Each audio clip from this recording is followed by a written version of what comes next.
Hi everyone, welcome back to Maids 2. This is the last part, and obviously from the video length, it is the longest part. 7 hours and 38 minutes to show everything that's about to happen here. However, I need to correct myself from something I mentioned at the end of the last video, or roughly around there. You can have to choose your own crew for the trip to Sky's Divide if you kill Dimitri and his crew, because you have to kill this crew if you kill Dimitri or any of his members of his crew. But also if you kill Lilith, or don't save her, I guess. Because Lilith gets a crew for you if you kill Dimitri and his crew. But if you kill both Lilith and Dimitri, then you need to find your crew yourself. And that's where, like, cheaping out on the crew's quality can have costly effects. Let's just say that if you have to pick your own crew, the chances of getting to Sky's Divide with your ship intact are based on how much cash you're willing to fork over. Anyway, Dimitri and his men aren't around here, but as long as you didn't kill them or something like that, they should be here when you start traveling to Sky's Divide. Oh, also another thing.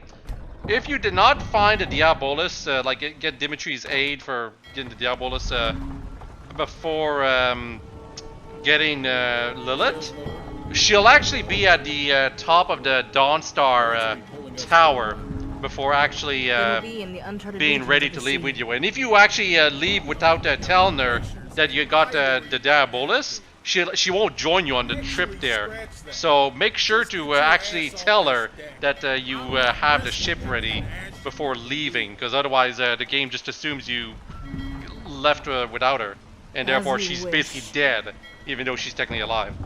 But yeah, as you can see, Dimitri does not like Lilith whatsoever, and that actually greatly upsets me. It makes me want to kill Dimitri on the spot, literally.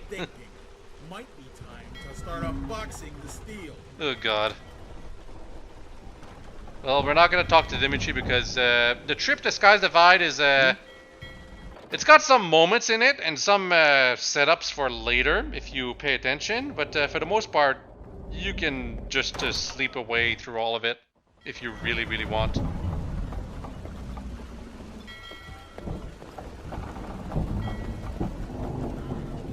That blood there is not for someone dying, it's for the Horker, I'm pretty sure. There's lots of details here.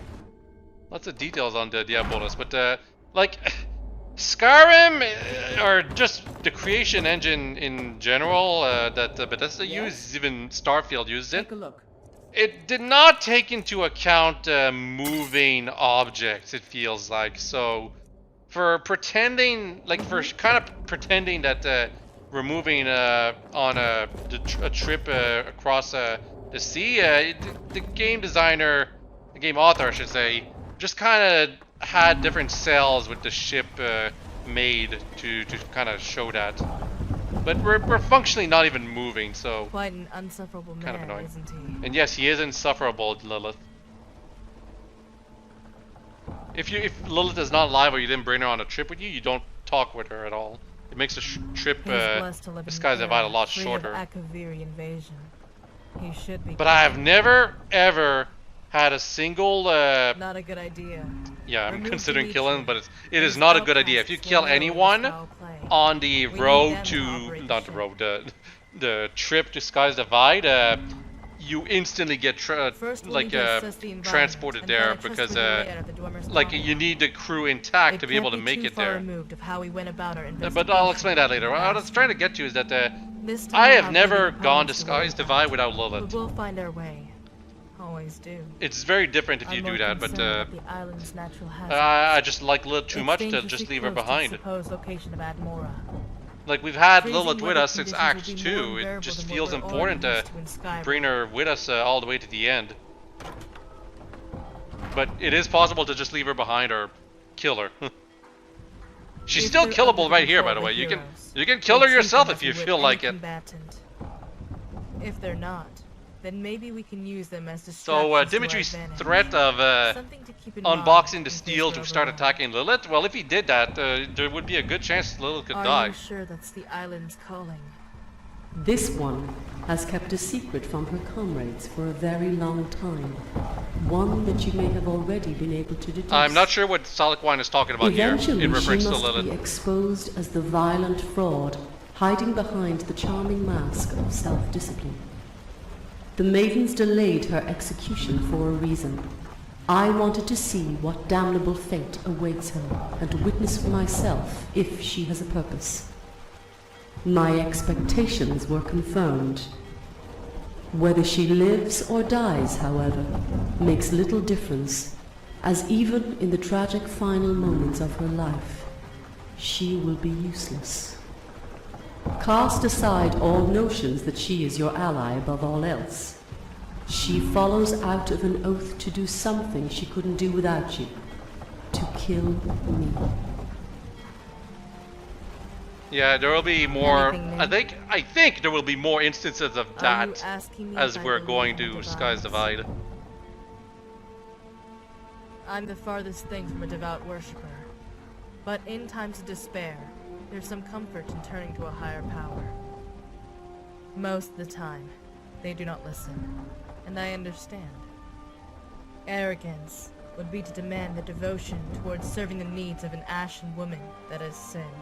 Part of me feels I'm only adapting to local customs.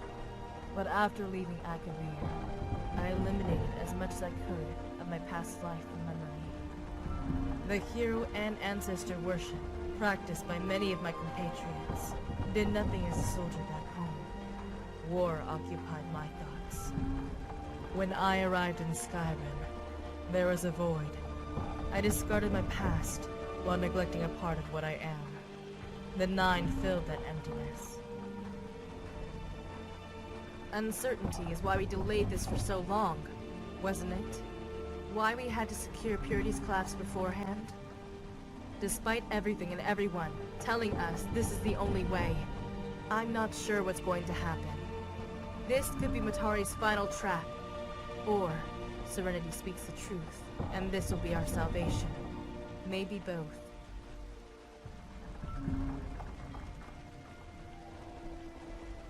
Yeah, both is an I'd rather interesting not thing to entertain say. the idea that our faith is misplaced in the wrong oracle. Yet there is no one to tell us otherwise. I still have quests to embark on It in isn't too Skyrim. late to turn the ship around. Actually, it is too late. I'm only jesting. But maybe you can find comfort in knowing that your remaining work will earn you the right to survive. By the grace of the gods, they won't let you leave prophecies unfulfilled. Ah, no, it's actually If very they- likely to everyone die else in on the Skies board Divide. is left to chance. There aren't that many enemies, We're but the only few here to that are serve the there are certain pretty information. tough. Yes. Yes, it will. So that was a pretty nice discussion with Lilith. And you can miss all of it if Pass the Lilith's dead. time. Or you didn't bring her on the ship. Yeah, I think it's actually more likely some people will just not bring Lilith on the ship because they forgot to tell her they have a ship.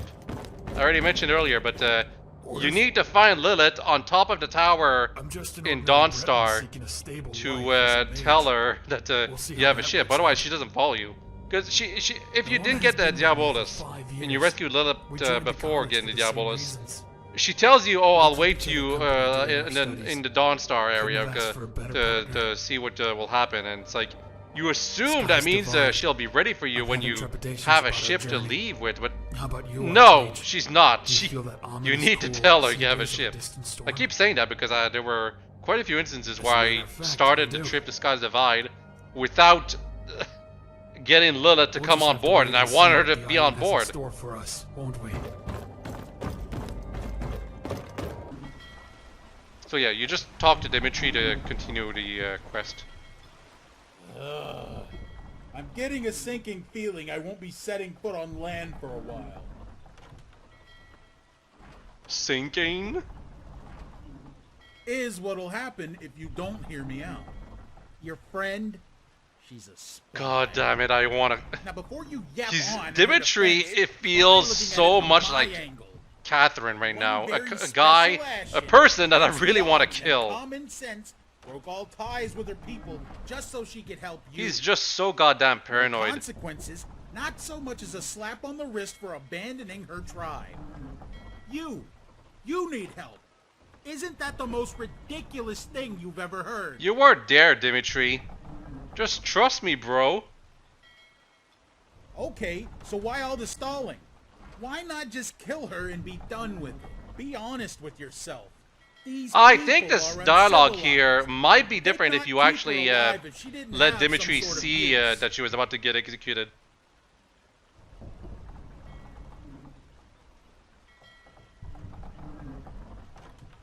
And that's how they get to you. I'll be keeping my eyes on her and you. Well, I think I'll be keeping my You're looking at blade the best up navigator of the your sea throat of ghosts this side very of the soon, continent. Dimitri. How about that? I'll find your uncharted island. Bah, how bad can it be? We've got the Diabolus loaded with cannons, not to mention my buddies on the other ships. Oh yes, they're coming. Yeah, because this video is so long, I'll have plenty Not to counting explain that's about for the future backstabbing. optional elements of Sky's Divide, because there are a lot, and you probably will never even figure it out Let's unless you see. pay a lot of Former attention Brotherhood? or you're reading the So, guide, yeah, which sizable and more explains tight-knit most of than our these competitors. elements. But even then, you probably wouldn't like God get into them. Holy Sithis! Also, yes, there's lots of repeated dialogue right here. Now the whores have their ship. Bloody terrific. Hell, what time is it? We've already seen all this before.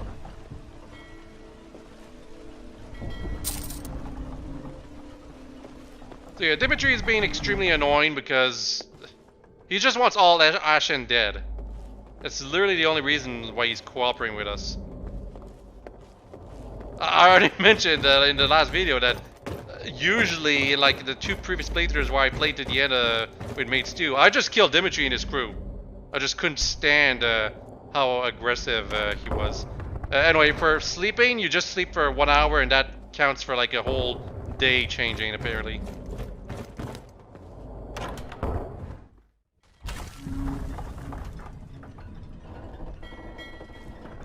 They're firing the cannons. That'll be enough. Ah, it's been a while since these things were pulled out. I was afraid they wouldn't have the same kick. My sincerest apologies if we woke you. We had to bring them out and test them before heading further into the sea. What good will these cannons do at Sky's Divide? You've got mercs on land? We'll rain down a fiery storm upon their stronghold. Ashen on the sea? We've got enough powder and metal to hold our own until reinforcements arrive. Ships are coming in from Blacklight and Far Run.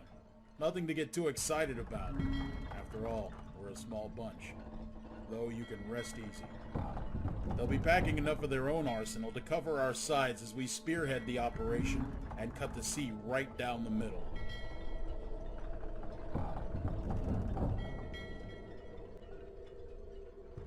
Damn straight. Any idea how livid my partners would be if I pulled this stunt without them? I'd never hear the end of it. Who cares? Not like we'd be living righteous lives in a palace in Hammerfell if we held out a while longer. This gives us an opportunity to see a few more ashen heads roll, and maybe even get ourselves a new ship from those thugs on the island. You weren't thinking I was doing all this for you, right? Go on back to bed. Promise that the next cannon fire you hear will be the sounds of war. All this talk is making it sound as if there's an actual ship battle that happens on Sky's Divide. There is, actually. But it's not like some kind of Ubisoft ship battle where like it's full of gameplay. It's more of a interactive story element that happens in the background as you are doing the main quest on Sky's Divide. Woke you too, huh? Yeah, that's all Lilith has to say about getting woken up by the cannon fire. But like she wasn't in bed, so you know, it kind of doesn't fit.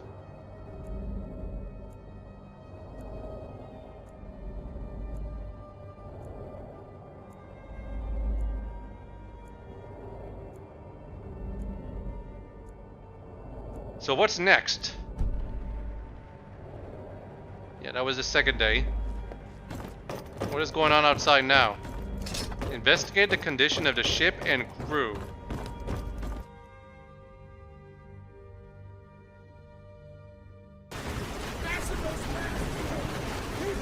Oh, looks like there's something big happening. Came out of nowhere. 1 minute the sky was icy blue, next it's dark as night. The ship is actually animated here. Waves and wind are bad It's enough. actually really cool. Take a look at that It actually sky. makes it seem as if This we're actually one's a moving. monster. What do I need you to do? I need you to get back inside. I just cleared the deck of all non-essentials as you came out. Go into the cargo hold and check for leaks. Hammer and board are all there.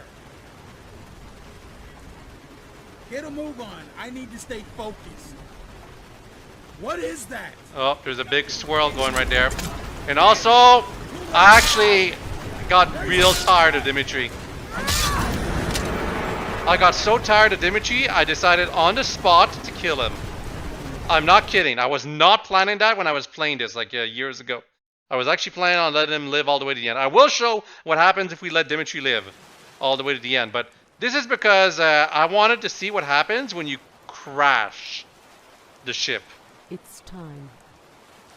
Because this is there's two main options that happens when you are going to Sky's Divide. Either the ship survives, or the ship crashes. This is the ship crash scenario. And yeah, we see Matari here, but it's clearly some kind of illusion or something like that. But the ship crashing is... I never did that scenario because the ship never crashes when Lilith or Dimitri is dead. Or, I mean, they're both alive. Or either of them are alive, really. Are dead. All companions are dead. That includes Lilith, apparently. She's finding herself. Well, that's what Matari says. What is that supposed to mean? When a veteran who has repressed her past is forced to relive the days of war, what does she do? Either she rejects the person she once was and perishes, or she recalls her old training in order to survive. This place was the last in a chain of scenarios needed for Lilith to reawaken. It reminds her of home.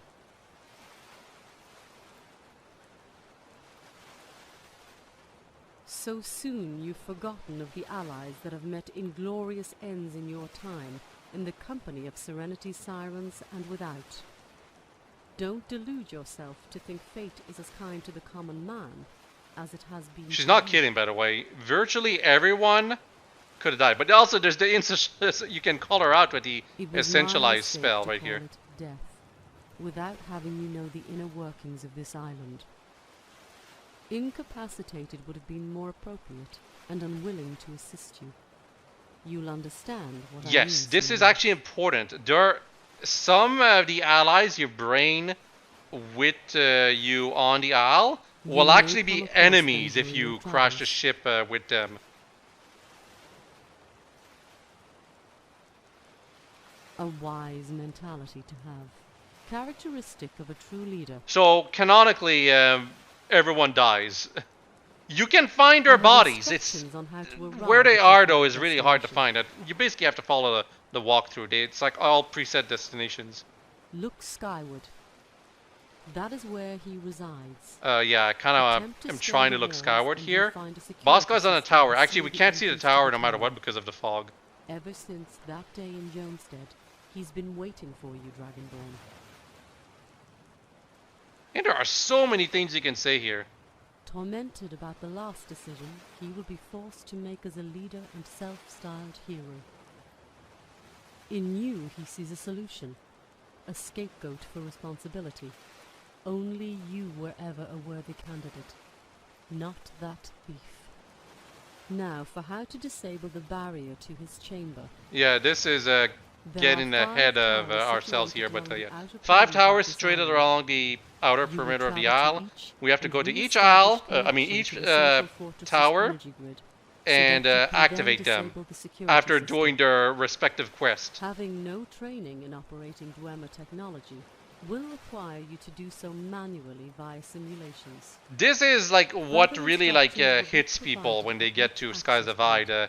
People treat this place like it's supposed to be some kind of lived-in world space, because it is a new world space, but it's not like Falskar or any of the He other knows mods that are eventually specifically reach the about end of the road to introducing you through a new world. This He is is a skilled mostly climber, a playground as you where already you know from the do Battle of Pasland. a couple of quests for a very And that specific final story. barrier at the This base isn't of to the say there's tower no can be optional things to bypassed by find on entering Sky's from Divide, above. though. There's actually quite a few. But I think it's unwarranted to It's intuitive. criticize Sky's Divide You as a place that understand what I mean should be when I like have a said world it. space that people can live in.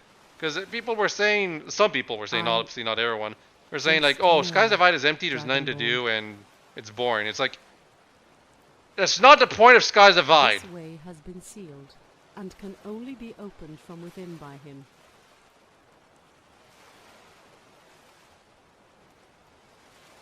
In the closing days of the Dwemer, a silent uprising took place on this island. For me. In the midst of the despair, the conduits were pulled and the island fell into dormancy. Until one day you stepped into my meditation chamber to restore the hope that it will awaken once more. You're merely reactivating the power grid in order to lower the security system. Push This is some, forth into the central like, fortress I'm as just thinking far about as this you right now. This can is some if you Five are Nights at unconvinced. Freddy's logic, isn't it? You will eventually The come security to a system dead is end. on while the power is out. Shouldn't it be the other way around? Speak to the ancient spectres that roam the inner fortress. Most will be hostile, but there are some that retain the docile nature of their material lives. They will be more than willing to spin tales of what they witnessed, free from bias, unlike I.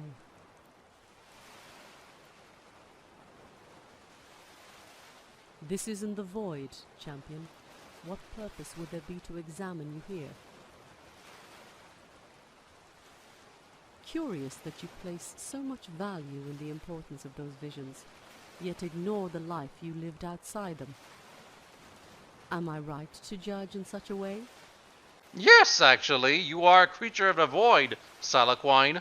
An error, then. While they were indispensable when formulating a conclusion, it's an exaggeration to say they were the only keys. Even if you failed all the other dream sequences, by the way, We will observe it and doesn't deal with change them the as ending. they You are don't have, encountered. you don't really have to worry about the endings because Only there's dwarven really only crafts two and factors that strongholds matter, cease and before the I'll courtyard of I'll the mention tower's them as we're gates. getting closer to the endings. And I have nothing But there that would for be a at threat least to you. like good and bad, that's something you basically Inevitably, choose we to will see the extent of their yourself if rummaging you through the fortress know what to corridors do once we're at inside. the end, and it's not like based on You everything and you I did both so wish to far see up this until journey now. to an end. It That's a ends bit there disappointing in to some that people, tower. I'm sure, but it's hard to make multiple This endings, isn't a and competition. it's really only like the The path major undertake is endings one that of matters. Like mutual 4 major understanding of endings. what must If be you account done. for all the little details of who lives and who dies, When you've there are accomplished tons of your initial endings. And objectives, you'll be given new because like the directives on how Sirens to might not be proceed alive, into the the stronghold Dimitri's of the crew might be center of the alive. I island. killed them right here. I That will kind of be your stuff. marker. Now go and fight with honor. Also, yeah, I'll I be didn't see watching everything Matari alongside could you. say, but that's because of everything, how everything works with her.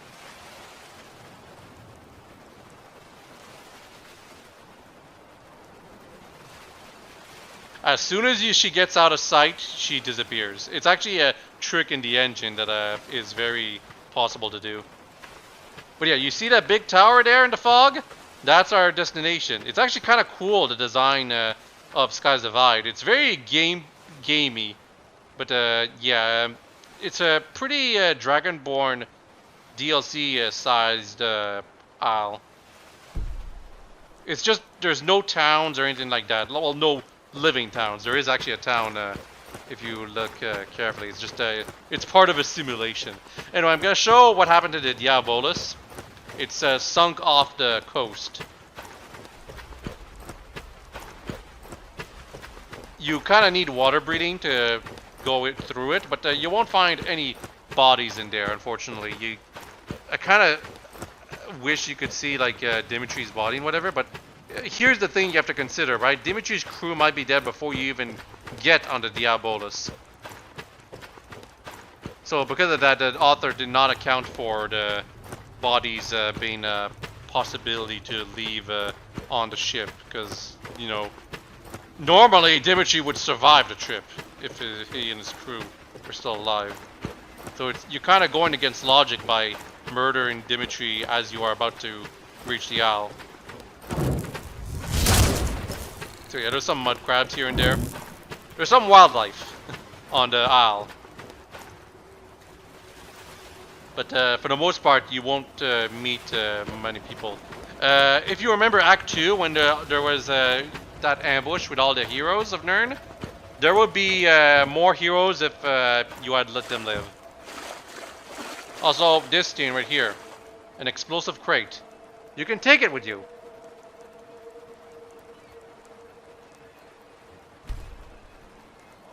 This explosive crate is useful for one of the simulations, but it's not necessary. It's just like an option you can use for like solving that simulation.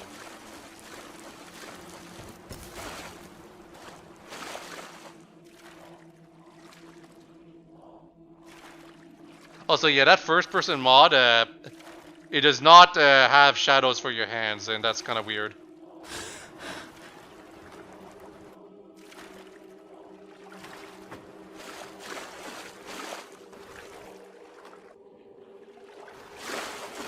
You can go inside the Diabolus if you want. I'm only gonna do that after getting water breathing though.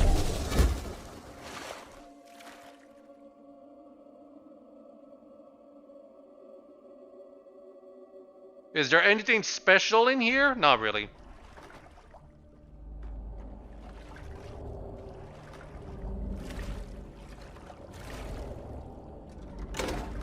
Well, I guess there's this. 100 carat garnet, that's okay. Garnets are not very special. It's not like 100 carat sapphire, ruby, or even diamond especially. Those are very valuable, but garnets, you just kind of sell them. You can't really make any good jewelry out of them. And that's mod stuff too, so it's not even important to you if you're playing the game in vanilla.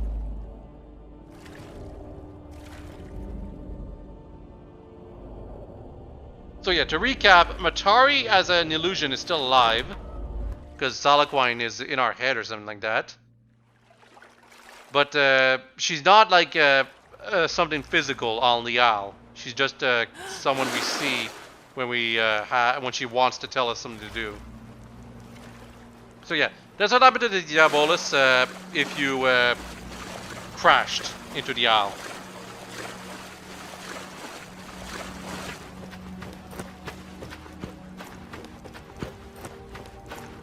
I think we'll be shifting to the other consequence, like other alternate universe version where I survived a ship, where the ship survived intact soon.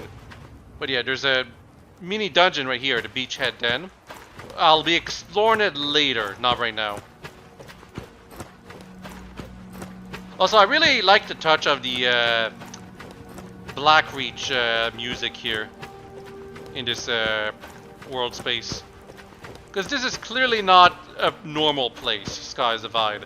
Like, we're far in the north, aren't we? Why is this place like a nice warm beach climate? Huh? Gotta wonder. And that's something that will be answered later.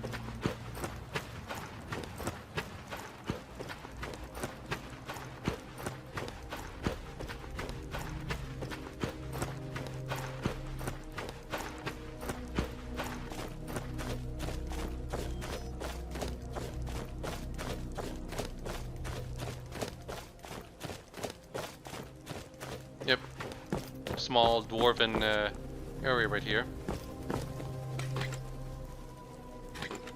This area doesn't mean much if the ship crashed, but it means something if it did not crash. Also, yeah, I use clear skies because I want to show the tower in the distance of the isle.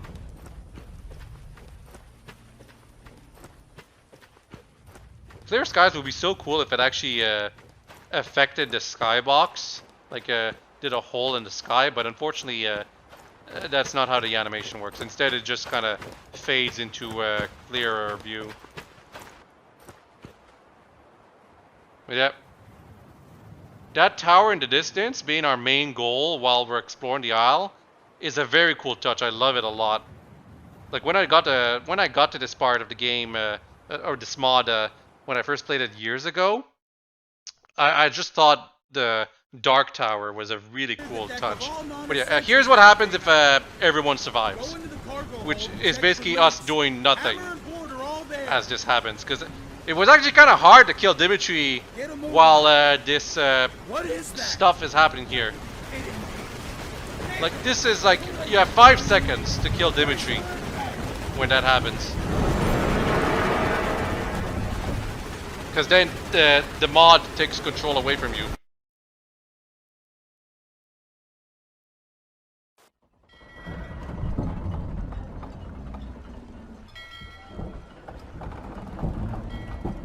Is she up yet?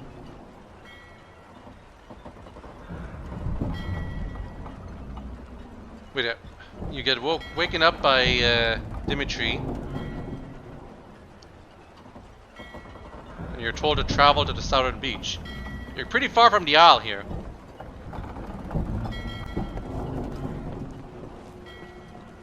Also, the music is like very triumphant, which is actually really cool. I do feel like for your first experience playing this mod, you are supposed to have the ship survive. We're starting to get in the way of our affairs.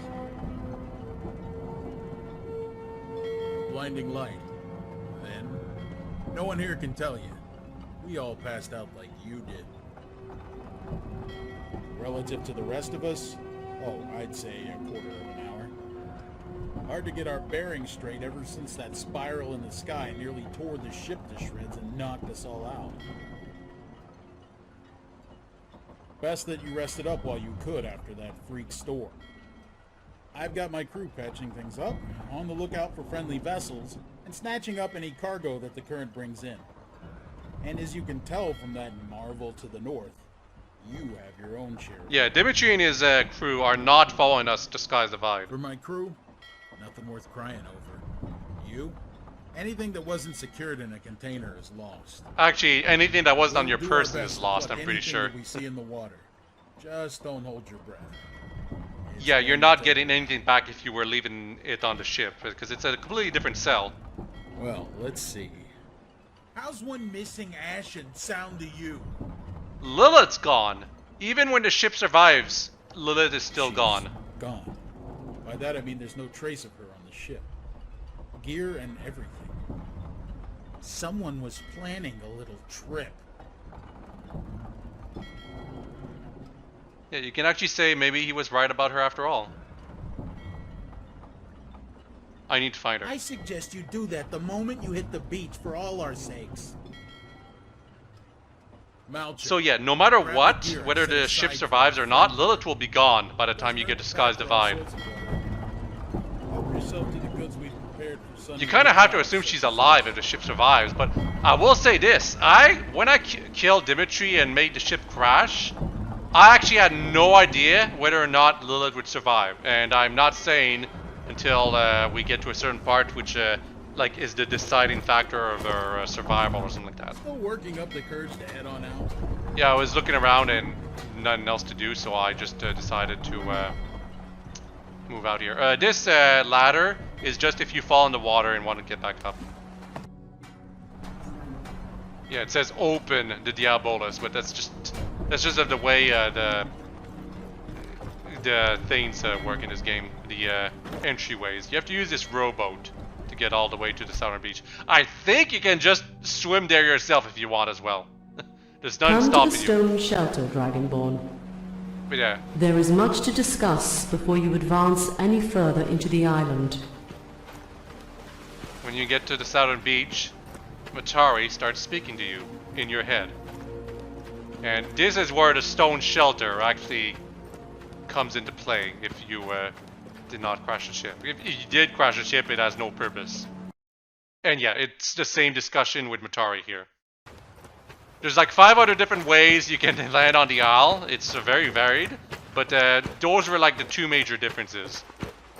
So now get ready for just watching me travel through the Isle to do the 5 simulations before even touching the interiors, because there's a lot to explore here, and there's not just the interior of the Dark Tower to explore either. There's a decently big underground system that we can also look into. So yeah, you might be able to watch this entire video, well, not watch, but listen to this entire video as ASMR for your work, because it's like almost 8 hours, and like 8-hour videos are perfect for when you need to work for 8 hours straight with no breaks or anything like that. But you know, saddle up otherwise, because for the most part, this is just me walking around the Isle, exploring, and honestly kind of having fun. I don't mind games like this where it's just like it's a new world space, and you just, where you go off and explore and see what the environment has to offer for you. There's no like lived-in habitats, but there is wildlife. There is stuff to look at. What I'm trying to say is that this reminds me a lot of Myst. But there are enemies here, and remember, the void automatons, not your allies here, and they are pretty strong. I would actually not recommend fighting the void automatons if you can help it. The void spheres, that is. The heroes of Nirn, that being said, are not any tougher than when you were fighting them on the mainland, though, so feel free to fight them if you want. There are 5 different places you can go to, and you can do those 5 simulations in any order, but there is technically a canonical order to do them that like makes more sense logically, and I will be doing that quote-unquote canonical order. But there are some secrets that are only available to you if you do them in a non-canonical order as well. So if you were interested in those, well, I'm afraid you'll have to play the mod yourself to find out about them.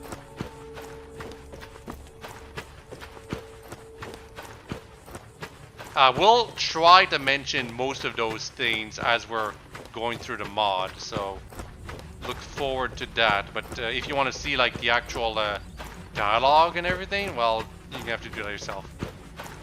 This is a bamboo forest.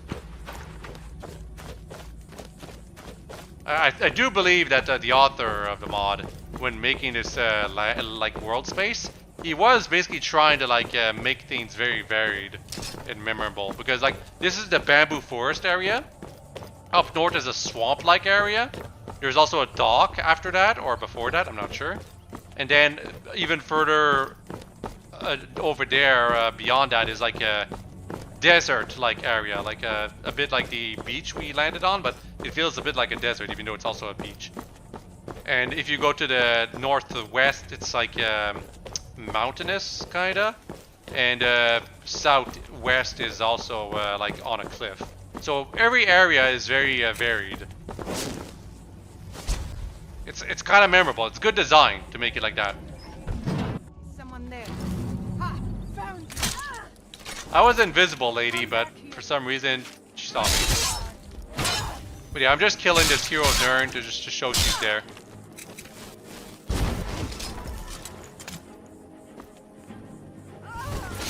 Aw, I was hoping I would tear off her head.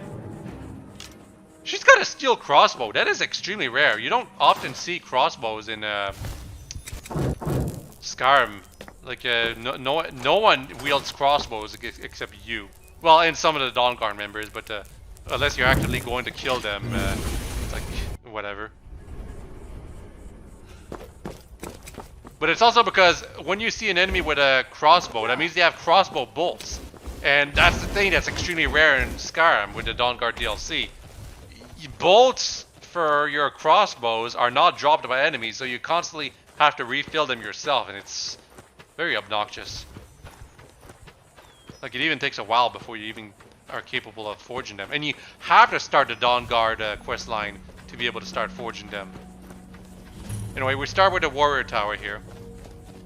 But first, let's check this out. For a second.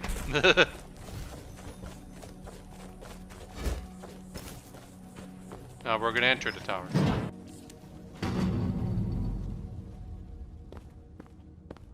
And you're just supposed to press these buttons and it immediately starts the thing. The warrior, the shield and sword of royalty. I had one in mind until you murdered her atop a snowy peak. That's Misha. Talk to the mayor outside. He will point you to her replacement. The replacement of the warrior. Who could it be? The dialogue will obviously be different if you didn't kill Misha here, by the way.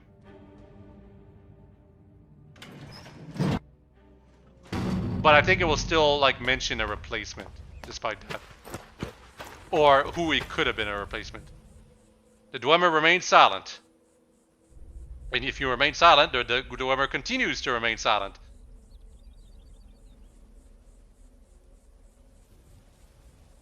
Because, Yes. you need to mention the... Hello. I take it you've obtained your gear. You need to mention your language so that, the dwarf knows what to This say. day gets odder by the minute. What I will say is not permitted. So you're to part of a receive simulation, and this guy thinks you're like some other guy who's supposed to be part of a role. You will answer to me, and I to the craft. If word escapes of what has happened, it's certain the main will be made aware at the end of the day. I need not tell you what will happen to us then. Also, that guy looks like a Dunmer, but he's supposed to be a Dwemer. Just a reminder of that. Like, the beard is supposed to be like the main racial difference. But the Dwemer just kind of look like the Dunmer in this mod.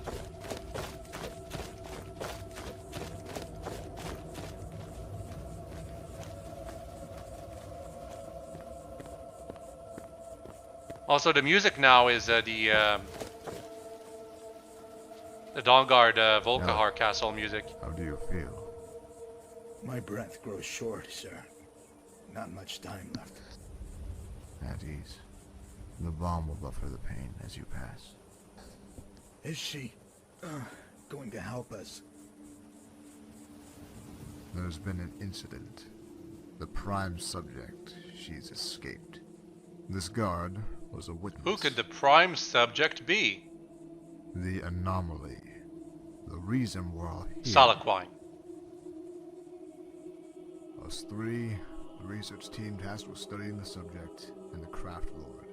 It is imperative that list does not grow. She broke free from her shackles keeping her contained in the Citadel. Winged, she was able to fly out through the hatch, but not before gravely wounded. Salaquine does have wings. At the end of the video, we will see what Salaquine actually looks like, because It's necessary. this is a bit of spoilers, but canonically we don't fight Salaquine directly, except through a special boss fight. But she does have wings in her avatar form. It was mentioned before, but might as well mention it again. Secured. It just wasn't enough. She's physically channeled to the crystal. You'll have to ask the engineers for specifics when there are fewer worries. It was best to bring him out of the fortress through the emergency tram while he could still walk. We can't allow anyone else to know we lost someone. They'll start asking questions. I'm ready to burn his body here and adjust personal manifest to indicate he was transferred back to Resdane. Speak with Nalek while he's still conscious, as I prepare something for you. What's the plan? Hurry. Ask only what you need to. Our craft lord's abomination. She caught us by surprise. The research team was performing its daily crystal attunement when she broke free. The restraints did nothing. The void material was ineffective. See this? Caught me with her arm. I tried grabbing her as she burst through the central citadel's hatch. No, just me. Others were treated as ordered. Better keep their mouths shut. Tell them that. Tell them, not now. Headed northeast towards the Yeah, I think marsh. asking who he is a waste of Place time. on the island where someone But can you might hide. answer anyway. Life detection spells won't do it. Not on beasts from the outer realms and beyond. Gonna have to do it the old-fashioned way. Track her movements. Corner her. Detain her. Can't let her escape. Be advised that as of this moment, we can no longer confide in any void steel armor or weapons. Either they have no reaction on the subject or they boast of her abilities. This crossbow has been modified to lace the heads of your bolts with a potent tranquilizing agent. It's been engineered to only affect the subject based on her biological composition. I'm giving you 15 bolts. If they're all consumed, you'll need to obtain additional ones yourself. I don't know if there's any That ways key I to get gave you more. is for a supplies cache. Take the road north across the bridge and continue past the lake. Then take a right into the grass and hug the cliffs. You'll find a chest underneath a tree with some Okay, yeah, bolts and some that's the medicinal only potions. other additional bolts. I cannot emphasize this enough. Do not kill her. We're not absolutely certain she's incapable of reassembling herself in some form. It may even be possible for her to manifest off-island, in which case we risk more than just the lives of our brethren in this installation. Soldier, when we spoke earlier, you displayed confusion when asked about the gear you supposedly went to the tower to recover. Whoops. Why? Your words mattered. You seemed fine along the way. Amnesia? I wonder. No. We don't have time for There will be speculation. chances for you to mention can that only you're in say a that you must simulation, remain and I cautious. think some of these guys will actually acknowledge it. Safeguard your thoughts. The Dwemer are like the super Expel smart any that people are misaligned of, with previous well, the super perception. smart race of the Elder Scrolls. Yes. Armors and weapons forged using voidstone, the same material used to construct the city. It's called the Dark Tower for a reason. The It should have been Arkansas called the satellite Void Tower, research now that I think about it. uncovered its latent properties, magic resistance, and absorption. Testing concluded that this material hailing from the void itself was a viable means of containing So they used the Void anomaly. because they thought it would contain Blood Salaquine. life signs, agitation, exhaustion. All were visibly But it turns out expressed, Salaquine was just all turned pretending into it was making her artificial. weaker. What fools we were to fall. Act 3 kind of revealed that. She who was born in the void has no reason to fear it. You're moderately decorated for one so far from the war, and have received personal commendation by the Craft Lord. Also appear to be well equipped with handling a crossbow, as detailed in your performance log. And you scored high on the mental aptitude tests. You'll make a great ranger captain someday, it seems. Yes, if you want to look at it from a pragmatic perspective. It would be a mistake to send someone of a higher rank at the moment. If we were to lose him, then that would attract more attention. Okay, so it's time to go hunting now, and the Dwarven Crossbow Tranquilizer... Yeah, these are just regular Dwarven bolts that we're using, I believe. But using that specific crossbow is important. Okay, so as I demonstrated in the map too, there's a dock and then the swamp, or marsh, I guess I should say. That's where we need to go. And I kind of skip ahead to where we're nearby that place too. So this is actually really cool as a simulation because you cannot use detect life, as they mentioned. So you actually have to listen to where she may be. You can use your quest marker to sorta gauge where she could be, but it's not 100% effective. Essentially though, you just kind of have to keep traveling the marsh until you get close to her, in which case she'll start moving, and that's when you need to try to hit her. It is hard to hit her, I will not lie, but it's not impossible, and it's one hit to kill her, or tranquilize her. But the reason I find this cool is it's not brain dead. It's actually really different from other quests you've done in like not just vanilla Skyrim, but it's DLCs. Even other quest mods wouldn't really do something like this because it straddles the line between being very annoying and very easy, like too easy. I think it's just right personally, but I can also understand some people like getting really pissed at not being able to do this because they don't know how to find her. I think Aura Whisper works on her. Yes, here. No, it does not. Either that or she's not that close.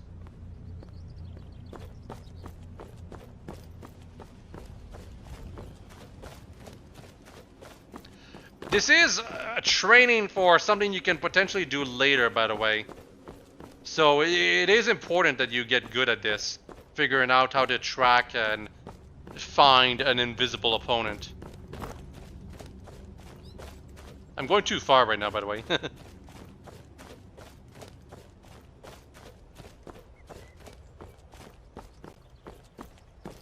because I think I'm trying to find a Dwemer cache. Either that or I'm just demonstrating what other things might be on the isle. There are horses. I don't think I'll waste a bolt on them. Oh, never mind. I was just waiting for Ambush Predator to become active. These are not Breath of the Wild slash Tears of the Kingdom horses. There's no behavior attached to them, and the author clearly did not account for like you potentially just randomly deciding to kill the horses for some reason. But just wanted to show that it's something you can do. I left the other two alive, so they can whatever. I kind of wish they did have a horse-like behavior. There are some mods that try to implement horses in this Skyrim, but like wild horses, I should say. But it doesn't really work. All they do is run away as soon as there's danger, and like Skyrim's just too limited in behavior to make it work, I guess. The AI behavior. Anyway, actually, I guess I'm gonna check the dock out right now. This is where one of the major differences would be available if you killed Bosca way back in Act 3. Like the two opportunities you had to do that. If you did that, the Heroes of Nirn are actually on your side, or at least are neutral, and you can talk to an NPC there who's like the new boss of those guys, and you can start a quest with him to potentially ally yourself with the rest of the heroes for good. And you have to do it right away, because the Heroes of Nirn are, like, they have ships out in the perimeter of the Isle that will go to war with the other ships that are filled with the Sirens. You remember the Sirens? The Sirens ships that all went missing with the Sirens on board? This is where they are. This is where they went. They are in the Skies Divide, and they're about to go to war with Dimitri's ship, if it's still alive, and the Heroes of Nirn. Or Heroes of Purity, or whatever they're called. I think it's Heroes of Nirn. But whatever the case, the Sirens are guaranteed to win unless you do Your that prey quest. is near, Blind One. She's running. Yep. She was right to my left right there, I think. But if you look carefully, you can actually see her invisible thing. But there's also spiders around here, so you can get distracted easily by spriggans and spiders and whatever. But yeah, the Sirens out in the perimeter of the Isle will win the ship war if you do nothing. It's possible to help the heroes even without having killed Bosca by stopping something. But no matter what, you actually do not have to do anything with the Sirens if you really, really want to, or don't want to care about them. It's just an interesting thing that happens as you complete the simulations.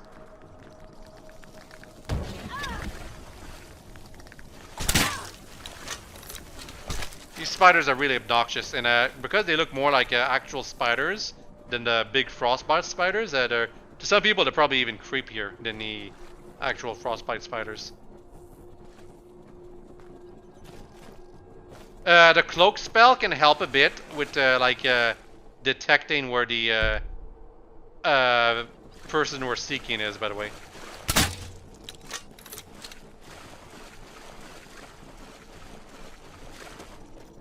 But yeah, as I mentioned before, it's not easy to find the prey here. Tracking her steps is not really a thing you can do. The best thing you can do if this is the first time you're doing this is put on quest markers just to get an idea of where she is vaguely. It won't help specify where she is, but it'll help on the map. And then look for any like invisible aura near you. She's usually in the water where you're supposed to like see her move around, but it doesn't. The water stuff is broken on my end, so because of that, I have to do things on my own way. Anyway, the medical cache, it had nothing really inside, so you know.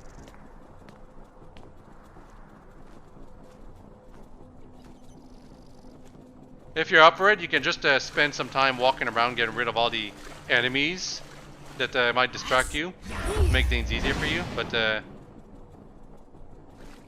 I just get straight to the hunting.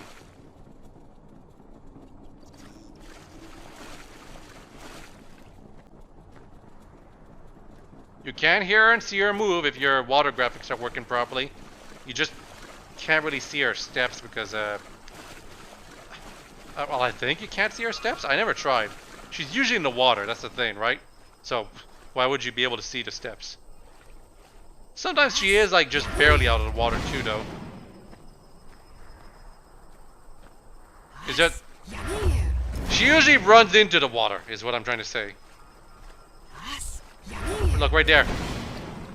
It seems like she's there, but I think that's just a Spriggan. The Spriggan is in the tree.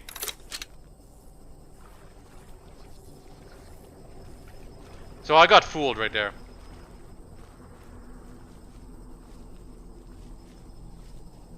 Yep.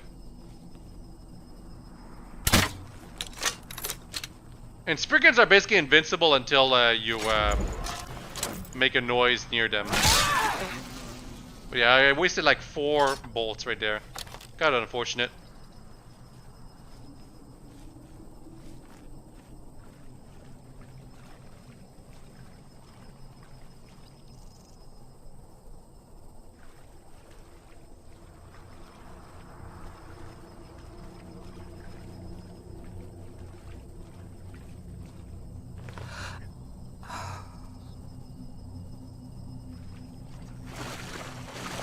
Remember that this person we're chasing is basically supposed to be the anomaly, so Salaquine. So there's actually a bit of suspense here that you'll actually see what Salaquine is supposed to look like once you catch her.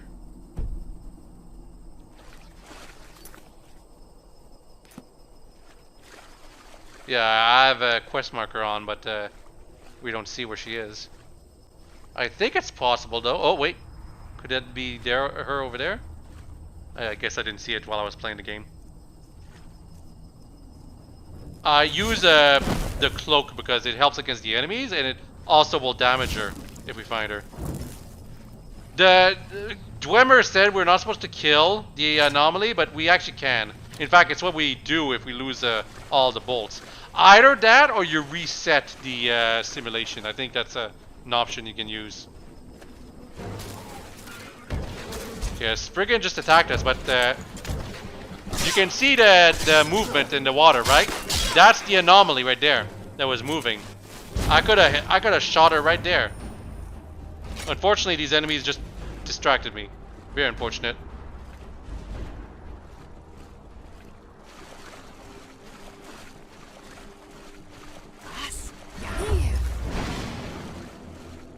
Yep, she is moving around.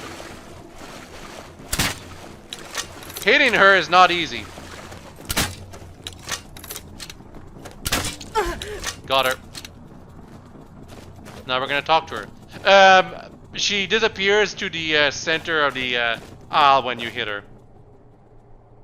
Yeah, it's a very strange decision, but it's for drama.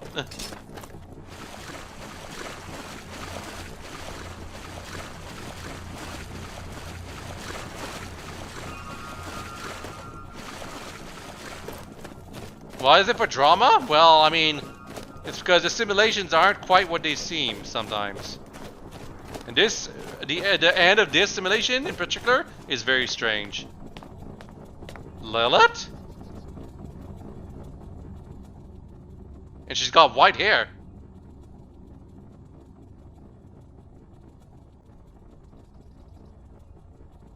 I became what I needed to be.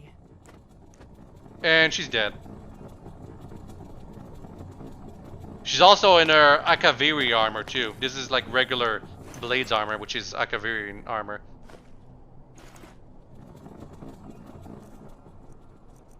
Remember, we crashed a ship, and as far as we know, everyone died, including Lilith. Matari mentioned that Lilith was finding herself, and now we see her and we kill her in the simulation. It's like Lilith's gone forever now. Yeah, I can explode her corpse. Whoops. Well, now she's very gone. Corpse explosion is a modded spell. You wouldn't be able to do this in normal Skyrim. But yeah, once you got the warrior crest, you go back to the warrior tower, so you can put the crest in there, and that completes the simulation. There were so many different things you could have said to Lilith, by the way. Well, the Lilith of the simulation. And it's like, I couldn't show all of them, unfortunately. You can like just straight up tell her, I finally killed you, you traitor, or something like that. Something to that effect. That's kind of mean. Oh yeah, this is where you put the crest.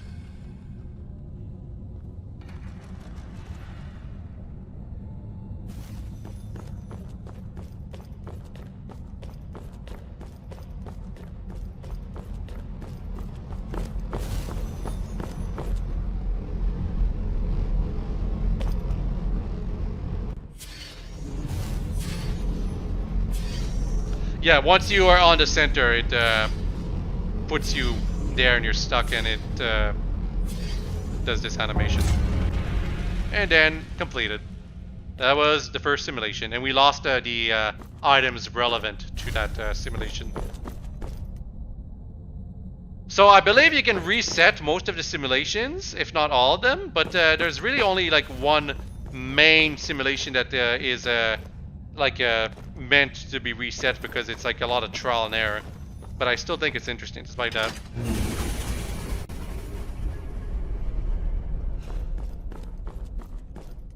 No matter what, there's definitely most of the simulations have different ways for them to be able to be completed. Unfortunately, this is not one of those simulations. You just kind of always end it with you catching white hair Lilith. And there's a third simulation too that's like, it's, for one, it's way too long for you to like really restart, and two, it doesn't have any varied endings. It's definitely the worst simulation, the third one. You slew the beast in the marsh. Tell me what you saw. It doesn't matter, it wasn't real anyway. Of course not. First tower down. Ready to continue? The tower simulations are easily accessible. Have the Dwarven heroes attempted any? technology bars certain actors from accessing the simulations. The heroes did not qualify. What about Bosca? Bosca may have, had he made the attempt. So Bosca could have qualified. Expect similar directives. I'll resume my observation. So depending on the order you do these simulations, Matari will have different things to say when you get to talk to her here. And yeah, she just disappears as soon as you look away. But yeah, next simulation can be that one all the way up there. That's the thief simulation. And like, it's all the way up there, but it's actually part of like something you'll do in town. So that's very different. Strongly recommend you save after every simulation, because this takes a while. Like, gameplay wise, this is like almost an hour just doing this first simulation, and it's like one of the shorter ones too. So take that into account as you're doing the simulations. If you're playing Maids 2 and you think reaching the Skies Divide, you'll like be done with the mod very quickly. No, you have another 10 hours to go if it's the first time you ever get here. Remember, you're only doing the simulations to gain entrance to the Dark Tower, which itself is like another hour. And then there's all the secrets we can do. It's so shocking those guys didn't see me.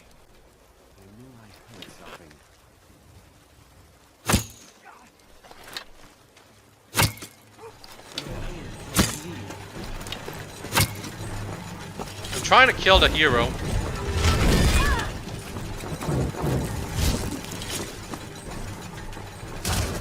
Remember that the void spheres are immune to magic.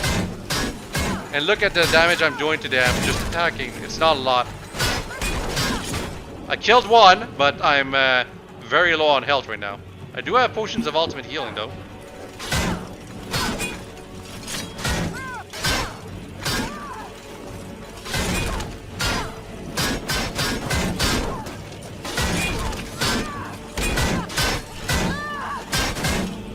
Okay, so that was my demonstration of how difficult these void spheres can be. They hit hard and you can't use magic on them at all. And they always come in teams, so yeah, do not underestimate them.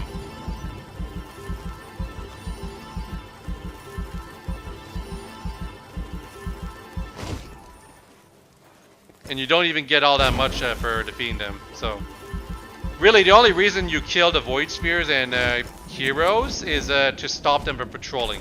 Because remember, the heroes and the Void Spheres are patrolling the Isle, so once you get rid of them, they're gone forever. So there is like some meaning to defeating them. They won't respawn or something like that.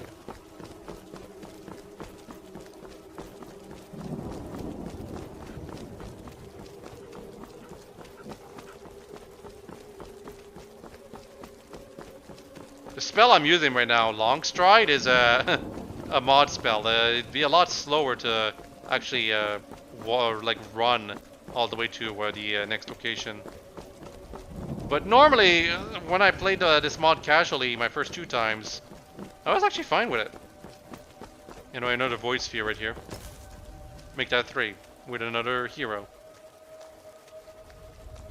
There'd be like 38 more heroes if I had not killed all of them back in the ambush. Oh, actually, I think it was 33, but they wouldn't all be roaming the Isle. Some of them would probably just be in the interior, the Dark Tower interior. It's like 5 floors, and they're all pretty massive. So yeah, the simulation number 2 is in the marshland. It's just like past it. You cannot start another simulation while one is still ongoing, by the way. Like, I'm pretty sure the mod wouldn't let you.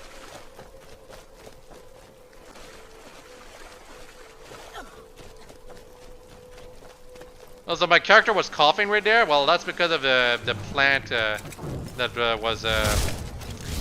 like, there's a poisonous plant that was introduced in Dawnguard, but it only appears in, like, one area. Essentially, when you get close to it, it, like, starts to shiver by your proximity, and if you stay near it, it will actually release its poison, and it will damage you. It's a cool idea, it's just, it's only used in one area, so it's like, it doesn't mean much.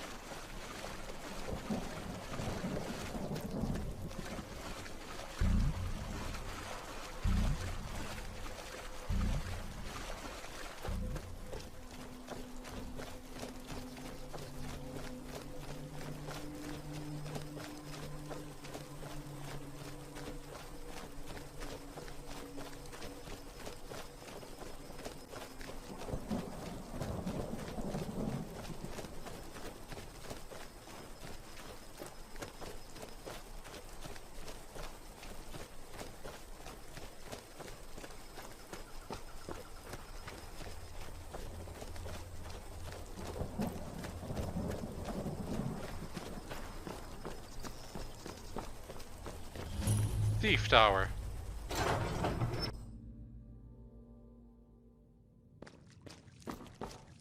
Not all tower entrances are the same. Some of them require you to move a bit inside of them before you reach the button.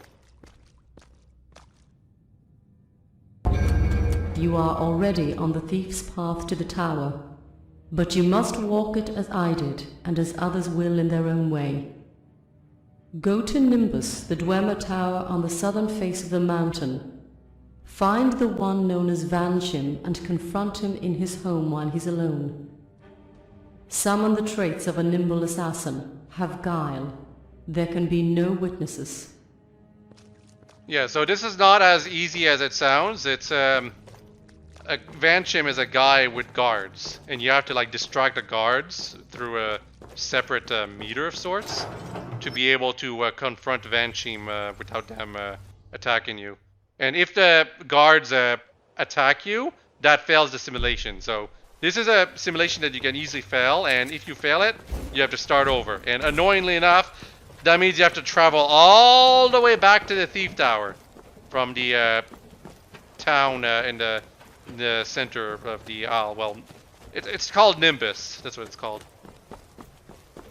So you have to go all the way to Nimbus after activating the simulation, but if you fail the simulation, you have to go all the way back to the T-Tower to reactivate the simulation and then go back to Nimbus. So you kind of don't want to fail this simulation. That being said, failing it does give you more opportunities to find a way to trap avenge him. Like there's some opportunities that are exclusive to your second attempt or even third one, because you get knowledge that you do not have on your first attempt.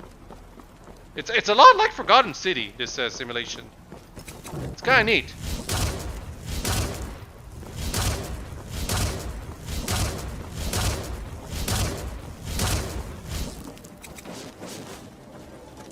Bye. I don't feel like fighting these guys again. It's a good thing they can't detect you while you're invisible.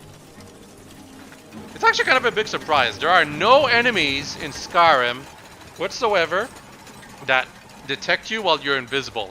Like they really only like have stronger detection meters is the big difference. Like dragons are like the enemies that have like the strongest method of detecting you, but even they, if you stay invisible and still for enough time, they stop detecting you and just screw off or something.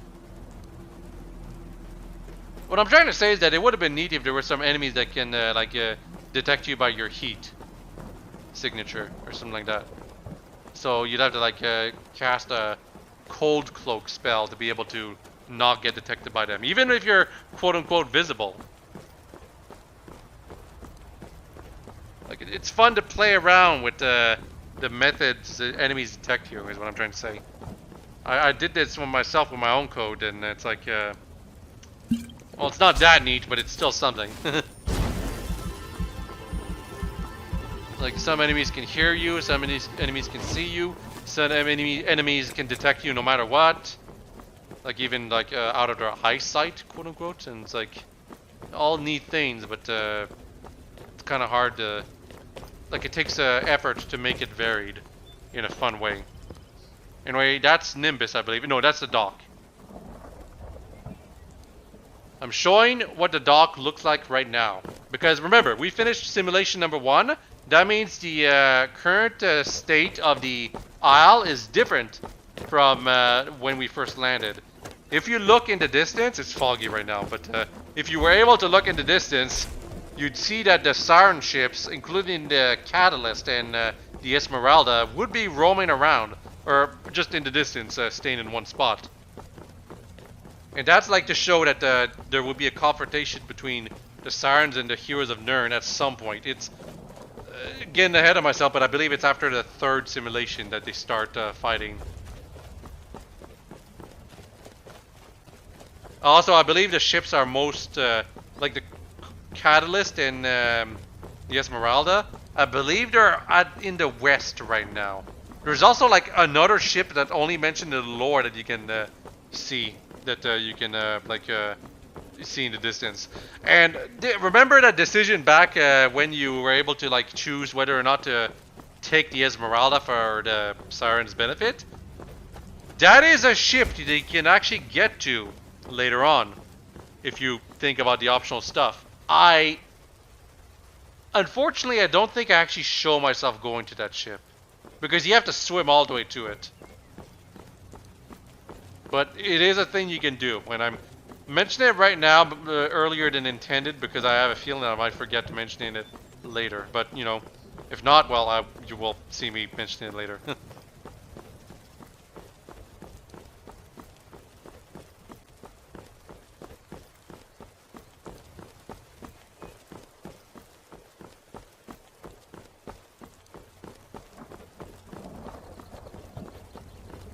I gotta say, I was really into just walking right now. I guess technically what I'm doing right now is running though.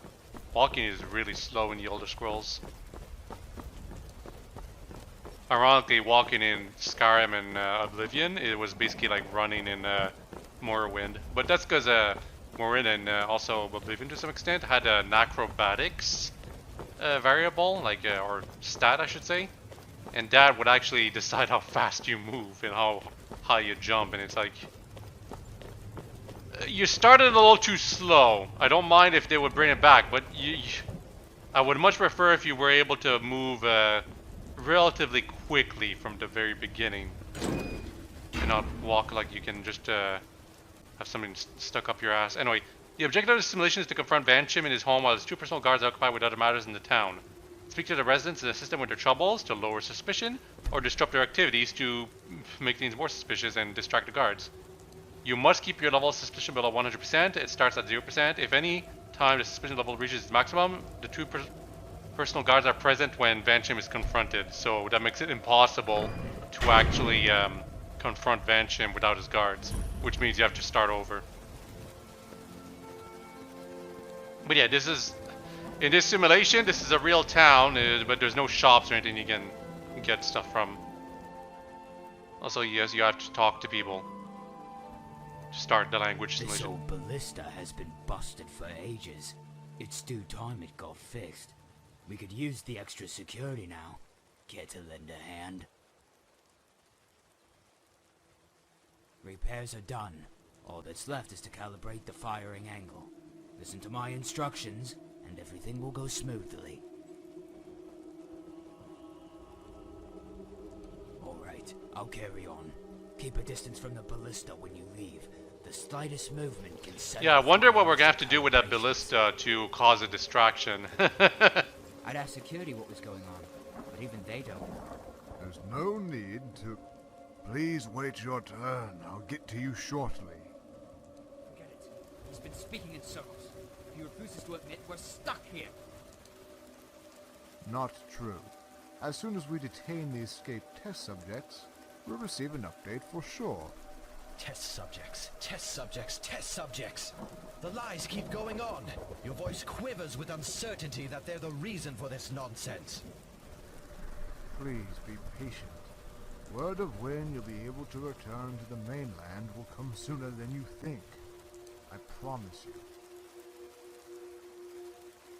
Man, I gotta say, it's kind of a sausage fest when it comes to character representation when you're on Sky's Divide and doing the simulations. All the NPCs you meet are guys, with a few exceptions. Actually, I think there's one exception in this town, because the Dwemer were all historically, in the Elder Scrolls franchise, only represented as male. So there's no idea what the female Dwemer should look like. Even though I believe in lore, female Dwemer do exist. Soldier? Like here! But this, Most of she's, what you see was important you can't during see the what time she of looks like manipulation because phase. Some of it sprung to life on its own, what would she look like? thanks to So the pest she's that in stowed full away armor on our cargo to hide ships. what the female only Dwemer would look playboy like. that It's has been kind there of since the beginning kind of is the neat. Nern route. Even with the brutal Etmeran temperatures, it thrived. Also, what she said right there was very interesting. They In have a our leaf climate variety, manipulation you'll find it was the device original Nern somewhere route. on the isle. It's And still believe it in or its not, you can primitive actually interact phase. with it.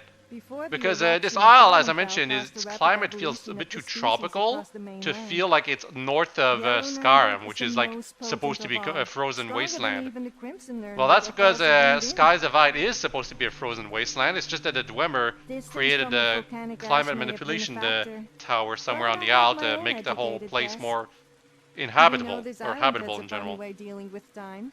I'll show that If Nernbrook place can later on communicate because with each other you as don't some actually have to have explore it, theorized, and it's then maybe our kind of Nernbrook neat. never At received least the for the message. couple of minutes you can toy with it. There aren't enough around for that. The last survey from 10 years ago said there were no more than 50 specimens.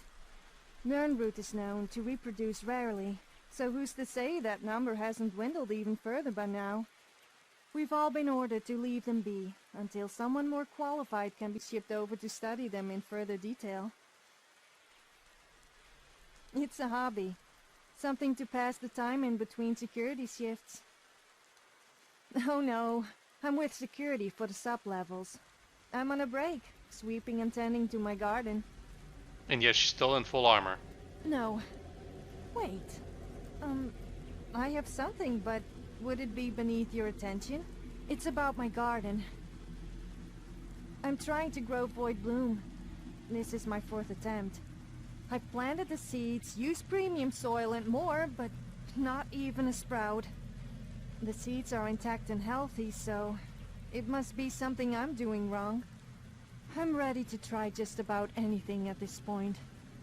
I've heard coating the seeds with Spriggan sap will provide them with essential nutrients to accelerate growth. But my schedule keeps me inside all day, and I wouldn't dare go out hunting a Spriggan during the night with all those escaped prisoners. So, could you? I have an alchemist friend. Her house is the one in the northwest corner. No, not behind the wall. Maybe you should stop by and browse her ingredients. She's on duty right now, but I'm sure she wouldn't mind if someone borrowed a bowl of sap. She's saying we should steal it. Also, if she's your friend, why don't you ask her to give it to you? We haven't been on the best of terms lately. And that's all there is to that. So this is another way you can distract the guards. Getting Spriggan sap is not very easy though. Like she mentions the alternate method, but I don't think it's actually there sometimes. I could be wrong though. That can be refined to produce some of the finest threads. Also, I think this is one of the quests of this simulation that is different in the second attempt. Beats me. The researchers aren't particularly interested in botanical pursuits. Anything of value that can be learned of Void Bloom would better serve tailors than blacksmiths and architects.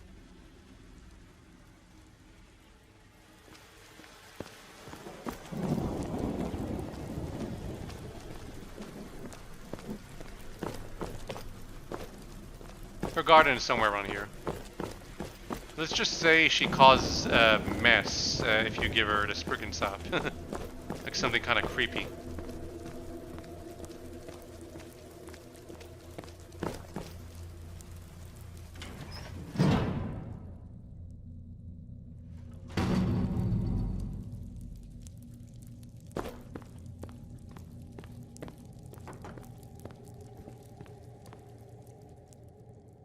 Yeah, I can just bypass the locks. It's a mod ability. Although it's not the highest level locks that I can bypass. It's only like adept or lower. And it's also only once a day, I think? Maybe not.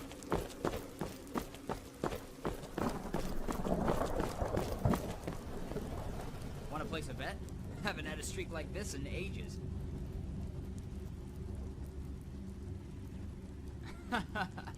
Oh, I know that tone of voice. You're trying to persuade me. Give it to rest, Sefk, they say. Don't bet more than you're ready to lose, they say.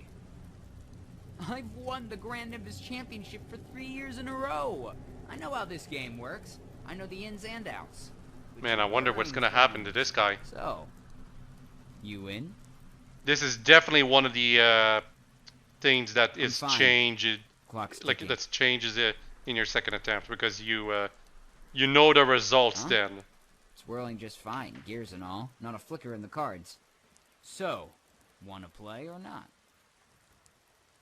Then just pick an even number between 2 and 10. I'll handle the rest. Why not a none number? No, none of that now. Evens have won me 16 turns in a row.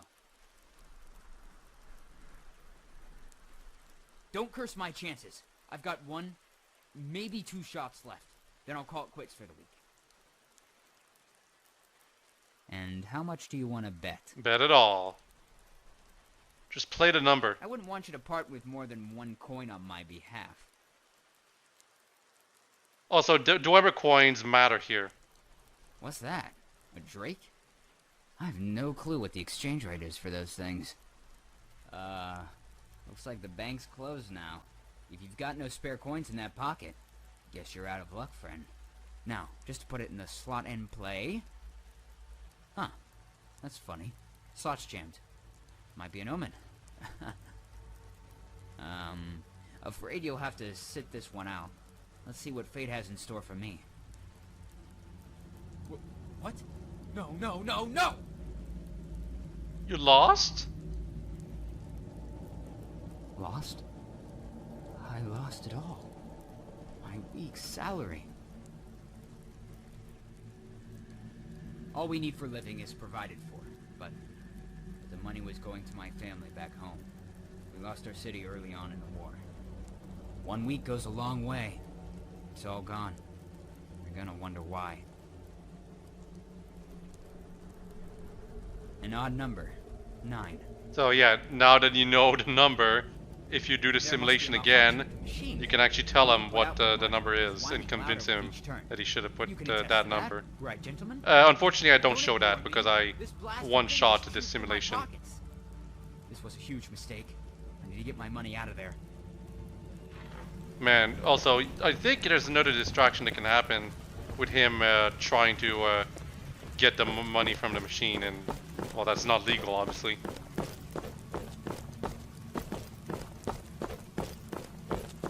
Now, there's one more potential distraction somewhere else. Like, there's only 4 total. But, like, the first distraction is the ballista.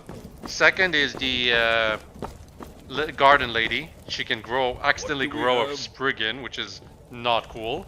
Something to report? Third person is that guy who lost all his money.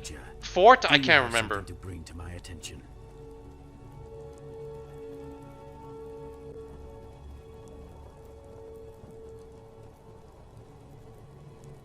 Ah, I suspected you were. Your accent is unmistakably Rorcan. I've been meaning to get your personal account on what occurred out there. What did happen actually canonically over there? Shall we take because the simulation made some things different, obviously. To the stronghold. Don't concern yourself with my 2 guardsmen. They've already been briefed on the situation. What you have to say is within their right to know. Yeah, if you talk to him, if you talk to him before getting rid of the guards, that fails the simulation. So you cannot actually figure out what happened in the marsh, I think. Without test subjects. You've convinced me. You'll have your audience away from my most trusted bodyguards. Make a sudden move, however, and I will cry for their help with my last breath. Yeah, so we still need to distract the guards, even if we convinced him that we can meet with him without dealing with them.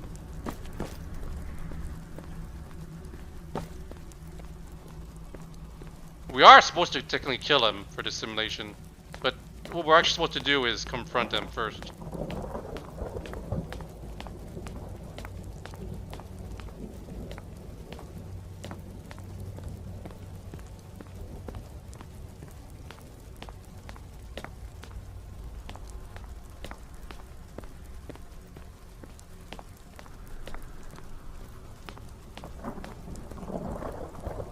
Yeah, the Dark Tower is right there, by the way. Like well, not the Dark Tower itself, actually.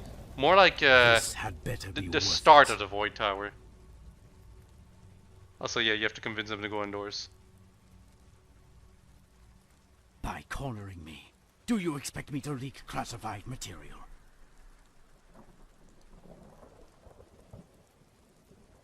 Ask yourself, how does one kill a Daedra? And expect its answers are applicable to the anomaly. We had no means of testing whether the death of the anomaly would be permanent. We'll find out given time, I suppose.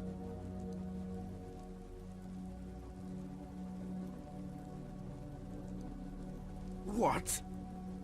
That is unprecedented. Clearly was casting a charm spell of sorts to lower your guard. Let's also not forget the marsh vegetation's tendency to produce pockets of noxious gas with hallucinatory effects. So yeah, he dismisses that, basically. Amusing you use the word vision. No, I'm sure it was real. But I can only offer insubstantial conjecture as to what transpired between the 2 of you.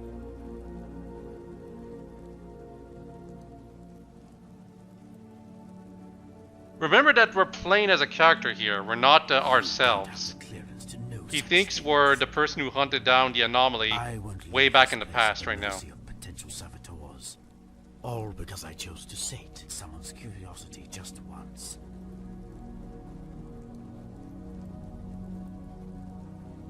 On second thought, a Thorvan's report will suffice. I'd like to get this unorthodox conversation over with as soon as possible, so I may return to the company of my guards. He doesn't like what we're doing right now. Perhaps you're right. I'm letting anxiety cloud my judgment. A day of rest wouldn't hurt. I should take advantage I have of high rest we speechcraft, can. so that's You're how I was convinced able me, to convince soldier. him. Though I'd have preferred it if you'd gone about it more gracefully, instead of using the passphrase. You're dismissed. I don't remember using the passphrase, but we're still not done. We still have to distract the guards. Because if we confront them while the guards are just outside, they come in and the simulation fails. But that is one of the steps you have to do for Van Chiem. You do have to get him inside. You can also just wait until he goes inside his home too, but by convincing him to stay inside, you don't have to wait for him to do that anymore. Because when you distract the guards, you're not distracting them forever. You're distracting them for like 10 minutes. Which is not forever. So if you like distract one guard, and like it takes you 5 minutes to distract the other, and then for the rest of the 5 minutes Van Chiem just stays outside, well, that's a problem now, isn't it? But yeah, his 2 guards are still there. We need to distract them. So we need to create problems, basically. And some of these holograms, nothing to say.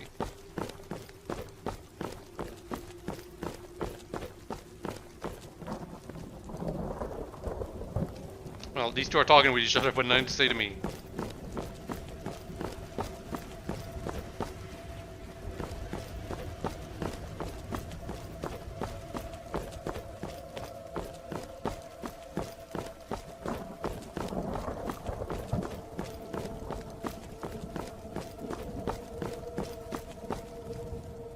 Fine day, soldier. How may I assist? Man's a reckless bastard. He's always played with his money loosely on that damn gambling machine. That's what makes him good around here. No one dared meet his bets, so he was declared champion by default. Yeah, champion of this small barracks. Not much to be boastful about. Must have finally lost enough to get him to come over here to rummage through my stuff. Honestly, I don't care what he does to the thing. It was a strategic decision by the powers that be to install it right outside the bank. It's designed to siphon workers' salaries out of their pockets and return it to the research and development department. Just like... Slimy but legal, yeah, it's so slimy. they get away with it. It's just like real gambling. It's just designed to siphon the money out of regular people and bring back to the rich. Because gambling is like, the odds are always in favor of the house. Unless you want to hell. I'm afraid I don't have Yeah, like it's possible to win big, but it's so rare that it's set up enough so that the house always makes a profit. Okay, you're in position. Why is he blue? On the right, left moves the ballista up, right moves it down. Do not touch the lever. That fires the spears. First, move the ballista as far up as it can go. Yeah, the controls for this thing are kind of weird. Well, yeah, we have to keep moving it up. A bit higher. Oops! He's dead! And also, I almost died too.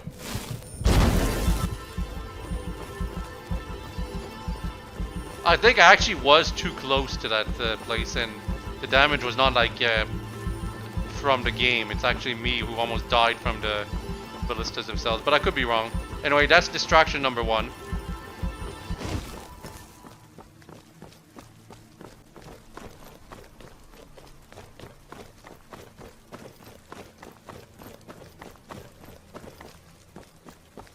I'm listening. Is it bad? Yeah. What? How badly injured? I need to get him medical attention immediately. He's pretty dead. What do you need? Tell me. For crying out loud, those two have been at it for a month now. I'm surprised that it took so long for it to devolve into something as petty as this. Maybe a fine will hammer some sense into Ereshida. Okay, so that's another potential distraction that you forgot about. You can just tell that Ereshida wants stuff stolen from her friend. But You're not supposed another to be thing here? is that Urishida can also like accidentally grow Guards! a Guards! Spriggan, and that also What counts did as a you distraction. You. It's really you. Impossible. All this time, you've kept this hidden. Taking full possession of one of my own. I should have seen the signs. Full possession of who? Why did you leave? On that day, of all days, when you always had a chance to escape. Why then? Time. Time here distorts the call. There's nothing but silence now. Since the day you left, I've waited. Are my people safe? Yeah, he's talking in the present right now, not in the simulation, like way in the past. He's aware.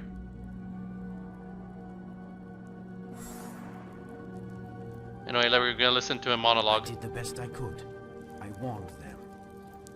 Also, as for who we are actually Salaquine in the simulation. That's like we're Salaquine possessed whoever was supposed to hunt her down. Doesn't answer who like she actually killed though. Had you become what you needed to be? Everything this place, you've been put through, has been in preparation for their failure.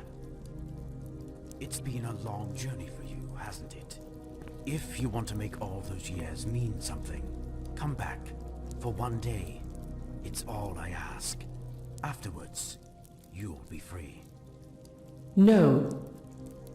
If not for yourself, then do it for what remains of my people. That's always been my intent from the start. We have a sense of objective. We've never been concerned over having to surrender ourselves to the end. But now we've both finally reached that point.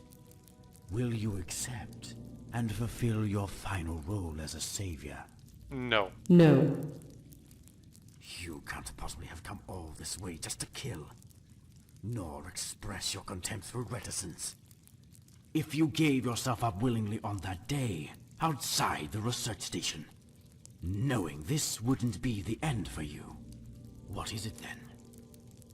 What more do you want? What are you here for? Don't do it. Subject, do not do it.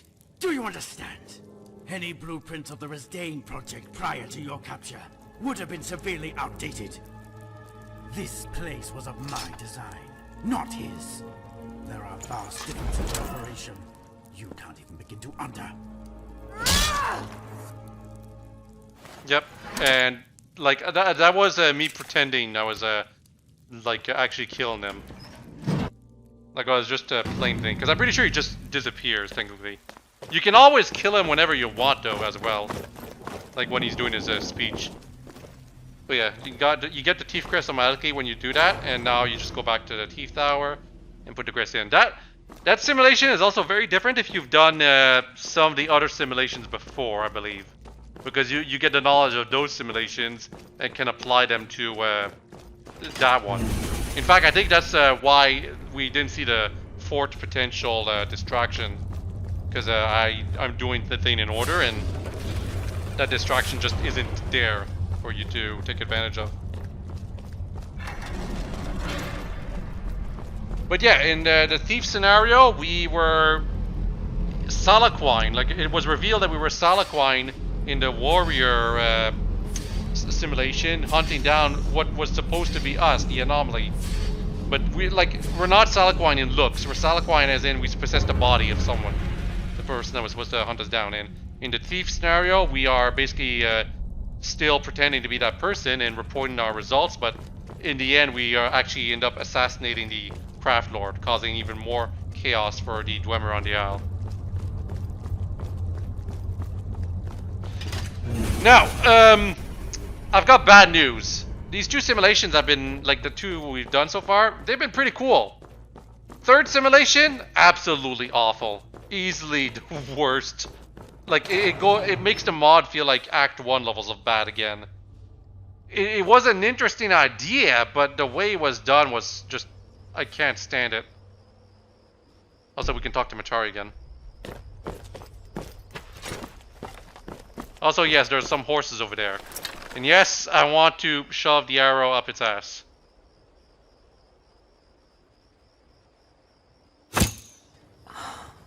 Takes a while to get ambush predator active. I wonder if Salaquine would approve of me just killing horses randomly while I'm here. There's another horse right there. Or no, that's that's Matari. I mean, maybe she possessed a horse at some point. Vanchim's dead. Good work.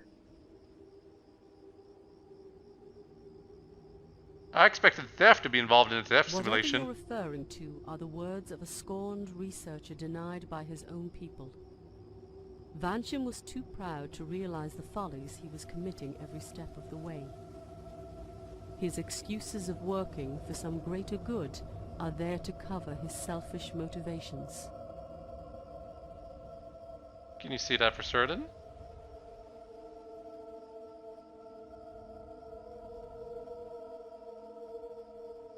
When outnumbered, never reject the opportunity to spread suspicion through enemy ranks. An unseen enemy is more terrifying than one who makes an exhibition out of their kills. Simulation or not, he died in your presence. Something was stolen. The island, Vanchim's proudest achievement. Yeah, technically, Yes. Matari takes over the Isle by removing all its leaders. And yeah, as soon as you look away, she's gone. Like, it's a 3D thing, right? You don't realize it, but when you are playing like in first person and you look away, that other part is not being rendered until you look back at it. It saves a lot of processing power.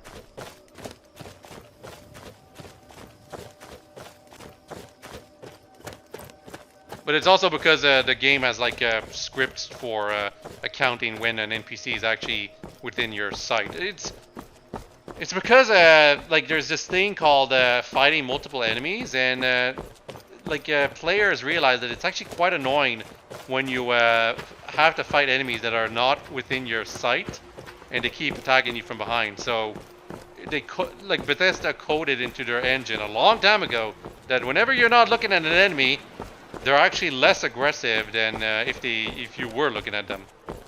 It's why if you run away and don't look at the enemies, even if the enemies are like right hot on your tail, they'll give up faster than if you were still looking at them. Anyway, in case you looked carefully, there were some ships in the distance right there. Also, what is this place? I'm not even sure. It looks like a dock of some sort, except very archaic or something like that. Also, there was a diamond in there. Jeez. But yeah, if you looked carefully, there were some ships in the distance. Just kind of hard to see because it's nighttime right now.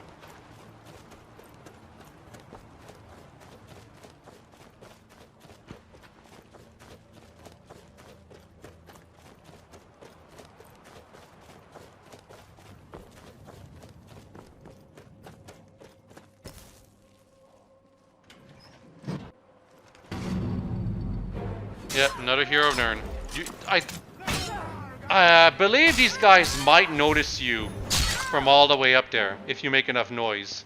But my character is pretty sneaky, so I don't think they ever notice me unless I confront them like this. He has to keep his head.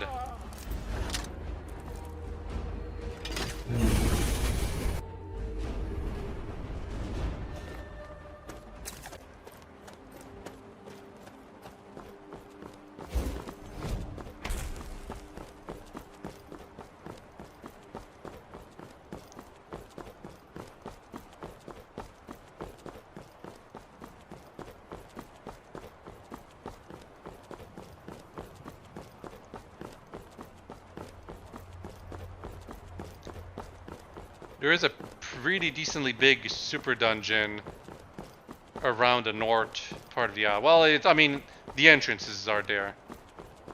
I don't know when I got into it. I think it's after the third simulation. Or possibly after all the simulations. Because I actually looked at this video before starting the commentary, and I actually spent very little time on the post game. I basically do the post game while I'm still on the Isle, even though it doesn't make much sense to do that. There's just one thing that you can't do while you're still on your first visit of the Isle that is part of the post game, so I keep that one thing for later. It's possible though that I just I wanted to respect like the canon or something.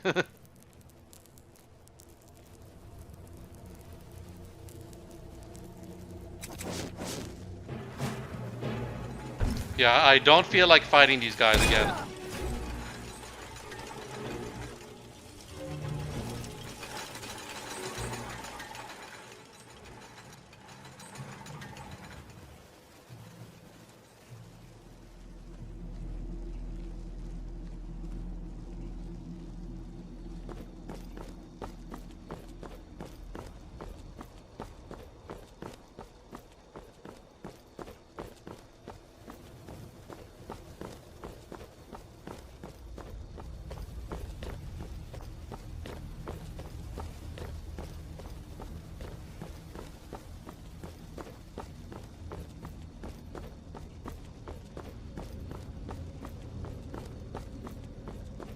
Getting closer to the third part. The third simulation uses a lot of Dragonborn DLC overworld aesthetics.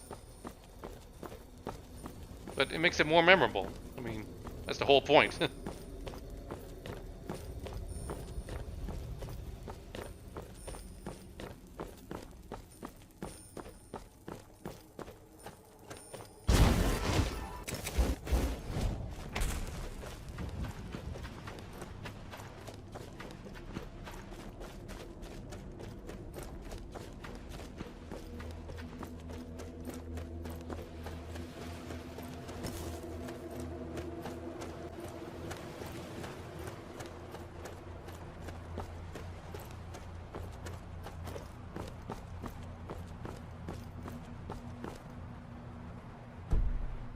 Yep, I was searching for the place I need to go to.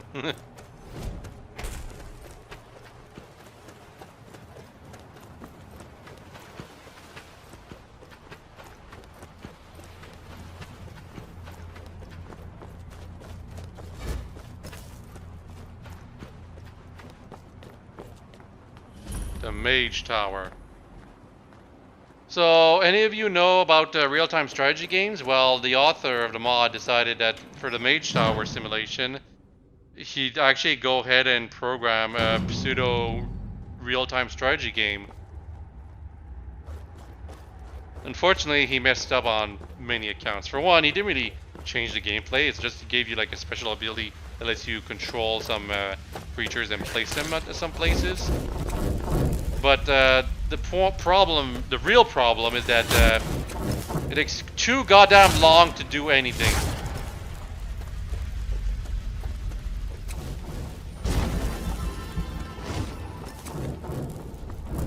More on that when we get to it soon.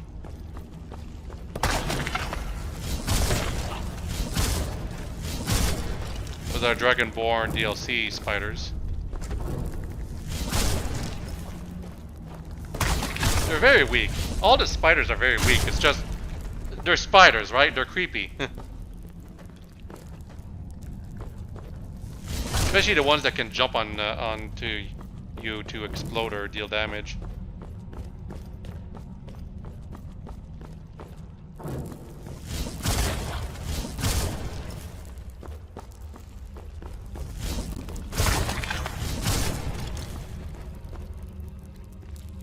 It's kind of strange that these spiders are here, to be honest.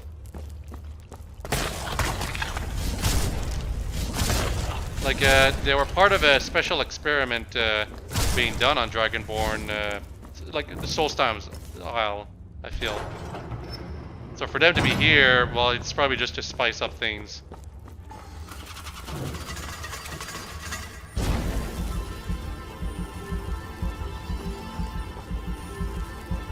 By the way, this simulation, the Mage Tower simulation, it's a lot easier if you can fight solo. Just gonna say that.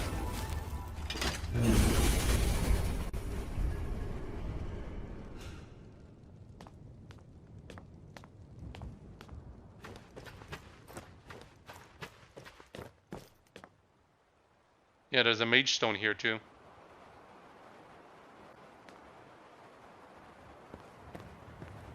It's not where we were supposed to go. I'll say that much.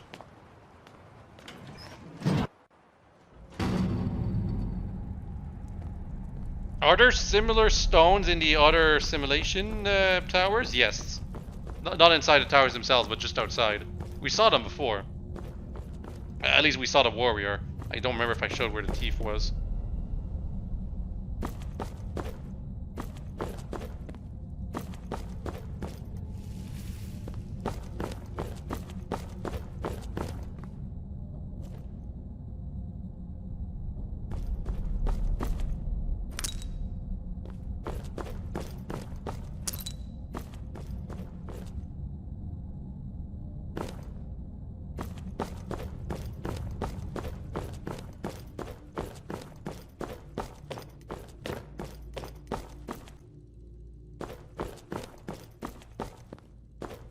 That's the entrance.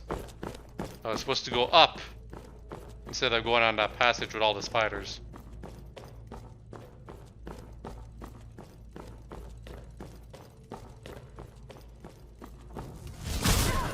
Don't know why there's a dwarven spider guardian. I gotta say, the spider guardians, I mean, yeah, they look like spiders, but I don't think people who have arachnophobia are as afraid of the dwarven spiders as much as the other spiders, because they're organic. The Mechanist, the Mage to non-dwemer. Few have taken up the study of technology from where the extinct mare left off. Blasphemy. The weight of such a label is a frightening deterrent. But the fusion of the natural and unnatural will be a necessity for the future. Meet with Razak Laren and see for yourself. He waits for you right outside. Yep, and saddle up, everyone. We're here for like an hour for this simulation. It's so goddamn long. And you're just waiting just for stuff to happen. That's the problem.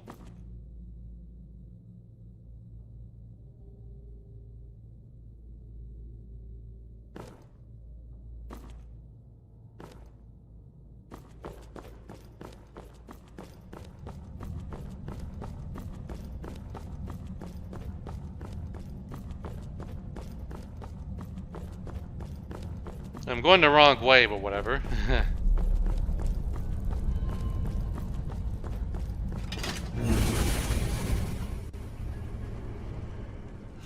Back up here. He's not outside up here. He's outside somewhere else. Pretty sure I could see his ghost if I were to just look.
Yep, we're just following him. Why is that?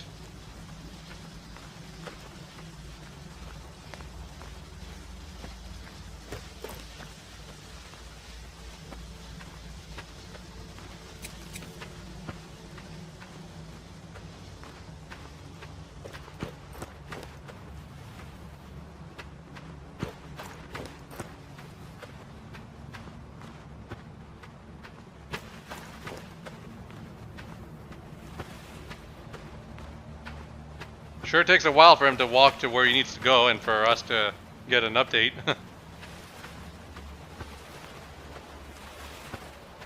Seems like this is the spot. Right there is perfect. Perfect for what?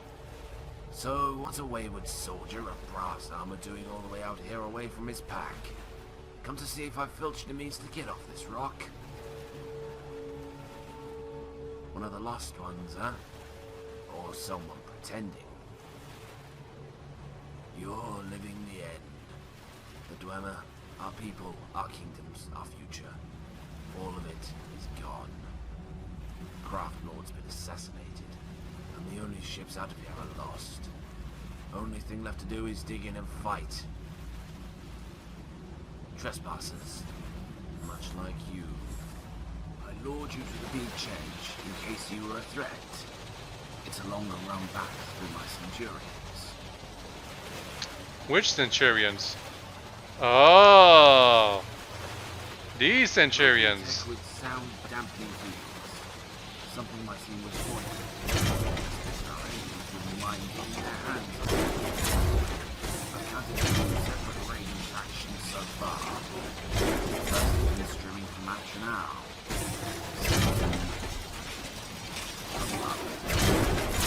The Dark Tower. I'm pretty sure that's what he was referring to. Those still alive will either commit suicide by the end of the month when the supplies are depleted, or make a last-ditch effort to run for sacred territory. I'm worried about others. With you here, we have a chance of leaving a dent in their armed forces.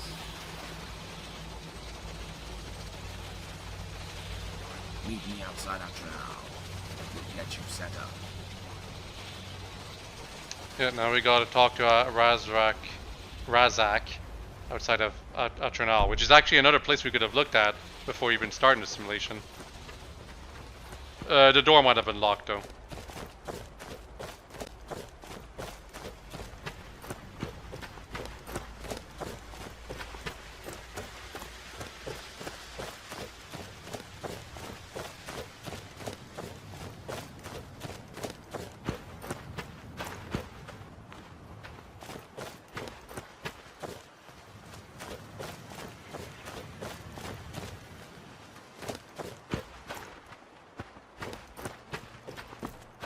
Yeah, there will be large swaths of me just remaining silent while doing this particular simulation. It's just very much a lengthy exercise in nothingness. It's basically like you experimenting with the new mechanic made for this specific simulation, but then finding out that it's kind of just a hassle to use that mechanic. You're better off just fighting all the enemies that are coming in waves yourself. And those enemies, like the amount of time it takes for the next wave to come by is absurd.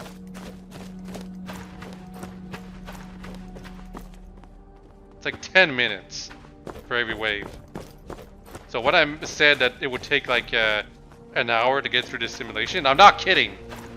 The simulation literally lasts an hour, and it's just because of all the waiting we have to do. It's why I consider this to be so bad. I will say that it's interesting that you get the whole real-time strategy the feeling out of this simulation, but it's too boring. That's the basic gist of it. It's just too boring.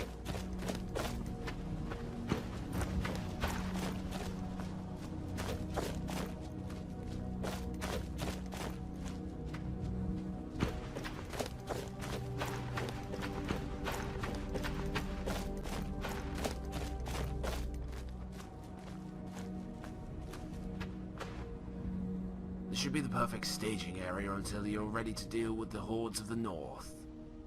The Spriggans here have developed a symbiotic relationship with our animunculi. They feed off the geothermal energy and transfer excess reserves to their machine companions in exchange for protection. If the island calls for it, they will fight as one under your will. Take this control scepter. Yep, the control scepter. That's the whole thing when it comes to controlling the enemy, well, not enemies, the allies that you're given to you. I lived up to my name. It's kind of glitchy is another problem. It doesn't seem to work sometimes. Servicing the state-of-the-art equipment. I must be the last one alive since everyone's so desperate to get a hold of me. It arose naturally over the course of our presence in this area. At first, the Spriggans were openly hostile towards anything encroaching on their territory. They eventually discovered that even though the Centurions operated on steam, they weren't actively feeding off of the craters. From that point, they eased off on their attacks, with the anticipation that the Centurions would defend their habitat from predators, if they were provided with fuel. We lowered the aggression parameter for our animunculi in response, and they've coexisted with very few incidents since. A constant supply of fuel and decreased downtime for manual repairs. No, it's something that we were still in the process of artificially fostering through behavioral engineering. Would it have been worth the effort? Probably not. The island is small enough that our facilities and animunculi can manage any environmental concerns at a faster rate than a biological agent. Still, having every sentient animal and plant under our control would have been a marvel to behold. Maybe I will yet live to witness it, but in the hands of another. Since before we arrived, they emerged from their deep hibernation after Centu Deus completed its climate operation yet before any wildlife could be imported from home. Yeah, remember, the Isle is supposed to be cold all the time, and yet there were Spriggans in the Isle, despite that. Nathalic, I summon you.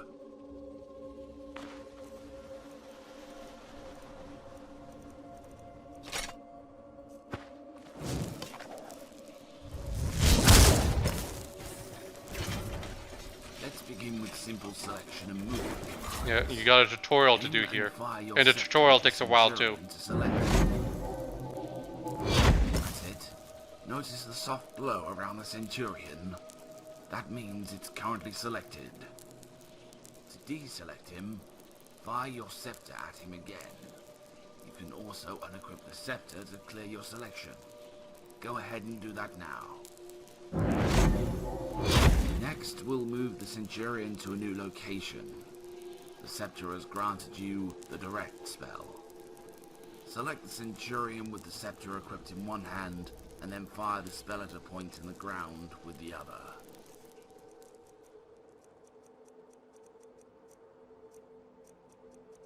Yeah, it's an illusion spell ability.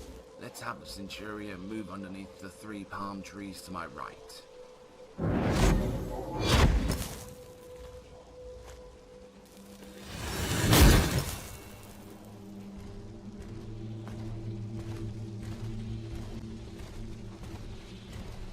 Good, good. Awoken one of the Stringans too, right on time. Let's get her to one of the craters. You'll need to deselect the Centurion first. You can't have a Spriggan and a Centurion selected at the same time, you see.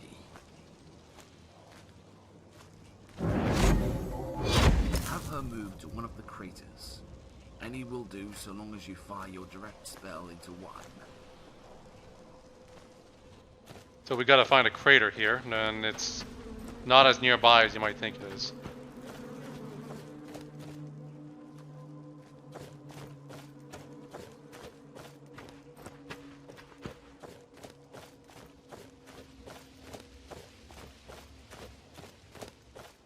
There's one.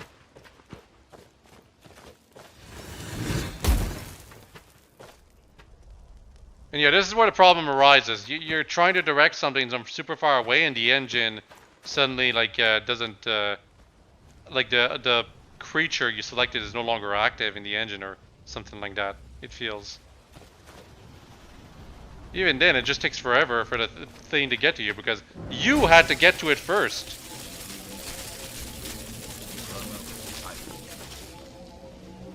Now that she's on fire, select the Spriggan. Head back to the Centurion and use the scepter on him too.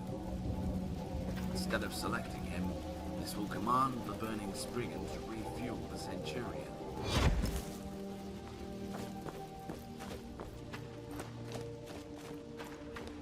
So yeah, you take a green Spriggan, which is like a easy mode Spriggan, turn it into a red Spriggan, which is a hard mode Spriggan. Then you select the Spriggan and then the Centurion, and that refuels the Centurion. That is so overly complex for just some basic actions that would take no time whatsoever if you were to do it yourself. And I forgot I could unequip the scepter to deselect the Centurion, but whatever.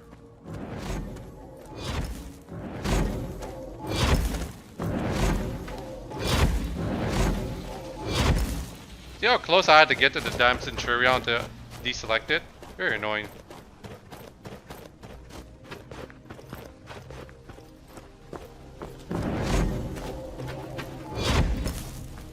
When I select the Spriggan.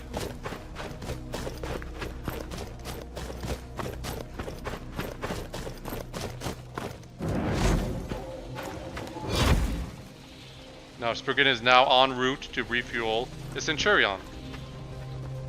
But even if I had done it on my first try, it would have been slow. The fact that I had to redo it though just makes it even more obnoxious.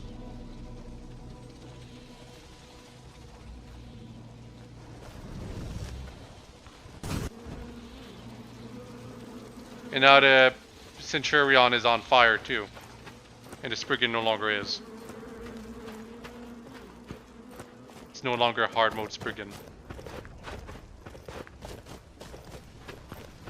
Once the Centurion is fueled, its mobility is multiplied by 1.5 for roughly 10 minutes. During combat, it will emit fire instead of steam. That's enough training for now. Yeah, other things to say, but because I was so far away, we weren't able to see it. I think I was supposed to bring the Centurion closer. That would have made so much more sense. But he never mentions us to do that. It's also possible that I just didn't pick the right crater. There probably was a crater nearby that would have made things a bit easier. Got the basic idea, right? Time to put it all to the test in battle. Atronal is hardly a threat anymore. It's the perfect place to start. You can target specific enemies with your scepter as well. Works the same way as having a Spriggan refuel a Centurion. Of course, you could just kill them on your own. Yeah, definitely do that. Scoundrels thinking they can hide from us. You can bet they'll also have some constructs on their side. They'll have reprogrammed their targeting parameters to hone in on anyone who isn't carrying the proper identification crest. And clear rooms one by one? Why go through all that trouble? Safer to draw them out into the open and fight them on your own terms.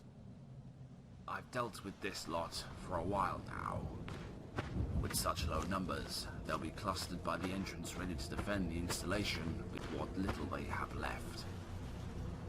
Carissa? Infiltrate and sabotage. Yeah, the Atronal dungeon. It is locked before you get inside.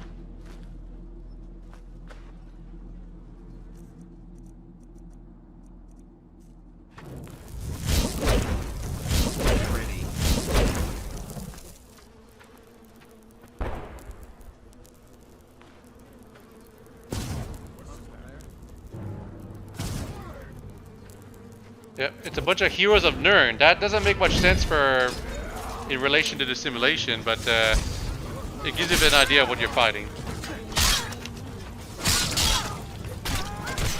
Of course it does. We're fighting under fire. A new enemy squad has appeared on the beach. But first we gotta take care of these Void Sphere Masters. So yeah, the enemy squads mostly come from the beach. And it's not like the Centurions aren't a help for fighting off these enemies. It's just that they're too slow.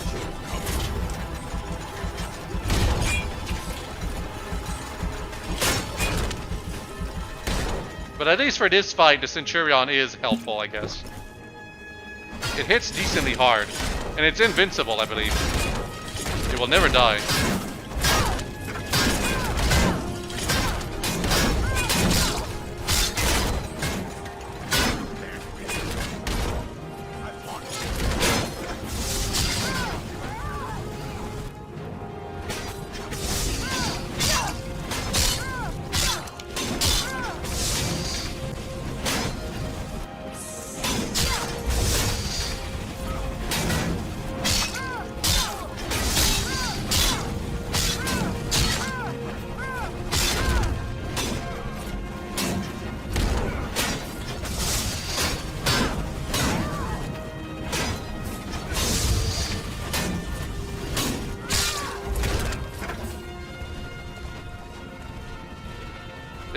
was the first wave of opposition.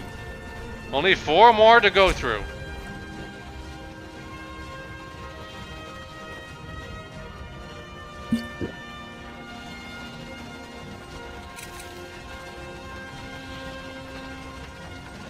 That looks like the last of them. So what do you think? To be honest, if the simulation could end right here, it would have been okay. It would have been a bit dragged on, but it would have been okay. No, there's 4 more waves of this nonsense. And it just takes so freaking long to get through them.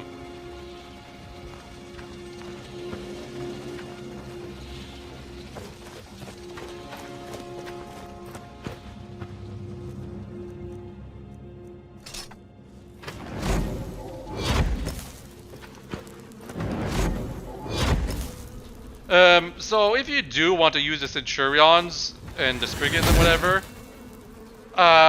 just place them in like the beaches so that they can start fighting the enemies off. I forgot to mention another problem of why it takes so long to get through all this. It's because the enemies spawn all over the beach and it's easy to miss them. And because you miss them, the next wave doesn't start, and because of that, you're just stuck waiting, thinking you got rid of all the enemies, but you didn't.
Yep, saving before starting. You know, in case something screws up. Mulsalkin Crater. None of this brings back, memories? No. Is having the will to survive now worthy of the denomination of hero? Hardly the apt term. Yeah, he's in the simulation and he doesn't see the same thing. We should keep our eyes to the south. The racket you made outside Atronal will undoubtedly give the impression that one side or the other is now busy attending to their wounds. This has been going on long enough. Each raid has been yielding diminishing results in higher casualties. It's now or never. A full assault on the beach is upon us. You wouldn't be here if this was just another day in our little war. Always showing up at the right time to see things to an end. Wipe them all out. They'll be coming in with catapults by land and rowboats by sea. 3 Centurions, 5 Spriggans. That's the army I can spare. Don't need any of them. Myself is more than enough. You didn't hear about the ships being raised at port. There's a cargo vessel hidden somewhere on this island. They wouldn't risk losing it in battle. I don't know if that's in reference to the ships coming near the Isle right now. Yeah, there are some catapults attacking the Isle right now. They don't really affect you. It's just to kind of set the mood. You also cannot attack the catapults. They're like completely off of the Isle. But yeah, now it starts and we just have to basically go out of our way to defeat all the enemies. I do some setup because it takes so long for the next wave to start, but ultimately I'm pretty sure I mostly take care of the enemies myself.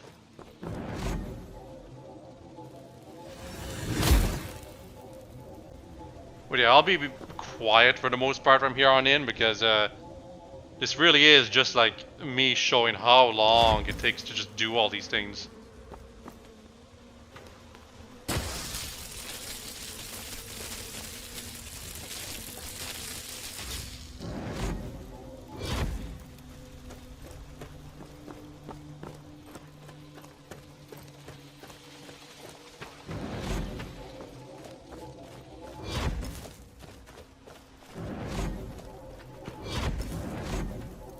Yeah, it took so long just to select that good thing again.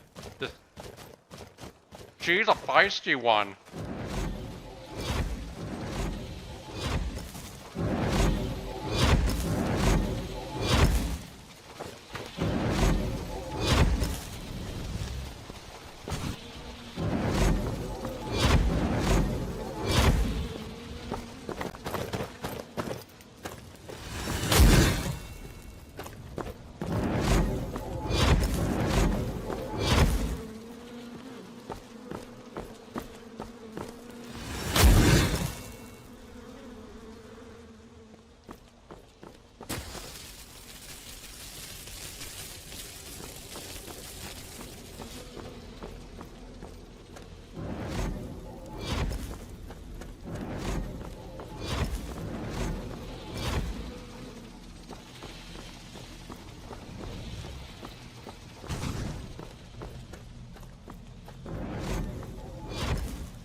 It's trying to power it up and it keeps missing.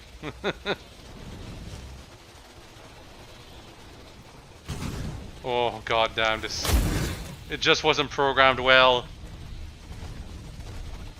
It's also part of the engine's fault too, I guess, but this was a mistake. Mage Tower simulation was a mistake. This is why you basically just take care of everything yourself.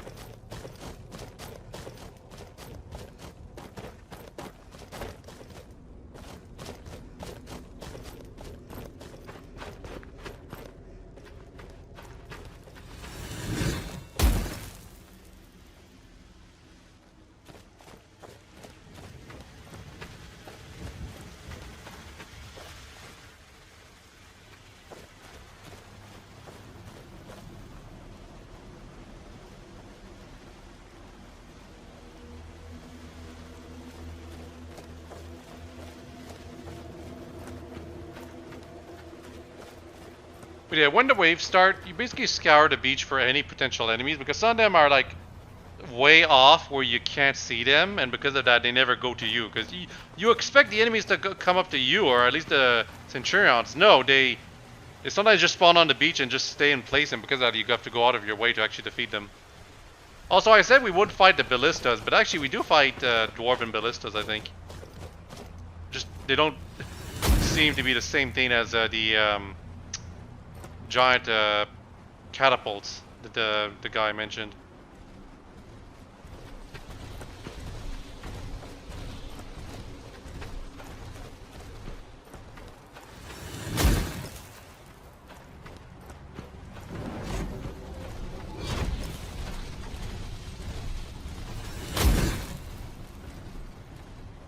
I'm trying to place the Centurions in a way, but it's not that really working well.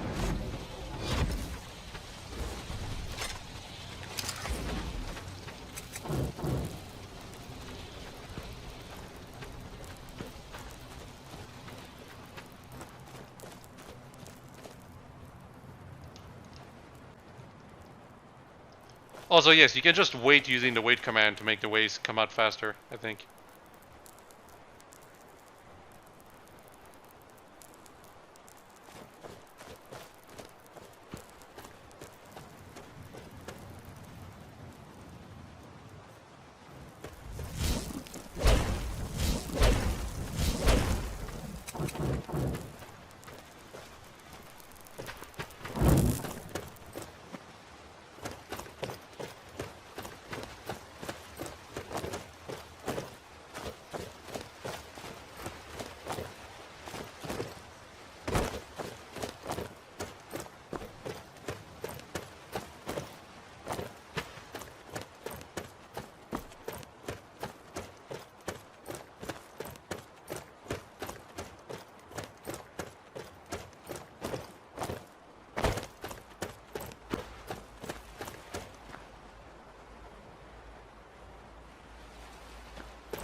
Yep, sometimes I'll just skip ahead the footage just to start things. This is Razak. Can you hear me? I'm communicating through the scepter. Good thing I didn't drop Never it. said I wasn't going to help, did I? Listen, hostiles have just made it down the hill. 5 bodies, 2 spheres. A larger group is right behind them, ready to move in if they fail.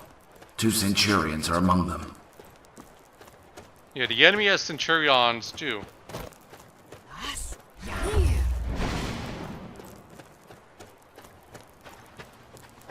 Aura Whisper helps detect the enemies, but it's also still limited in range. And sometimes the enemies, I believe, they spawn inside the beachhead. So that's kind of annoying. It means you basically have to go out of your way to check everywhere. Like, really. And you're not, this is another thing too, like it's probably a good thing we're not doing it, but we're not defending any particular spot. But if we were, like that spot would probably be exceptionally difficult to defend. But I imagine the reason we're not defending a spot is simply because it'd be too easy. Because you just put all the Centurions next to the spot if that was the case. And if it wasn't too easy, it'd be too frustrating.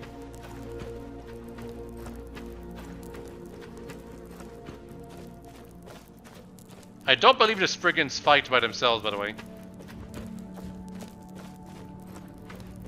But they're also not attacked by the enemies either.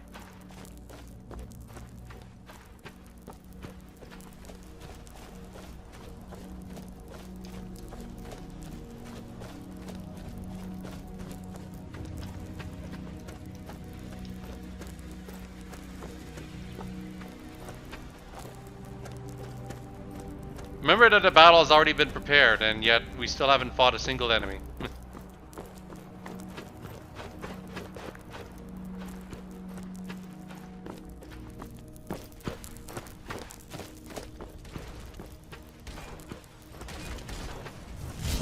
But the Centurion has.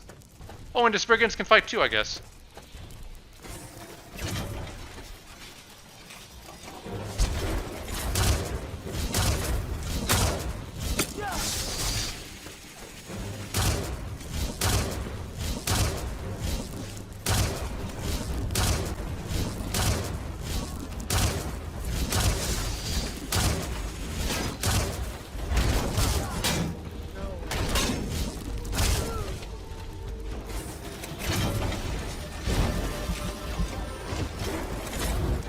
Yeah, it says an enemy spot has appeared on the beach, but it's not the beach right there.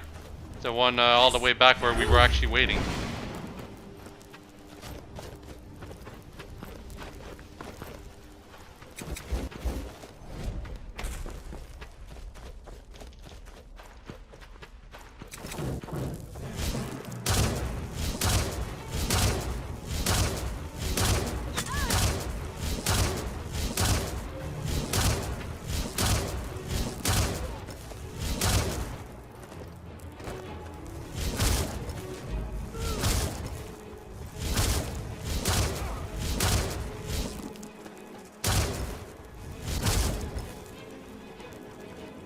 Oh, the Void Spheres are definitely the more annoying enemy to fight here.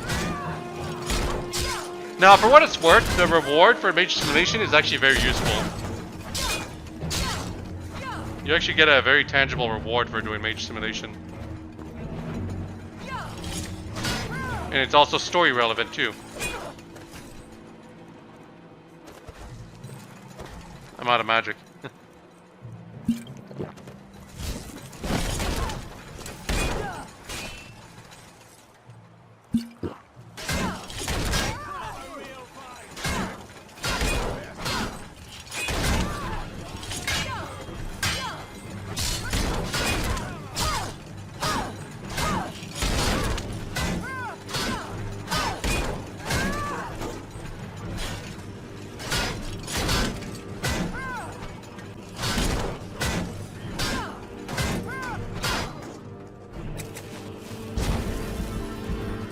Yeah, the Lightning Cloak, like if the enemies have less than 25% health, it still does the effect where it stuns the enemies because of the lightning perk I got from the mod, the perk mod.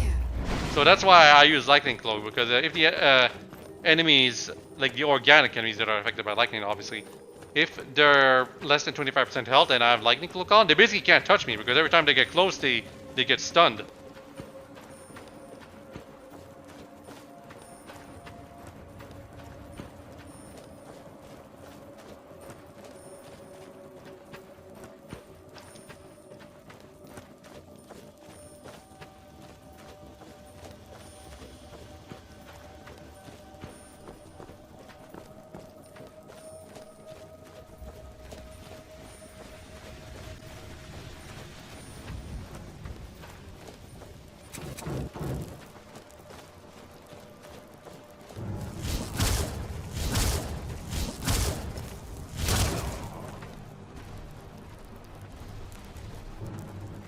Oh, also, you're blocked from exploring any other part of the isle right now.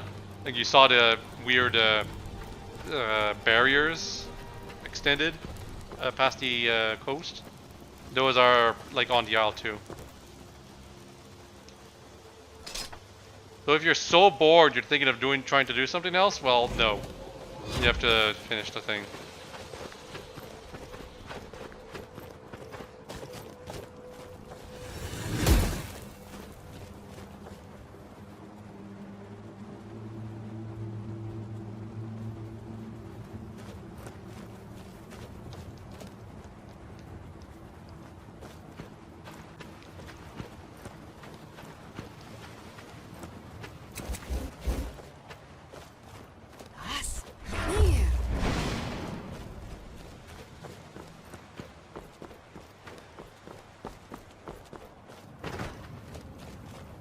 Can see an enemy all the way over there.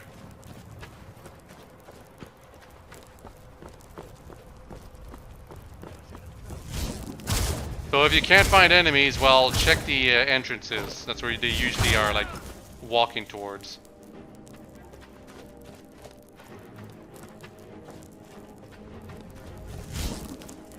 And if they're not walking towards anything, then they're probably just straight up on the beaches.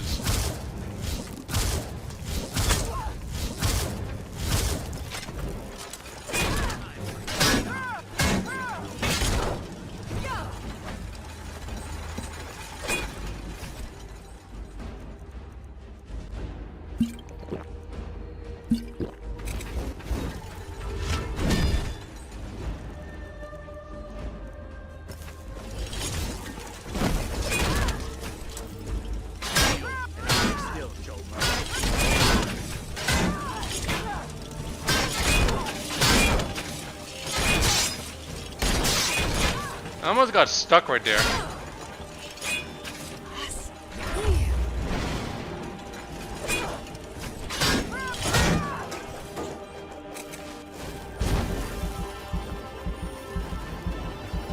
Yeah, that's another problem with Skyrim. The enemies, they can't climb on stuff, so because of that, if you want to take care of the enemies very easily, like, there's a reason Stealth Archer is so overpowered. It's because you pick a spot the enemies won't be able to normally reach you.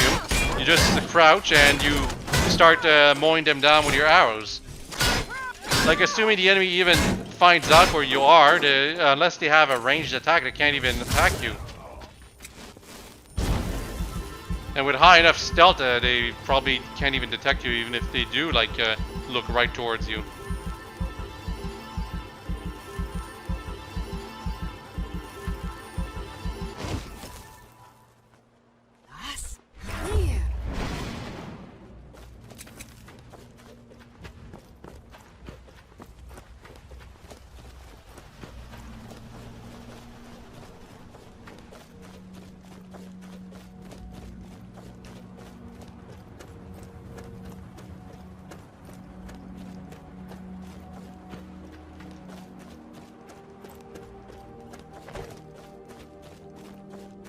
That's a Void Centurion.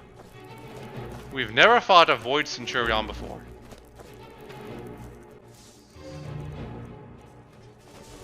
But, you know, it's still a Centurion, so it's still probably not that strong.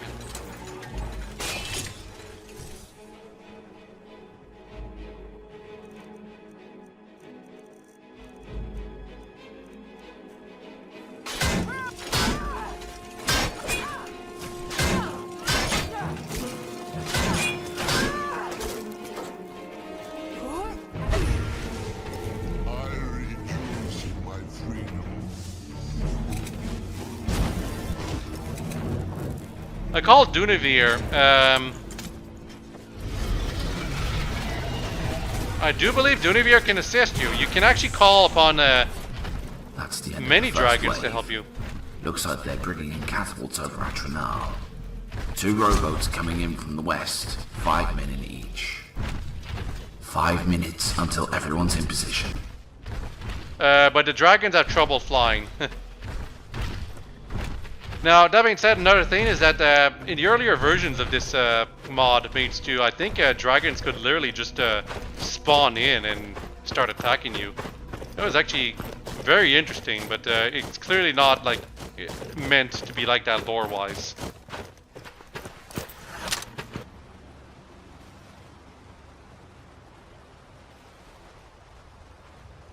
Yeah, I skipped ahead. And yeah, you can see, they just spawn in.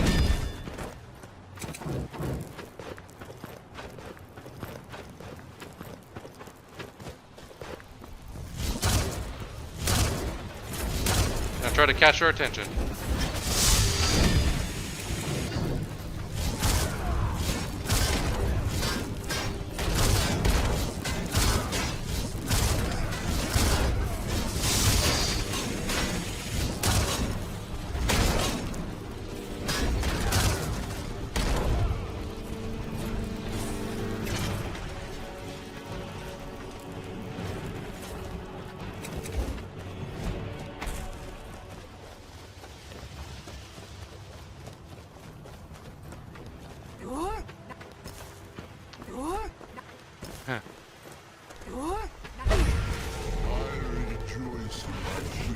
Yeah, Dunavir is more useful if he's on the beach.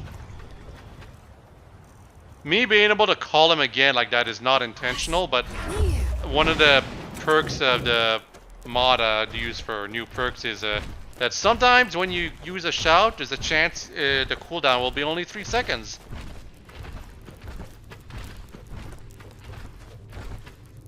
Because normally calling Dunavir is like a 3-minute wait, but then again, I called Dunavir and then skipped ahead in time, so I forgot to take that into account.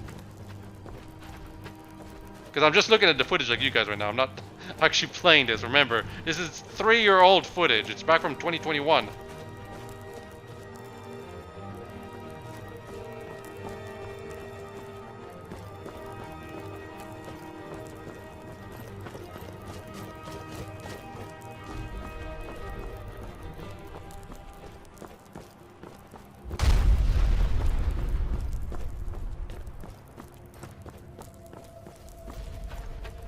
Actually, those catapults, aren't they supposed to be like on our side?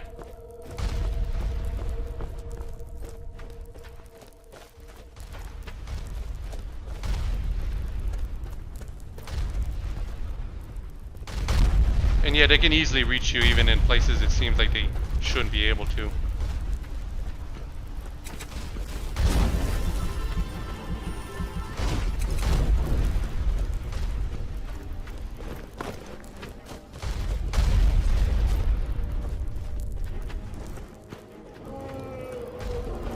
Dunavir tried to fly. Oh god! Those things just literally appeared right behind me. And ballistas, I always have some kind of irrational fear of them. Because I think there was, like when I was used to play the Requiem mod, when it was like before the special edition of Skyrim, the ballistas were like, there were some other mods that would try to implement the Requiem super difficulty bonus onto these things. And because of that, these things will basically just one-shot you. And I keep trying to use lightning spells on all void machines because I want it to work, but it is not.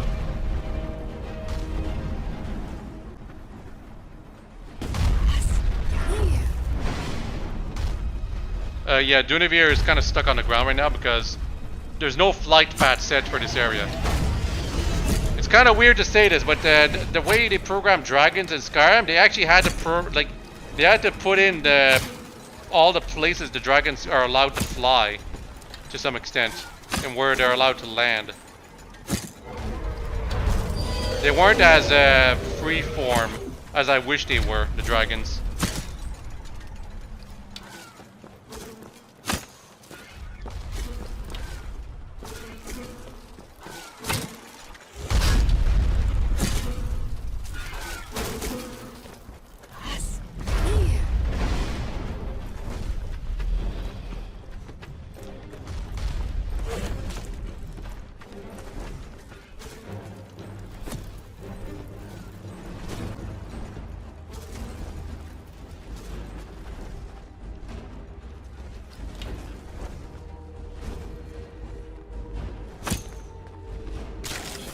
Yeah, I caused a critical strike on the burnt Spriggan, but it, I'm pretty sure I can't kill it.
Okay, the Spriggans are down right now. But they get back up eventually. Looks like they're pulling back the catapults. We can count them out of the battle for now. Got some bad news though. Their scouts have spotted you and are aware of your position. 2 rowboats coming in from the north. One looks to be heading towards Atronal. And... damn. They're sneaking in a Centurion and 4 ballistae down the mountain outside Atronal. Careful around there.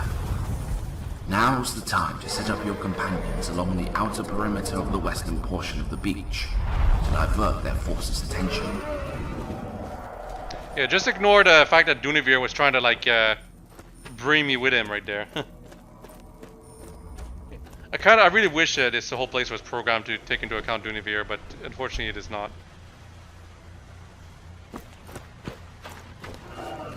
He's still there.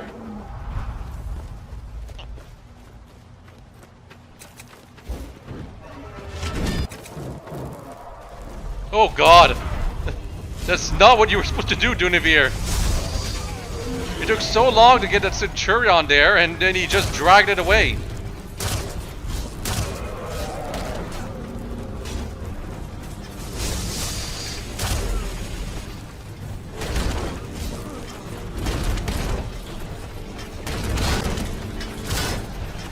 I keep using Lightning Bolt spell even when I know it doesn't work.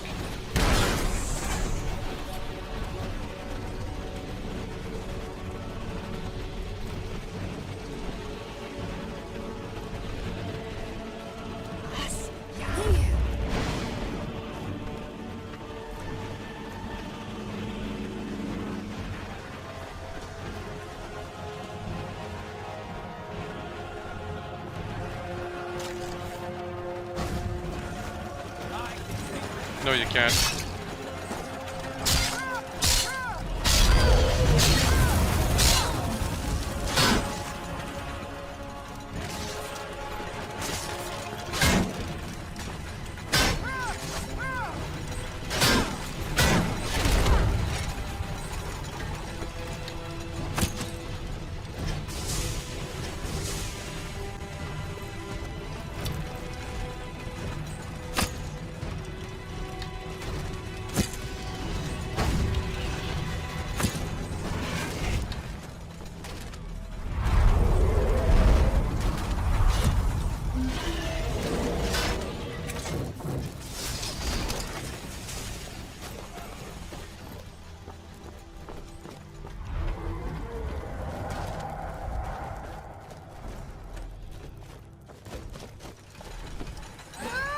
Man, that's really annoying. I'm just trying to finish this thing off and it keeps running away. That's why I switch to my bow sometimes.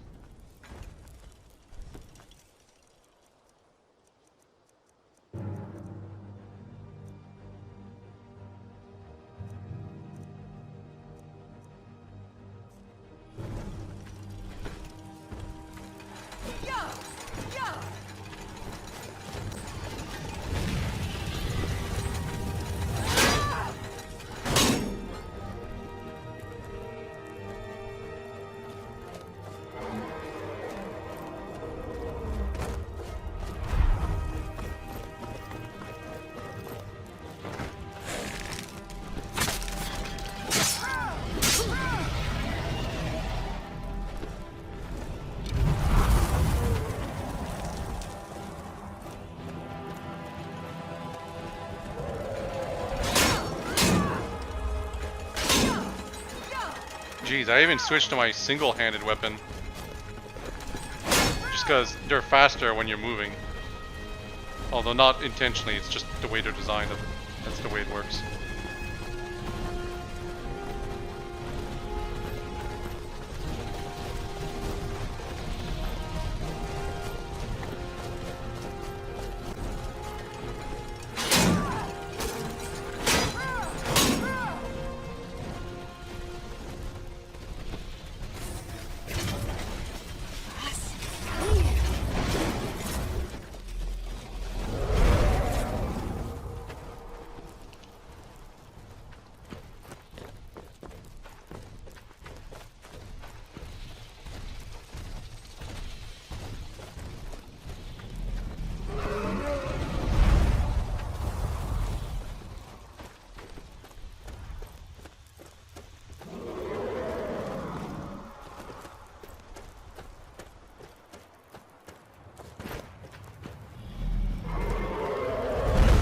I'm pretty sure Dunavir is supposed to like disappear at some point, but because this area is not programmed to take into account dragons, he does not. So that means he's like semi-permanent now. I think I eventually ditch him at the when I'm done with this simulation.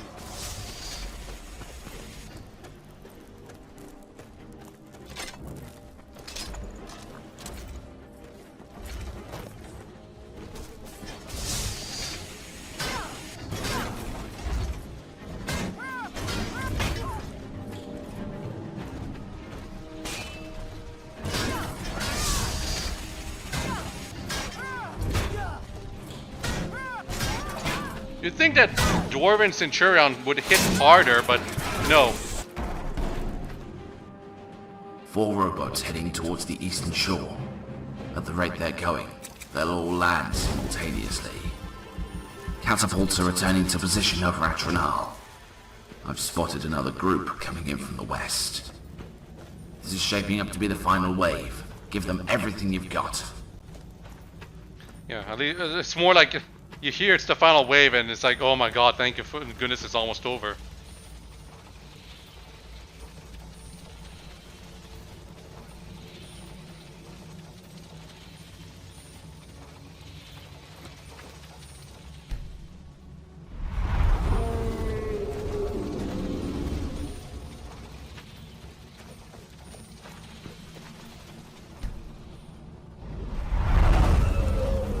Here we go.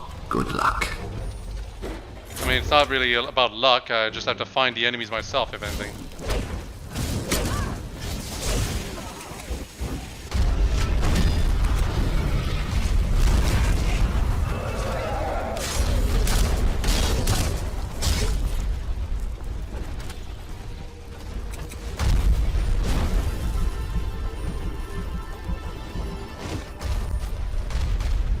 Also, I mentioned that the catapults might have been our allies in this, but no, they are our enemies.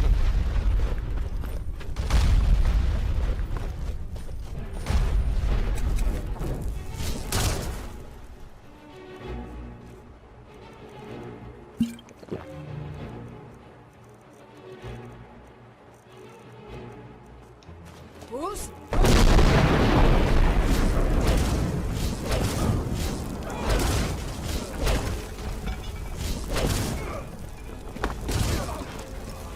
Lightning Rune was so good right here.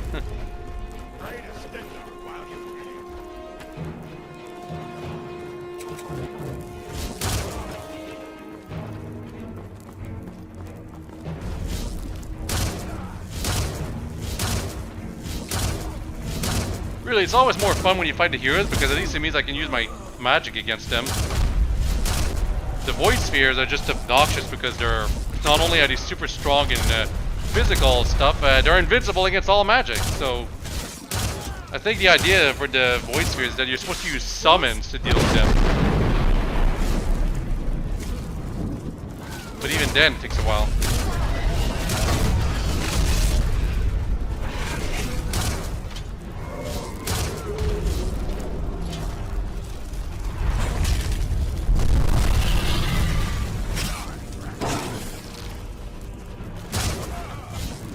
I think Dunavir just despawned right there. Took him a while. That's the last of them. Catapults are retreating, and no additional enemies in sight. I'm coming down. We'll rendezvous in the crater.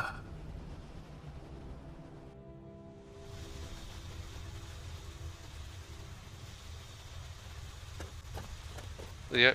Why was there a screen fade? Because of this. I've ordered the Centurions to scout out the area just to be safe. But I say we've won. Have we? I'll be taking the scepter off your hands now. What happens now? I'll tell you everything you want to know about how this all works. You've earned that, wouldn't you agree? Follow me into the tower. More walking. Yeah, the fate to black was to clear stuff. Send it to level 4. If the island calls for it, they will fight as one under your will. Possessing the Razak's control scepter has endowed you with the ability to temporarily alter the targeting parameters of void constructs. At least a convert void construct spell and have them fight by your side as they always were meant to. Possible. Wait, don't move. Yeah, now we've got a whole bunch of void sphere masters right around us. But look at what this new ability we just got is for. It's for specifically controlling these guys, and we have to use that ability. It's pretty clear. I'm trying to search for it right now. Convert void construct. It's an illusion spell.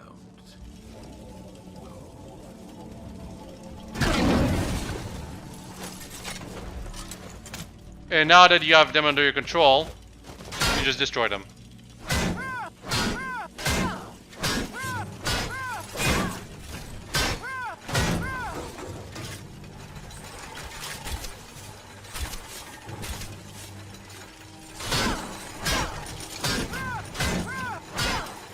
I think they hurt Razak back there because he was running away.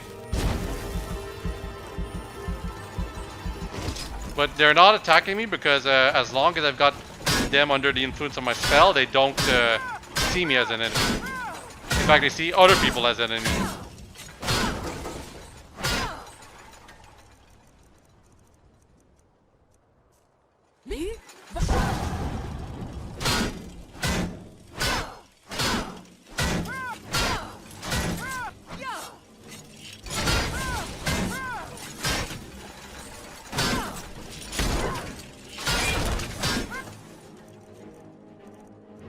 Still takes a while to defeat all these things.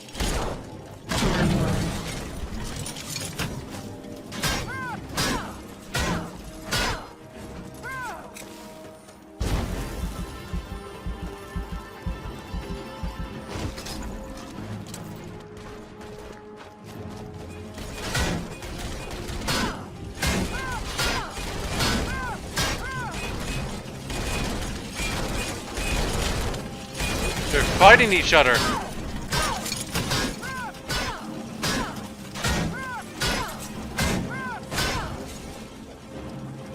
Not enough, however.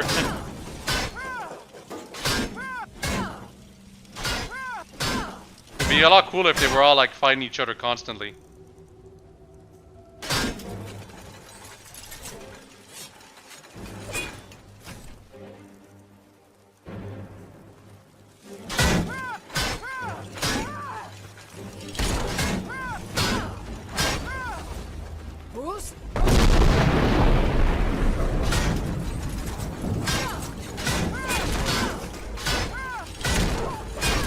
Oh, the effects of the illusion spell have dissipated. So if I want to take control of them again, I have to recast it. I seem to remember the first time I actually did this part, all the Void Sphere Masters like immediately got pacified. And therefore I didn't have to deal with them. But I guess I might have done something wrong, who knows.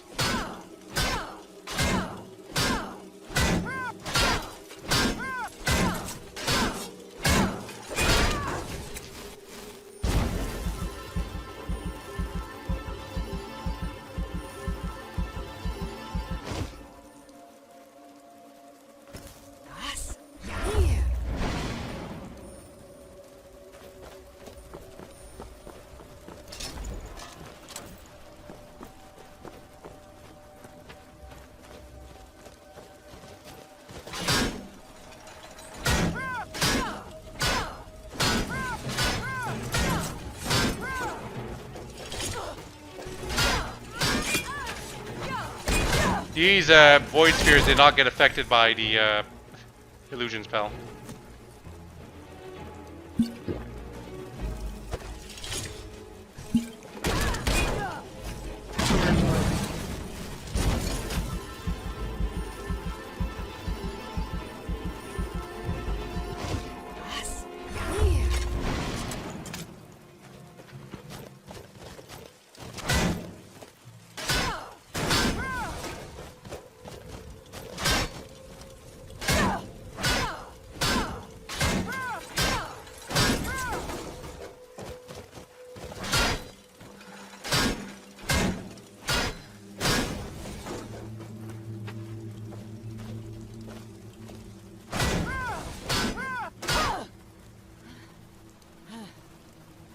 About time. Finally almost done with the simulation. No more combat, at least. And we gotta go back to the tower to talk to Razak. He's gonna tell us about how everything works. Feels like he should have said that at the beginning, but no.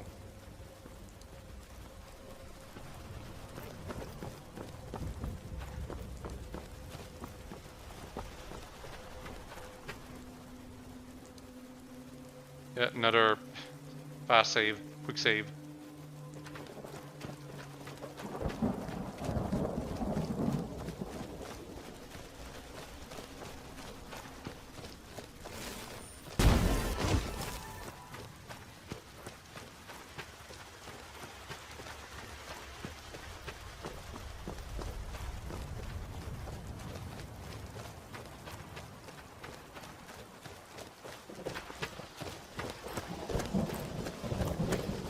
Yep, right by the entrance.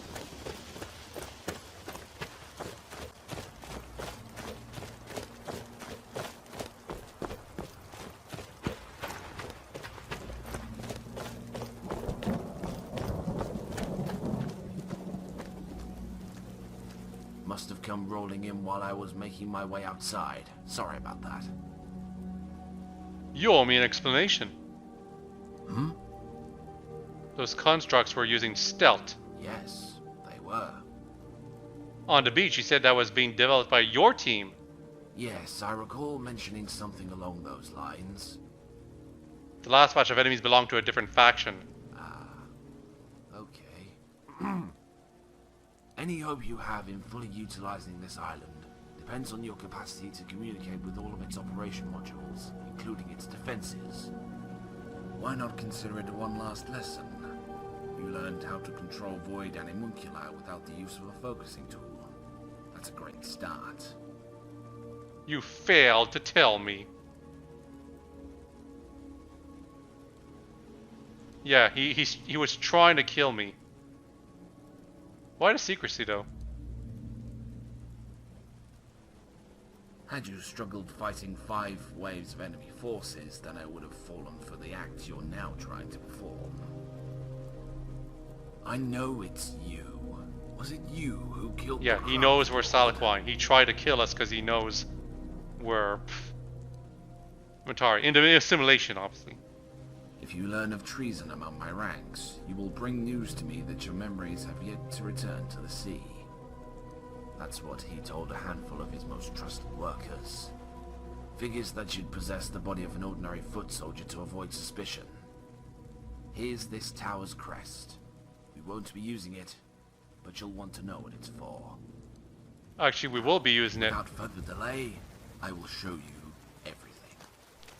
Unfortunately, no. He disappears before that happens. The simulation ends before he tells us everything. It's very funny in that way.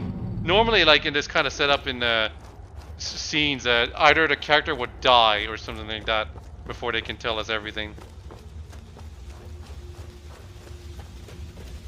But yeah, that was the Mage Tower simulation. Definitely the worst of them because of how long and boring it is. I don't know why I'm going over here. This is not where we're supposed to go.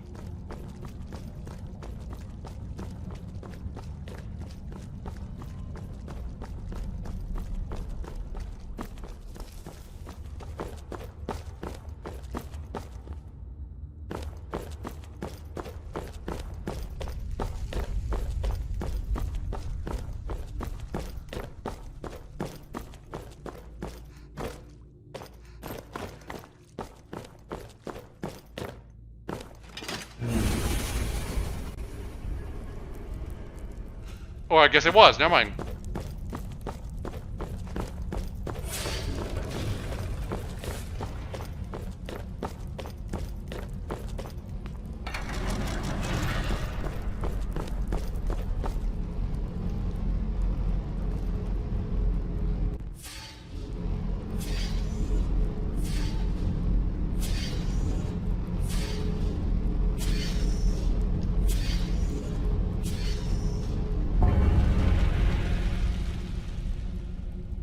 Now we get to talk to Matari again.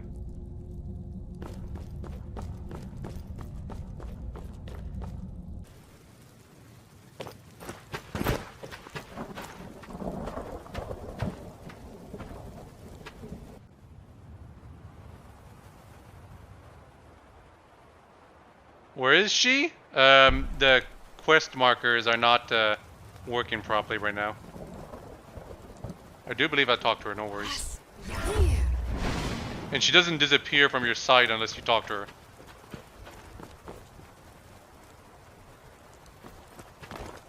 She's right down there.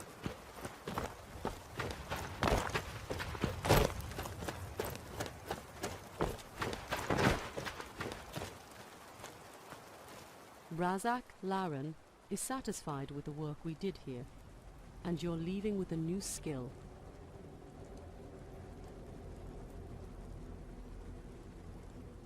You obtained the crest, marking the end of the simulation. Dwemer clad in armor. I did not foresee this. Time dilation, a fault in the mechanisms that produce the actors.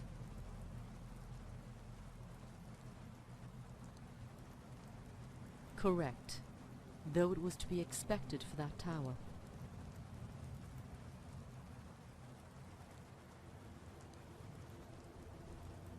Withhold your suspicion.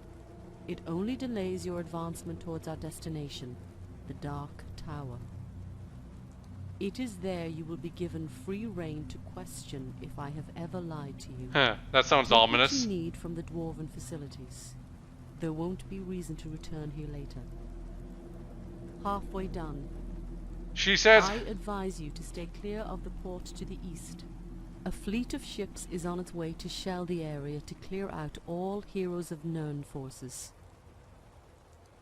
Enemies of the heroes coming to finish their mission. The Sirens. Don't get distracted. These forces will be too occupied dealing with the heroes to present any danger. They are to you. actually interesting though. Press on to the next tower. You're almost through. To be fair, I keep saying they're Sirens, but they're actually Ashen. So, if you want to fight Japanese-like Eastern dressed warriors, you go fight the Ashen on the East port.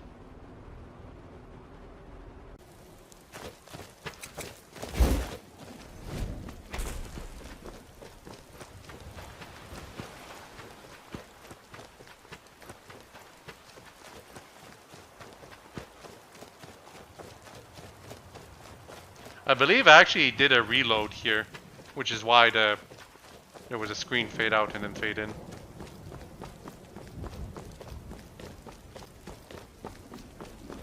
Because something was bugging out with my gameplay.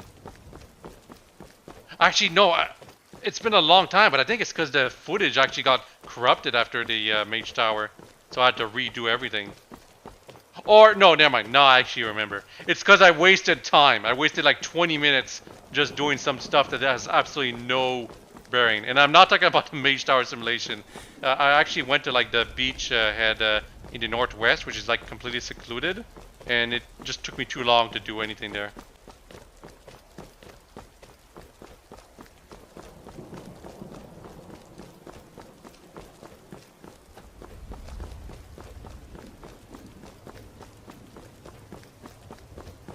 But yeah, interesting. I actually thought we were in fact fighting real heroes in the Mage Tower simulation.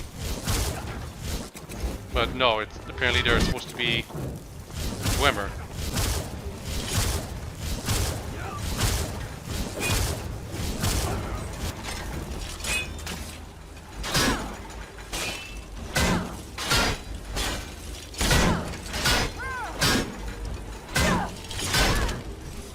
Yeah, I could be taking control of the sphere. No, I prefer destroying them.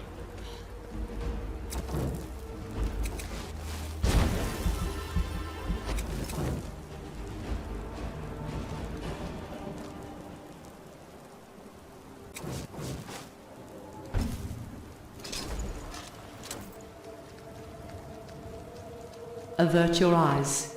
You don't need to deal with this group. Well, that just makes me want to deal with the group now, doesn't it?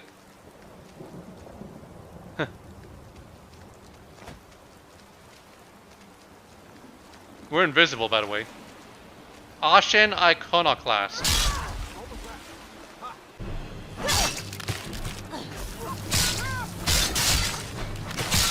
So yeah, they're kind of dressed like Eastern warriors, because that's what they're supposed to be. Ashen. They're male Ashen, though, surprisingly. We didn't really see male Ashen in back playing the mod itself, so this is like the first time you actually ever meet some.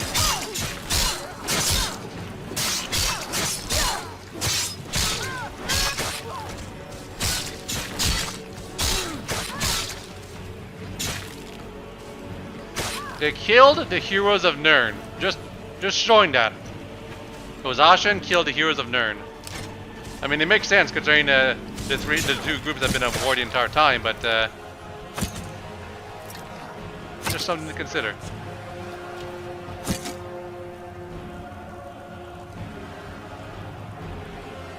I have to refill my Dwarven Black Bow.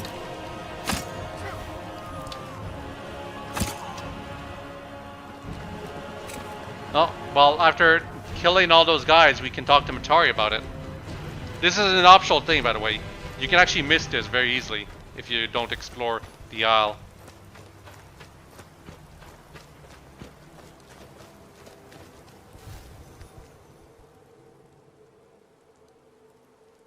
They're Ashen, the first of many. Freezing. Only in purpose. I advise you not to seek them out. They're not here to do you harm unless you force their hand. Following orders. What orders? Today, they're battlefield surveyors. Tomorrow, they will lay the foundations of Tamriel's future. And the Ashen want this? The Ashen only desire to fulfill the ambitions of their leaders. And who are their leaders? They lack the foresight to see what their orders to destroy revered Tamrielic symbols will do. This practice isn't all too uncommon for invading forces. You've seen it happen in Skyrim. The purpose is simple. Create a cultural blank slate without any history that threatens the incoming rulership.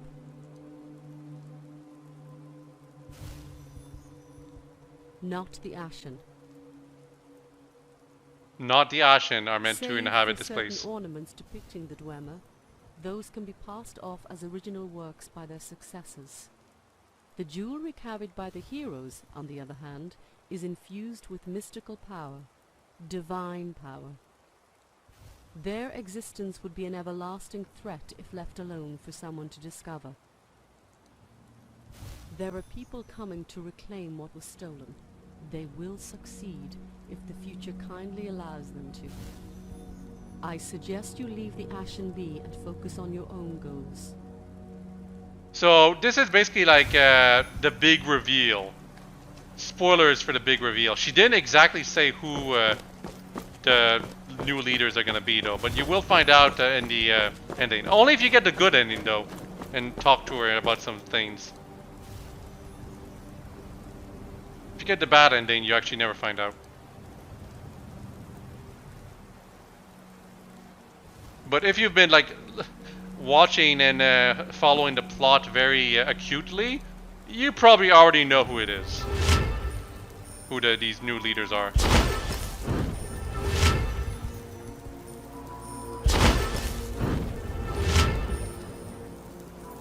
I'm warming myself up using the Kindle spell. It basically uses firewood to warm my character up. But I have to cast it multiple times to get rid of the coldness.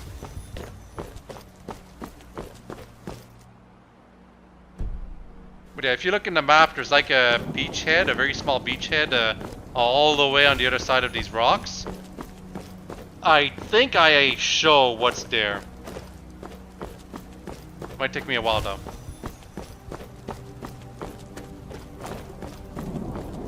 It's gonna be a while before we do the next simulation, by the way, because of the ongoing battle between the heroes and Ashen on the eastern fort. But yeah, it seems I'm gonna actually try to go there. And it's way easier to go by the sea.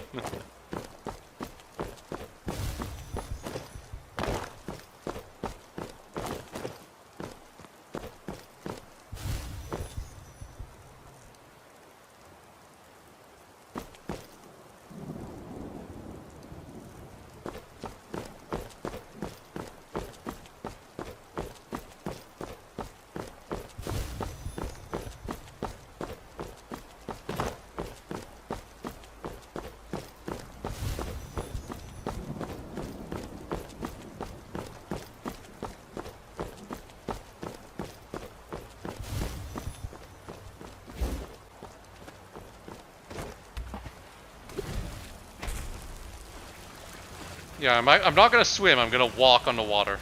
It's a lot faster this way.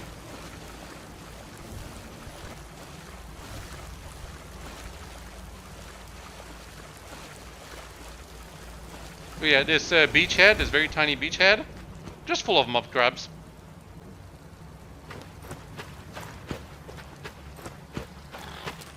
They will attack you if they see you.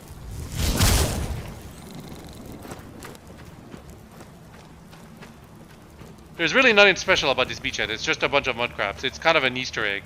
There's something similar in Vanilla Scarm, I believe. There's like an isle just full of mud crabs if you go like far, far to the northeast. It might be a mod thing though.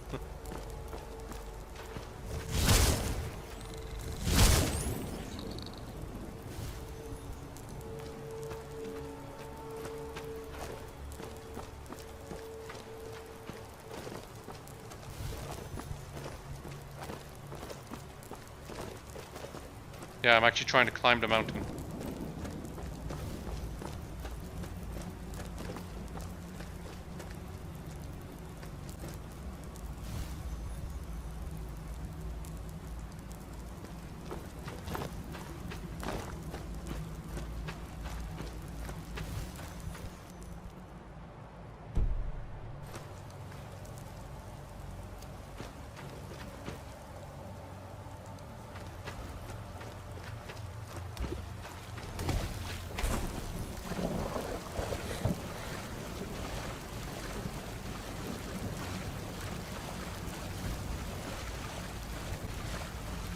Now we're going back around again.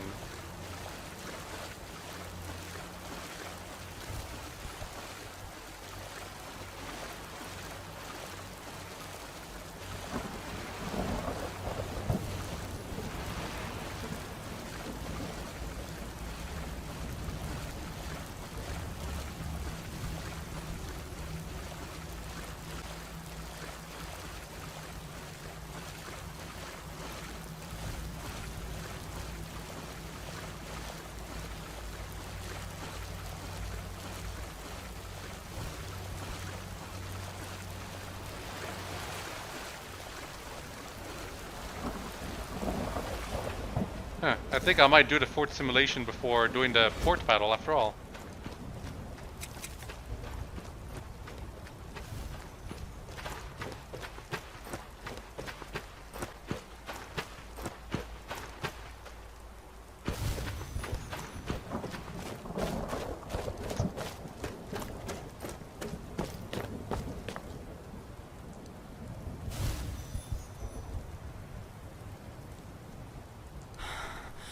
I'm freezing!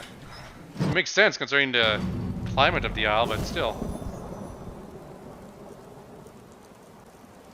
It's supposed to be cold, but doesn't mean I want to freeze to death.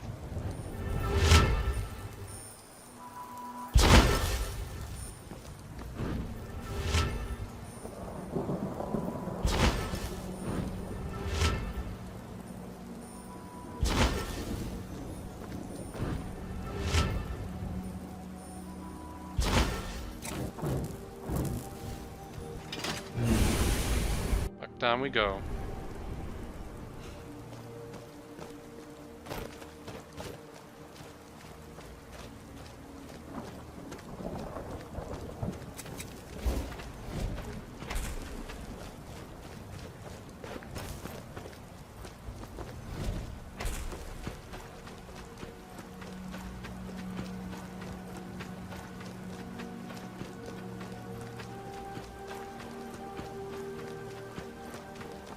That's the serpent stone right there. I didn't check it out quite completely, but yeah, this is the serpent tower. It's a bit different than the other towers, which are supposed to be sort of connected to the others, but I really don't remember if I do this right away. I keep thinking the battle is after the third simulation, but I guess it might be after the fourth.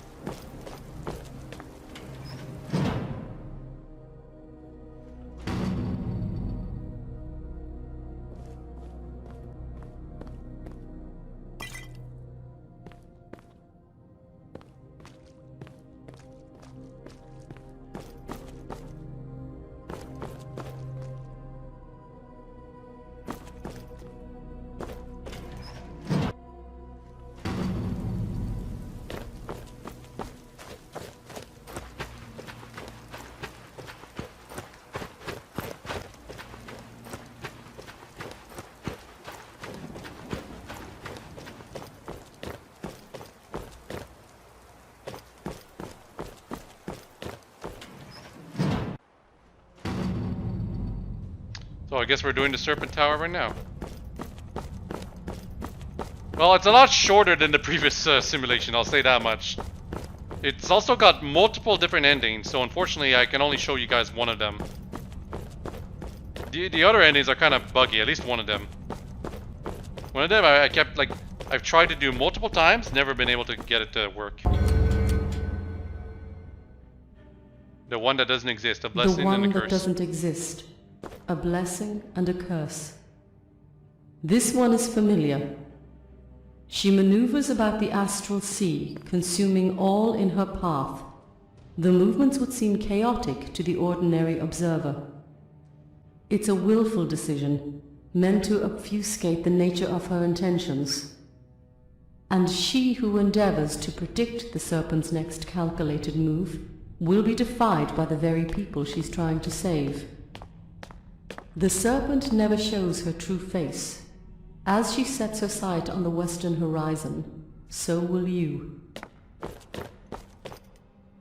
We are on the western horizon.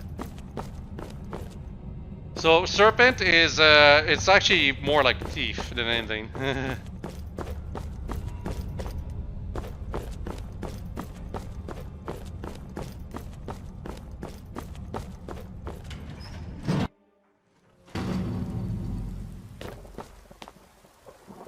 Remember that all these events are chronological, remember? So now these people, they're like the remnants of the town having fallen into chaos after we assassinated the Craft Lord.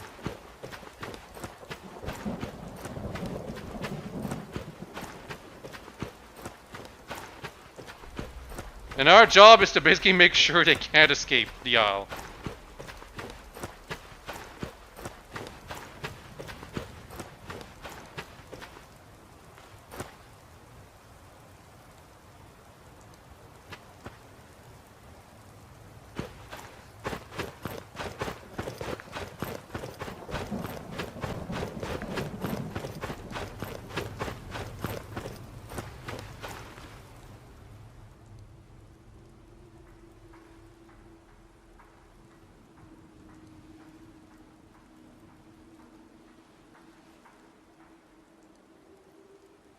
Yes, thinking about logistics. Who goes, who stays, how much cargo we can carry, and where we're headed. I never signed up to be captain, but these past months have forced us all to play the parts we're hardly qualified for, eh? Name's Bulumenthes. Used to be a dockhand. You? Not important. I suppose you're right. See these guys around the beach? Most of them were scientists and stockmen who had never thrown a spear in their life until the upheaval. What upheaval? Have you been in hiding this entire time? Vanchim turned up dead and sent everyone into a panic. Word got out his test subject escaped. Resdane had fallen. Look, you can be caught up later. I need someone like you to do some work around here. See those crates scattered around? They need to be secured so they can be ready to be loaded onto the ship as soon as possible. So, what about it?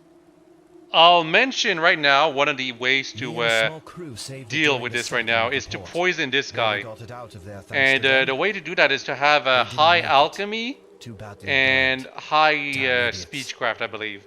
However, it never works for me. I can never poison the drink, and it, like, the option never comes up. I feel it's broken, even though the walkthrough mentions that as a possibility.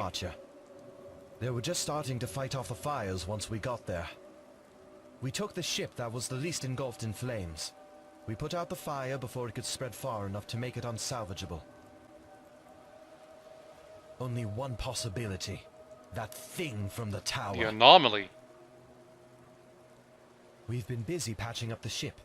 Without a proper crew, I've also had to concern myself teaching these people how to sail it. Starting with the basics and taking it all the way to the top. And you only have a couple days. Dangerous waters surround the island.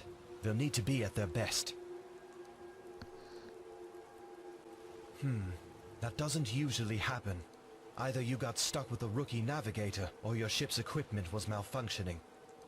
All of the ships here come equipped with custom harmonic resonators. I like to think that it was karma from Dimitri mouthing off Lilith at every opportunity. Well, every Ashen, basically. Of course, the truth is, I just killed him. Offset your ship's balance. Takes a fine set of hands to sail without that machine.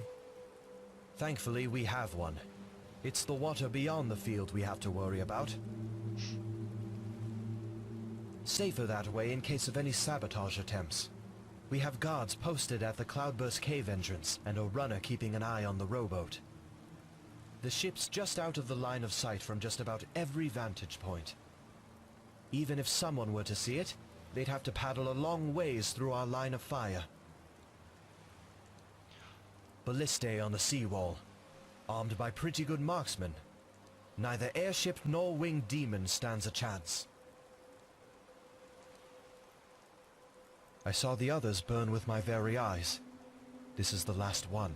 Oh, so if we got rid of this one ship, all right, then. These guys would all be stranded. Fine, but only for a second.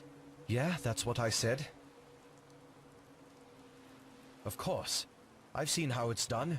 I've done it myself on occasion. And we've got many books to cover the subject. If I'm an amateur, then those will pick up the slack. I say it's better than nothing. Who else is going to teach them? I'm the best they've got. So he's lying about him being qualified for doing the shifting. Not many of us left. 22, including me. Under my watch, plenty. The crew that assisted me at the port were the first. I've lost others to raiders as they were out scavenging for supplies. A rival group of survivors. They're in control of the stronghold. From there, they've been coordinating attacks on all remaining Dwemer on the island. It's not necessarily a matter of gaining anything. They would be relatively well stocked over there considering their probable body count. They're only following protocol. Kill anyone that could serve as a vector for the anomaly's influence outside the established quarantine. Meaning, every Dwemer outside the stronghold. Kill them all! Kill them all! How do you know this? Everyone knows about the existence of the quarantine procedure. You can imagine what that would entail. They wouldn't just let the anomaly run rampant and build enough influence to threaten the stronghold. Anamunculai lead the assault. Guards reinforce the rear. That's how it usually goes. Guards are likely only sent to report back any visual confirmation of the anomaly, but they're not afraid to engage in combat. I'm positive. They're hesitant on sending out a full assault force. The only viable passage to the beach is through the cave. It's an effective bottleneck. That cave is extremely dangerous, by the way. I'll show it after the simulation, probably. We take them in as they or probably come during along. the simulation. Scouts also reported heavy fighting on the beach outside the Mechanist Tower. They couldn't identify the aggressors, only that animunculi were involved. So you have fought the raiders? And Yeah, this is only possible to mention if you did the previous simulation, well, the mage simulation before this. What a damned lunatic. Similarly, if you do this in the next simulation before the others, you'll be able to mention some stuff in the second and third simulation to them. Maybe even the first. Everyone in there the entire day. Too dangerous in case we get raided. Sure. It's going to be a long one. Not on the first trip. We're drawing a lottery to see who gets to come with us. As soon as we find a suitable place to call home, we'll send out a ship to retrieve those that remain on the island. Hope that survival streak continues. That will be decided by vote the night before we leave. Word around the camp is that most are favoring Volenfell. Ah! Err on the side of Something's attacking me! How did this mud crab see me? Like, goodness gracious, what a distraction. Oh yeah, you can see the ship in the distance. That's not part of the simulation. That's actually, better be important. Actually, I believe it's Cordinali's ship. That's kind of neat. I do think it's mentioned by Matari after the simulation's over.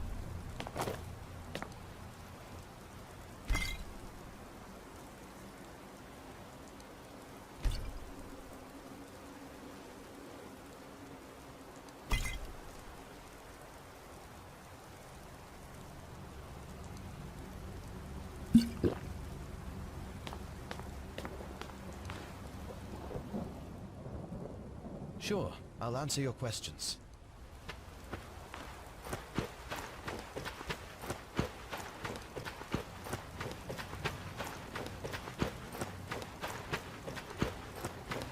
Do come. Join us by the fire. We're about to have a late-night feast. A late-night feast about what? Be back. Bulamenthes might jot you down on the drawing for who gets to go on the first trip. That's Razak. Is it the same Razak from before? I don't remember the last name. All we have to do is poke one with a halberd and bring it home. How hard can it be? Take a seat on the stump by the fire. See anything interesting on your way here? Every little bit helps the scouts. Here you go. I'm Mzand. To my left is Colin. I don't think I want steamed mud crab legs right now. Got anything else to eat besides crab legs? We arrived just in time to our camp. Bulamenthes is just about ready to take us all to our new home, wherever that may be. Let's talk about Bulamenthes. He is. We believe we're ready for the open seas. You seem uncertain. Bulamenthes admits he was merely a dockhand. The books he's provided are helpful, no doubt, but I'd rest easier if we had someone with more expertise. What choice do we have, however? Either we die here, or die out on the water. We have a greater chance taking the ship and doing our damnedest to return to the mainland. If not them, then the anomaly. And we are the anomaly, remember. We're pretty much always the anomaly in these simulations. We're able to manage ourselves for the most part, but without him, we'd never have a chance to leave this island. Given us a means of passage, coordinated scavengers, and has motivated us to persevere.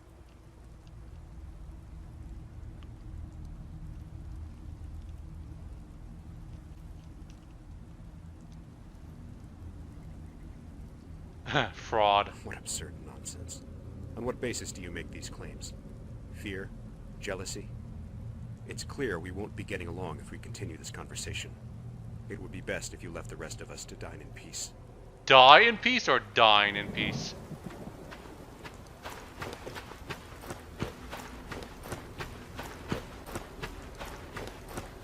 But yeah, if you piss them off, they actually kick you out.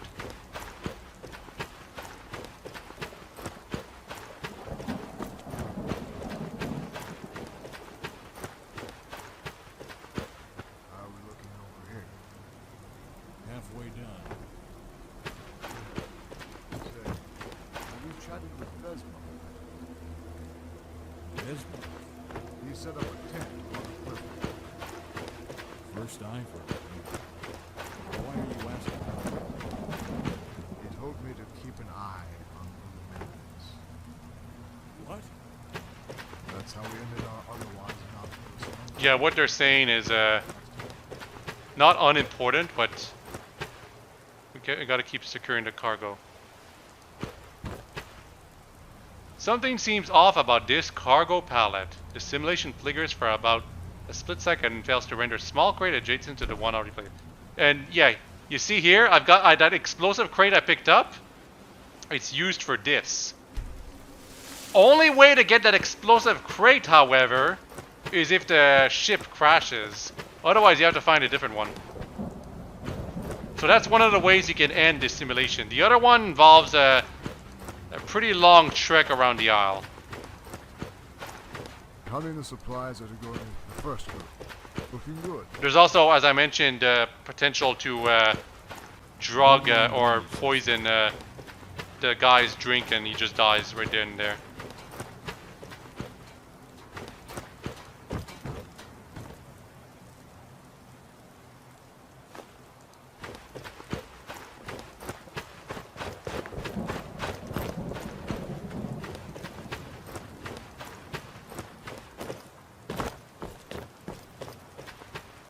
I have time to spare, but do they? You don't need to worry about it, but go ahead and ask. Make it quick. Make it quick. There's more important things to worry about. We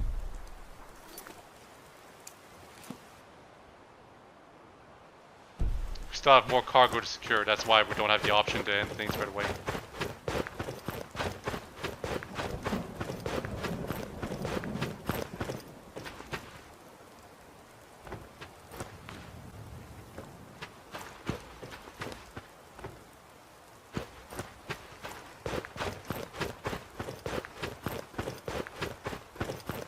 Even if you do everything as you're told without trying to kill Bulumentez, who you cannot stab, by the way. You can't just stab Bulumentez or something like that. Schedule here.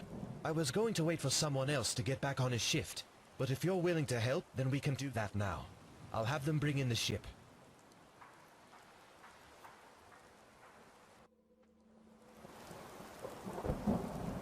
All right, now that everyone's gathered around, we'll be holding the lottery to see who's going on our ship's first voyage. You've all been assigned numbers that I'll draw from. Look! There's someone else on board!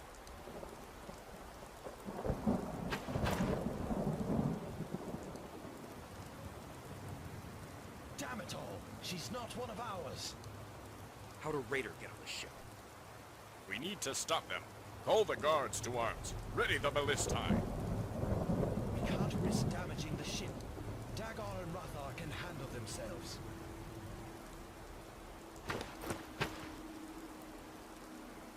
Yeah, Dagar and WhiteHawke are the two red simulations right there. But the person attacking them seems to be real. Oh, hold up. Remember that explosive we left on the ship? Yeah, that's the ending it results in. The ultimate goal here is to stop everyone from being able to leave through a ship. And you do that by either destroying the ship, as shown right here, or having Bulumentez being killed. That's why poisoning his drink is an option, because it means that there's no more captain for the people to sword and yeah. This looks like the end for us. Without a ship captain, they can't leave. So Bulumentez dying either by poisoning or exposing him to be a fraud and therefore leaving him to be executed is like one of the two of the options. And the third option is to just straight up blow up the ship, which is kind of fun, I must say. Well, you should step away for a moment. Go inside and calm your nerves. I'll come get you in half an hour, okay? There are bodies all around, but yeah, Bulumentez is dead. And he's got the serpent crest. Damn it, Bulumentez.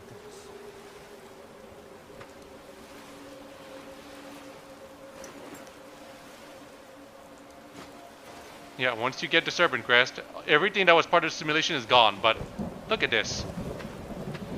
These bodies were real. Alina?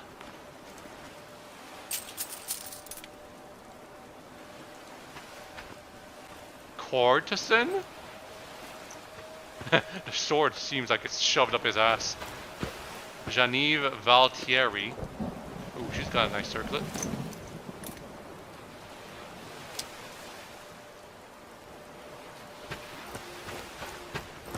And Benjamin.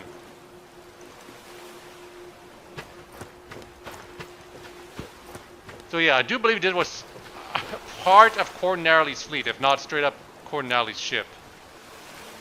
To be honest though, I think it might have been supposed to be a ship off the distance though.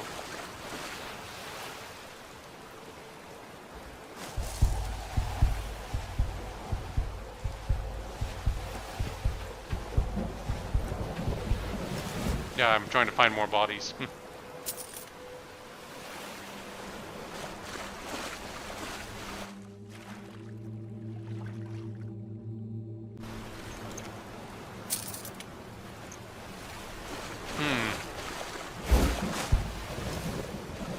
That seems to be it.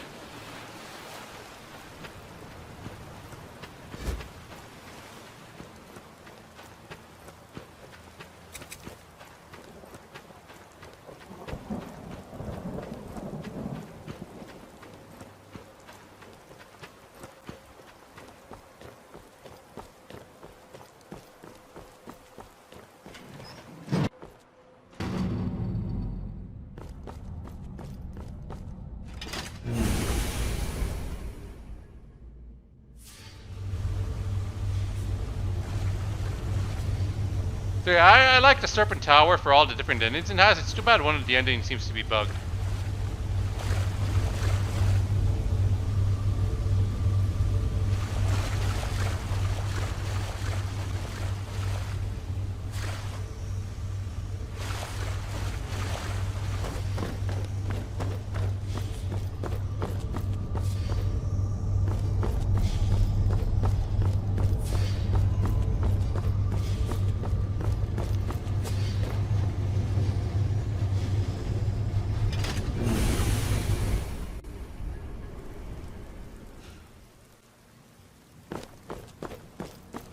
Yeah, we're going in different places here. The Serpent Tower has connections.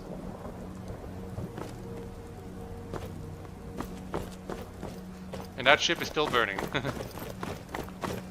I think it burns until you put the Serpent Crest in the tower.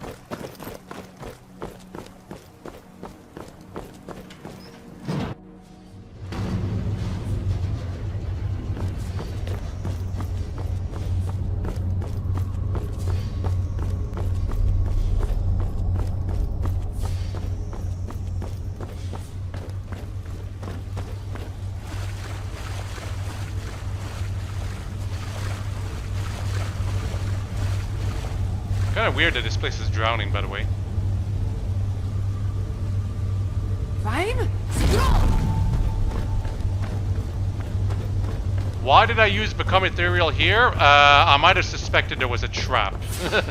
And I shaked my character's head right there at the end to show that, oh, false alarm.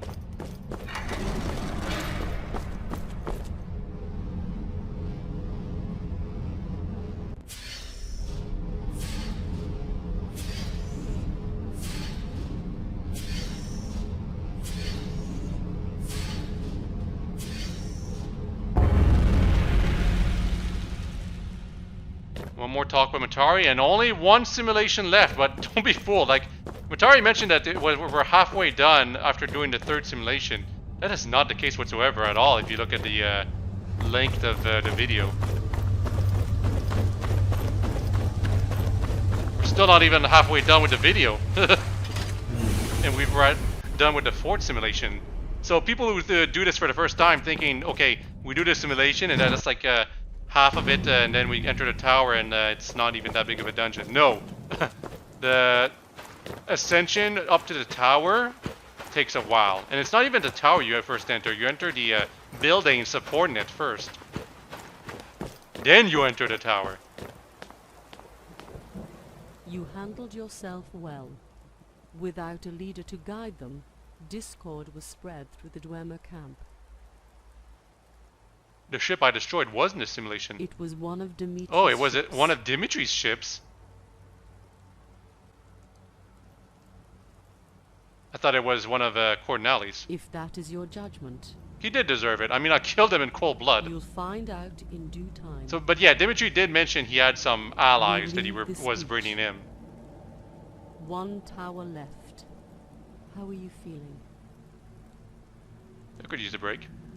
Fatigue will slow your progress. Rest while you can. Good. Let's not waste any time. Proceed to the final simulation. It might be some kind of mention about her saying that, if you're a bit tired, you might want to take a break because you're not done anytime soon. It's like the author basically just leaning on the fourth wall saying, hey, I know you're on the last tower, but there's still a lot to do even after you're done with it. Now, I believe I'll show the cave before doing the... we're going to be showing a lot before doing the final simulation. I'm saying this right now, but I could be wrong.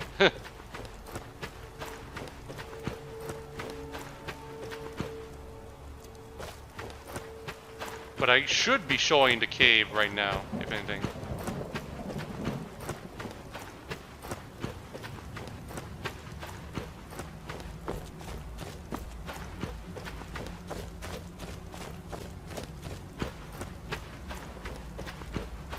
Oh, by the way, for the exposing the guy that you're supposed to have die because he's the leader in the previous simulation, you are, like, if you don't have the ability to use the option to blow up the ship or obviously to poison his drink, you basically have to go find a key all the way in the eastern port to be able to expose him for the fraud he is. And then you have to enter the main facility and go inside a specific part of it to find the documents, I think. Either way, it's a long trek. It's not simple, that's for sure. But yeah, I'm using Become Ethereal a lot in here because there's some ballista traps here that basically one-shot you if you're not careful.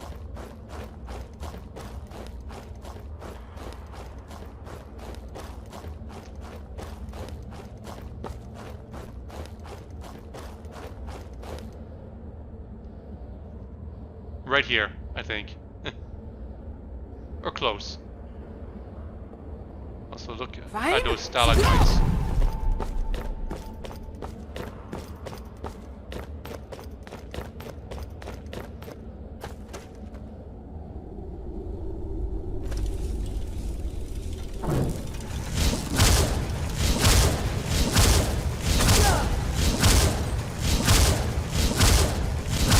Yeah, that's a regular ballista master. That's not the ballistas I'm worried about, though. The ones I'm actually worried about are the actual vanilla ballista traps. I think falling down also is an instant death. And if it isn't, well, you're stuck down there.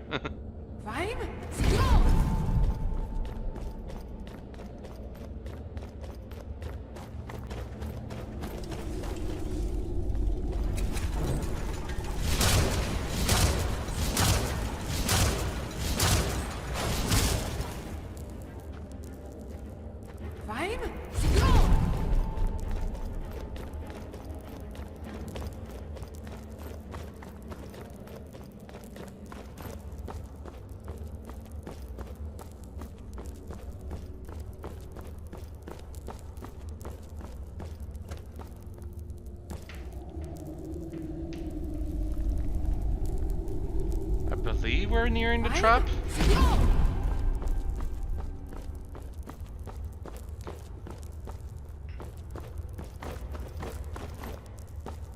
Cloudburst Cave. I wonder what that could be.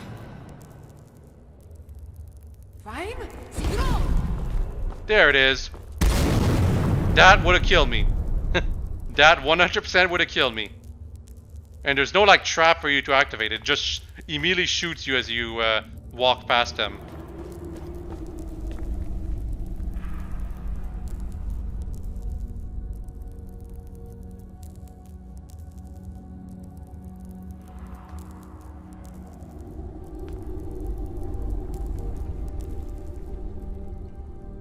don't trust the map interior.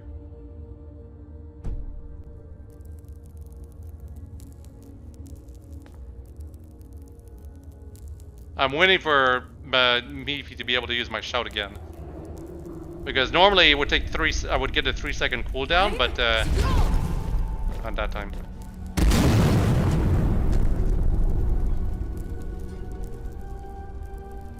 So violent. Yeah, this time I was more confident that the other set wouldn't hit me while I was vulnerable. But yeah, once they've been used up, they never appear ever again, I believe. Unless the whole dungeon resets, maybe?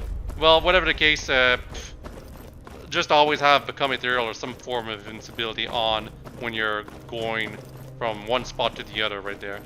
Like at that bridge. Back outside at Sky's Divide.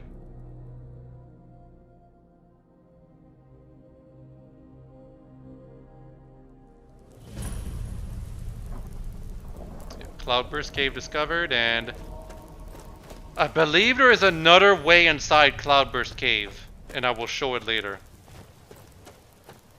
But the other way is actually like completely disconnected from the passages that we used back there. So it's like, it's Cloudburst Cave still, but it's not connected directly with the passages we just used.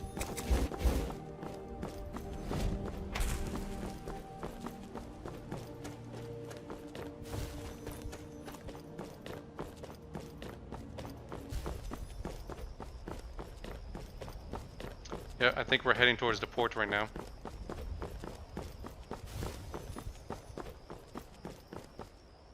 Yep. So it's after the fort simulation that you can go find the Ashen fighting the heroes. Or at least the end result of their battle.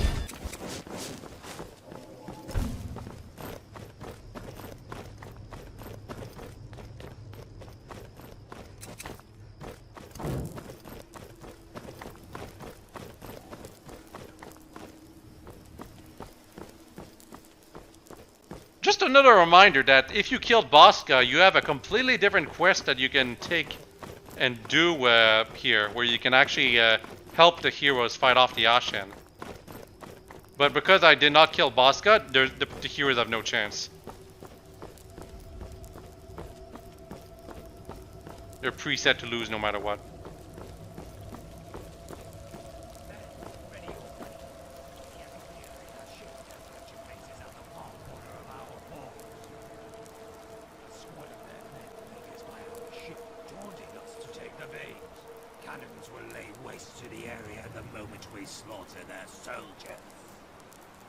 We are taking back the lighthouse. We pierce through their lines and we throw that harpy witch into the foaming sea. If it is to be your last breath, then make it so you take a bastard down with you. For those who have fallen and will fall, may you be reunited in Sovngarde, the far shores, in a place that isn't this hell. Now, charge!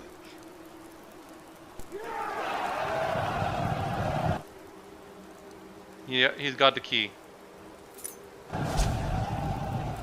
Somehow none of them saw me. I think it's because they're all preset to go there. But they're set to lose. I think Pharos is the NPC that you actually get assistance from. Or assist directly yourself if Bosca's dead. But he won't talk to you if Bosca is not dead. So that's why you can't do those quests. But yeah, the Ashen have taken control of the lighthouse, and they've got some other ships right over here that you can fight off yourself. But I leave them off to die to the Ashen on the left side while I take care of the right side all by myself.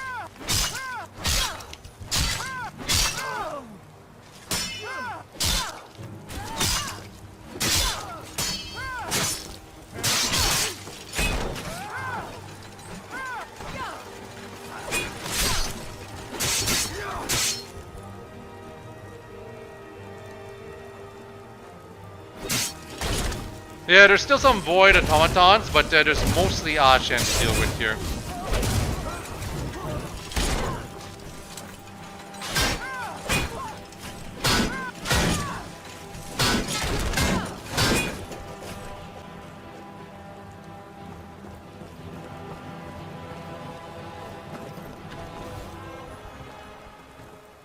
Heroes of Nern ship.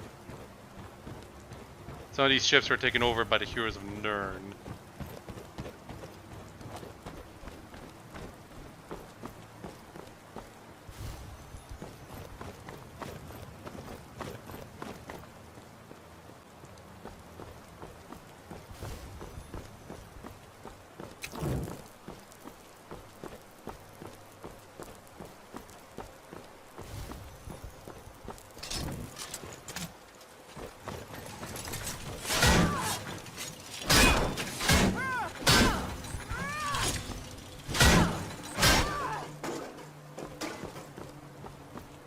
Hey, I just noticed something.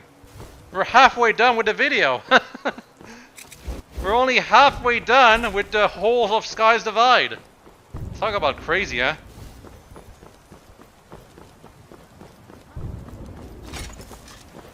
Siren Champion. This is just a regular Siren. So yeah, I mentioned before, the Sirens all survived back in Act 3 when Matari said they're all dead. This is where they were sent to. At least some of them, I believe. And you can actually fight some generic ones here. She's fallen in the water. You think you stand a chance? You're the one who stands no more chance now that you're stuck in the water.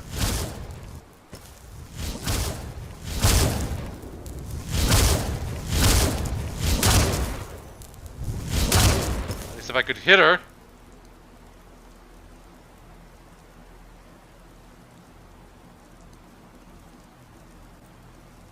Boost.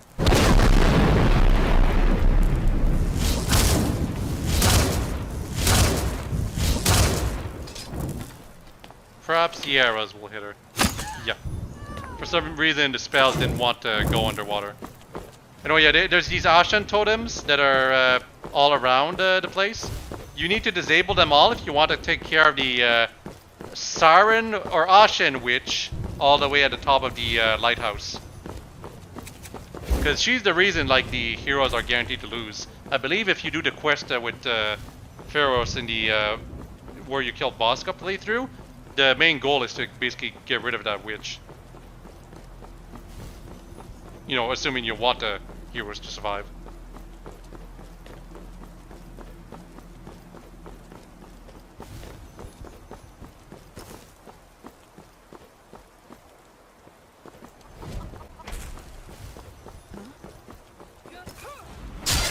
So I took care of that second Ashen Totem right away, but I'll take care of the Siren Champion too now. You're ostensibly supposed to be stronger than the regular Ashen, but they fight alone, and that makes them incredibly easy. Off with her head.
There are some interiors right here. I think I explored them a bit.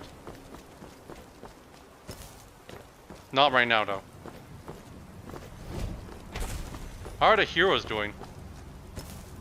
Oh, I think the heroes won. But I don't want them to see me.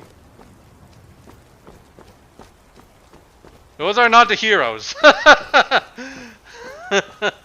Imagine thinking some people have won, your army won, and then you realize the army coming up to you is actually the enemy army that completely destroyed yours. Anyway, I'm gonna Kamehameha them.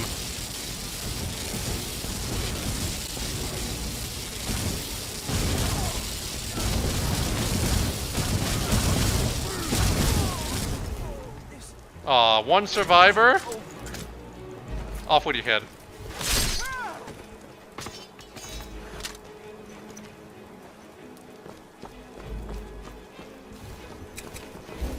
You know, this is a lot more fun. This is completely optional, but this is a lot more fun because not nearly as many goddamn void spheres to deal with. Also, we're starting to hear some singing now.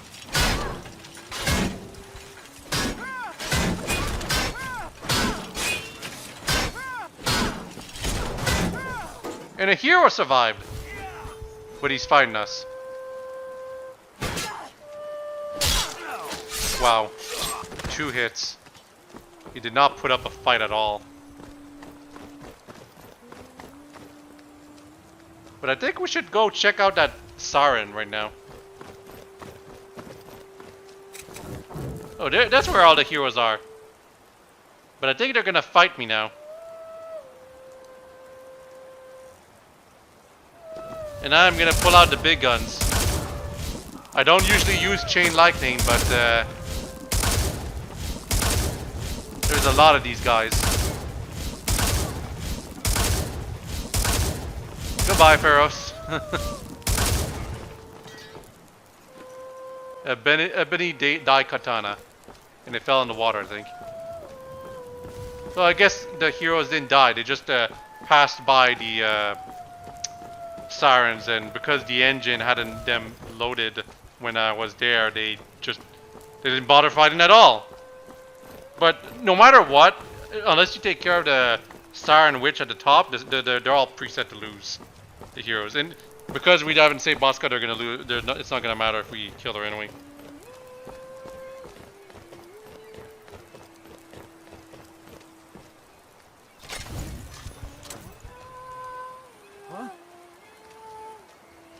That was unfortunate. I would have one-shot him if he had not moved.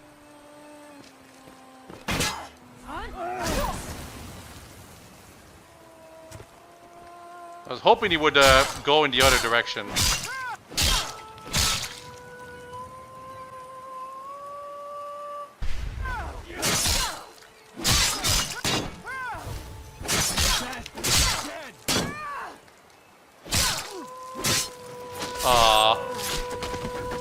Disemboweled. So she's still protected. I kind of want to demonstrate that because some people might think like they might get attracted by the voice, thinking they can do something. But no, you can't do anything unless you disable all the Ashen totems first.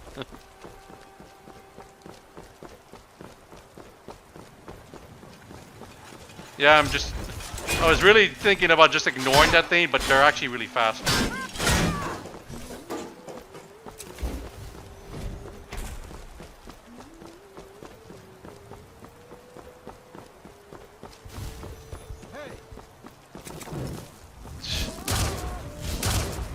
Nope. So I do believe the last Ashen totem is right up there. So you have to go in the interior.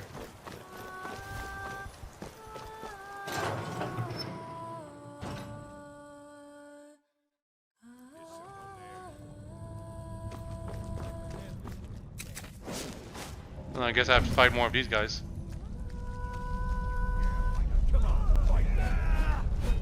I'm supposed to be invisible right now, but for whatever reason the invisibility spell did not work the first time.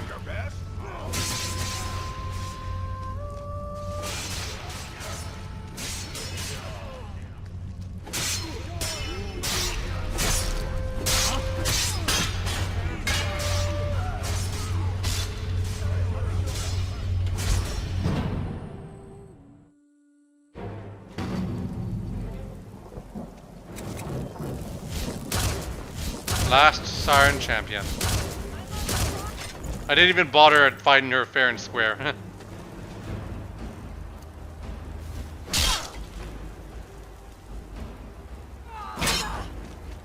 goes. Ashes to ashes. So with that last totem removed, that means that when we go back to see the witch, she won't be defended.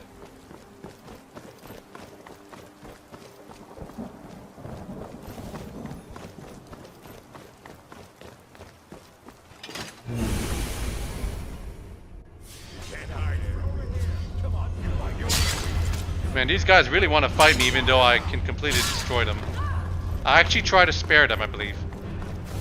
And if not, I could just cast Lightning Rune as I'm running away from them.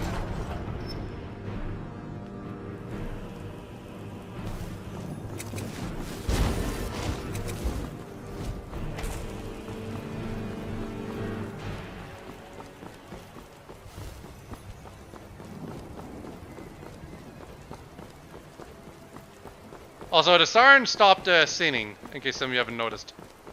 The witch has stopped singing. She is a siren too, I believe. I mean, that's where the name comes from. She's a siren that sings a song to confuse the people. Oh, she's a shaman, not a witch. Okay.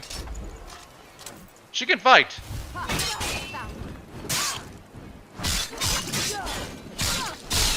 An Ashen shaman. It was mentioned much earlier on in Act 2 that one of the sirens believed that Matari was a shaman. Well, this is your one chance to fight a shaman, an actual Ashen shaman. That's a generic book she's got there, in case some of you wondering. And all this jewelry stuff is just stuff that happens to have been generated onto her body. But yeah, I believe that the quest involving Pharaohs and his men, it involves you killing this witch or them. And look at these ships in the distance. I mentioned the ship battle. Remember? One of these ships, the Esmeralda, you can actually board yourself to actually get some stuff from it, I believe. I don't think I ever get around to doing that. Fine. But I do want to showcase these rowboats right down there.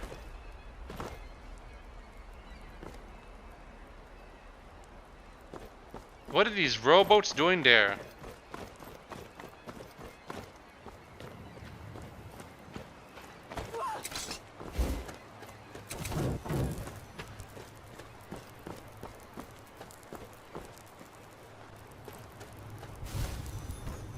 So what are you doing here?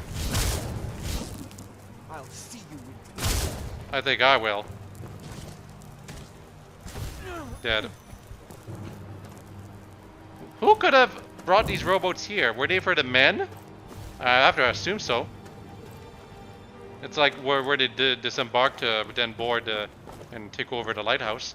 Also, why are some of the ships in flames? And there's a ship right there too.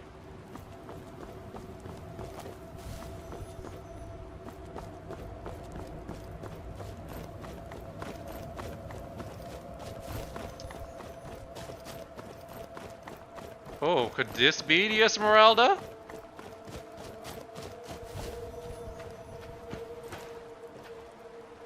It looks very red. It's a little familiar.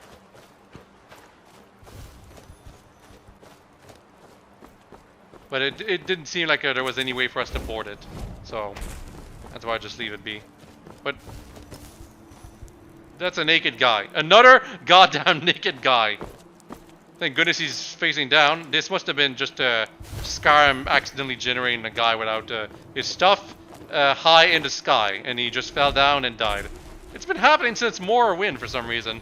Well, except for the no clothes thing. That's new to Skyrim. So yeah, that was the optional event involving the docks. Now it's time for us to go to the final simulation. Maybe. There might be some other stuff I'm going to show. Yeah, there's also the the alpha key we got from Pharaohs.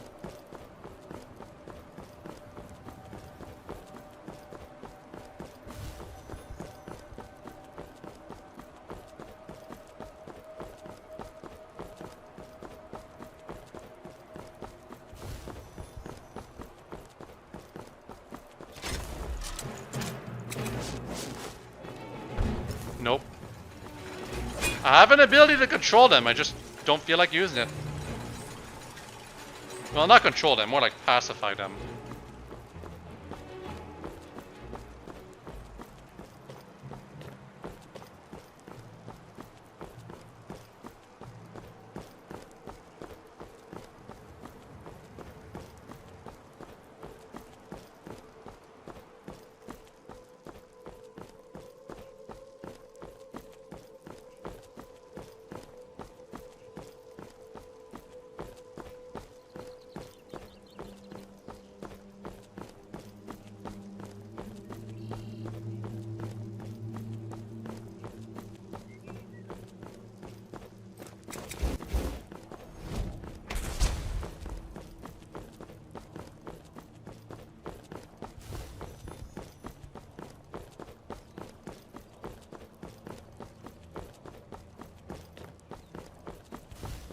What is this thing for? That tower right there. Guess we'll have to find out some other time. It is important in case you get one of the endings. You cannot open it from this place, by the way. There's no key for it. And there's another tower right there. Actually, I might have been thinking of that tower over there.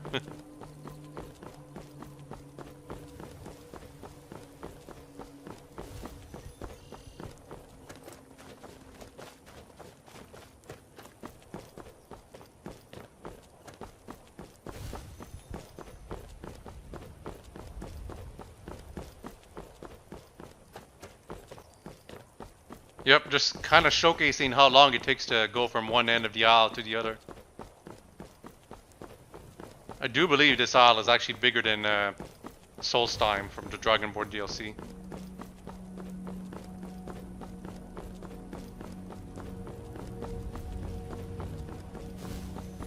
But not as many dungeons littered about everywhere, unfortunately. There are some. I haven't really showcased them very well so far. I thought I showcased them after the third simulation. I just kind of forgot. I guess I do all the simulations first before showcasing the some of the optional stuff of this place. But yeah, I showed that the passage we need to go through to get to the final simulation is actually through here. You actually have to go like in a circle.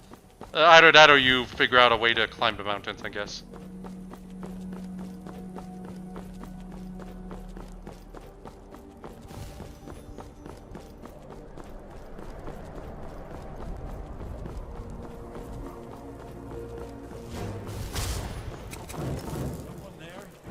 It's an ambush.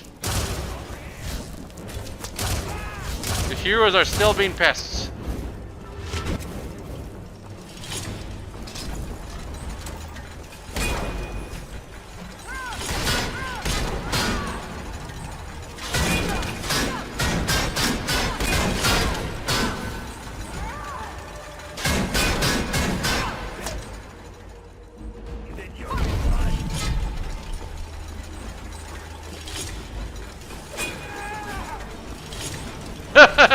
That's kind of cheap.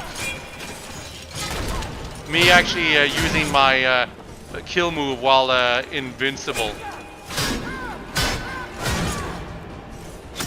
Also, there's an archer somewhere. Right there.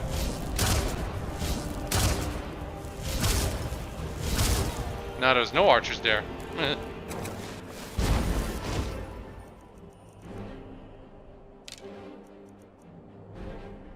They've hit me with so many ebony arrows of light that I didn't even notice that they were there. But these guys are actually using real ebony arrows.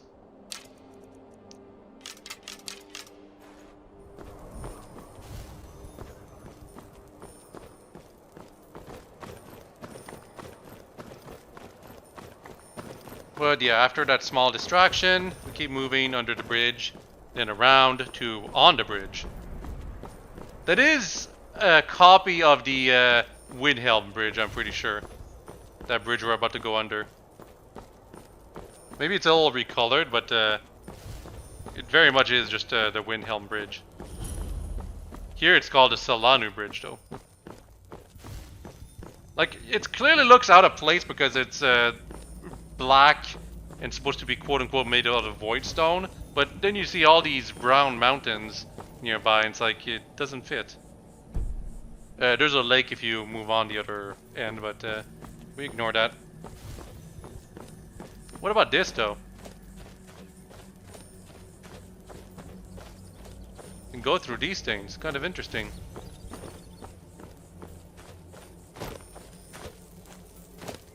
But there's nothing here.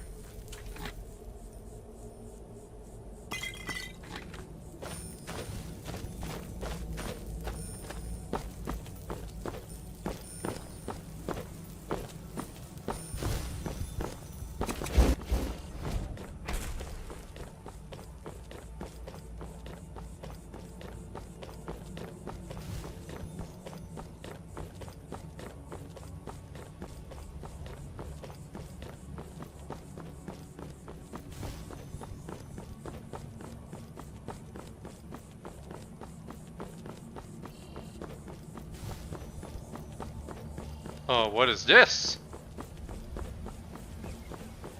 It's a secret! I actually thought this secret was only available in the post-game, but I find out about it right here, and because of that, I decide, well, might as well check it out. But yeah, I thought this was only post-game that you figured this out, but no.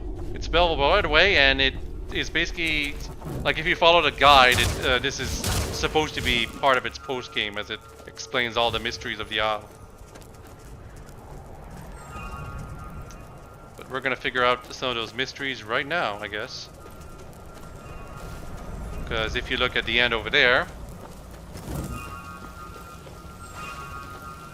it's another way into Cloudburst Cave.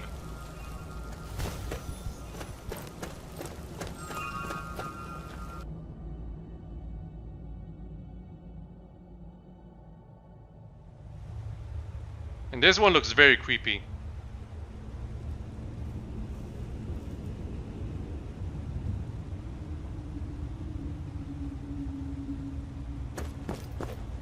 So I saved in advance here because I wanted to show something, but you cannot actually do that thing right away, I believe. I might show myself testing it, but I probably don't. Well, either way, if you want to figure out the secret of this place, this specific place right here, you're better off doing it in the post game where it makes a lot more sense to do it there. But I basically end the video on this area because that's where one of the big secrets are. But there's another thing right here. Crimson Weather Cube. There are more weather cubes in the central area, but there are some weather cubes in some other areas too, and they're pretty secret items. They're what you use to interact with the Climate Manipulation Center, which is on the southwest portion of the Isle. And that place is locked and has no purpose if you do not have any weather cubes. And most of them you probably only end up fighting in the post game, so that's the thing. But if you want to find all the weather cubes, you basically just follow the guide. I think I only find 2 of them, unfortunately. And I think I only test out 1 of them.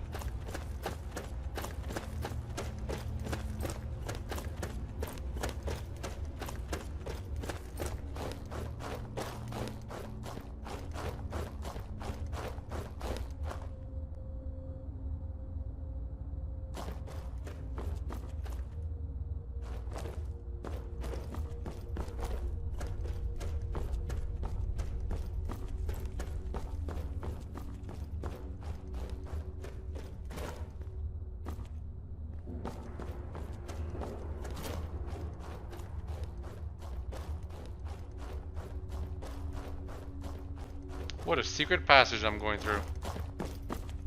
Oh, look! Look at where we are. It's possible you don't recognize that place. This is your one way to, like, connecting the passages. The other, like, place where we went through Cloudburst Cave. If you want to go there, it is a possibility to go there from this specific spot. Because this was like a secret entrance we went through. But unless you use like flying to get up to here, either through console commands or some kind of mod, there's no way to get to this place with the red water flowing into this lake right here. A lake of blood, it feels. And yeah, I show what happens if you go in here.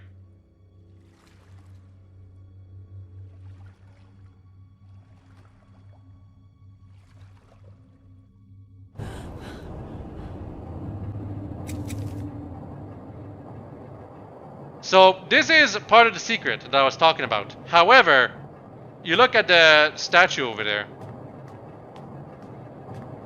She's not alive. I actually was getting prepared for combat here, but the statue, it's not active. It's only active in the post-game. And that's where you fight it. And remember that Virgil mentioned that she made the statue as an approximation of Salakwine's avatar form, like her real avatar form. So this is what basically this whole area is for. It's basically a bonus fight against the avatar form of Salakwine, because we don't actually fight her otherwise. But yeah, the secret is to get inside the red water and to just stay under it for about 5 seconds or something. And then you get teleported to the bonus area. What do you get for winning that fight? You get a book, a unique book. Don't expect much from it though. If you really want to see what the reward is, you can just skip to the end of the video and then come back here, but it's nothing special.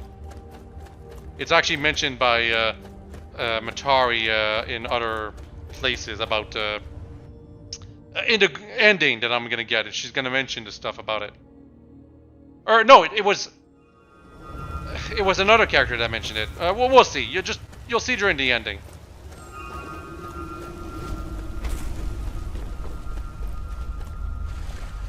We're still not close to the end of that way. Remember, we're gonna have to fight Bosca. Like the actual final boss that we're predicted to fight right now is Bosca.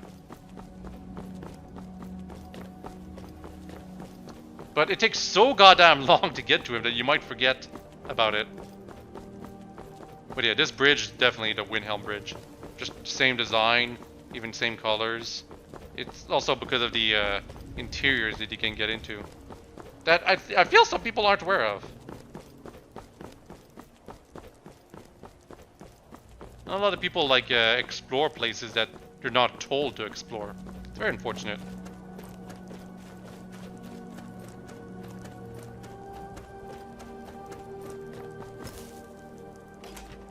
Another medical cache.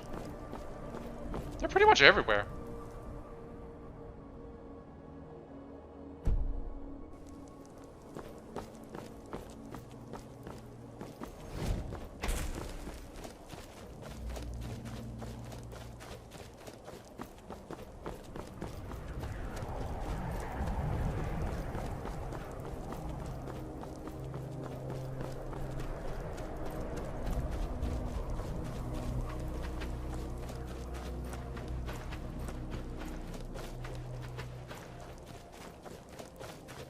By the way, this simulation, the tower is called the Trinity because it's got actually multiple towers there. It's got the Lover's Stone. I think it's got the Steed, maybe. It's multiple towers. That's why it's called the Trinity simulation, or the Trinity Tower, I should say.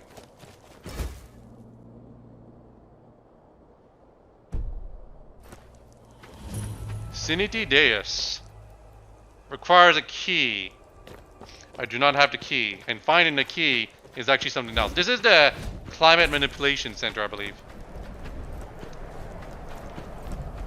But instead it's called Siniti Deus, and you might not realize what it means. You know, if you haven't been following what they've been doing here.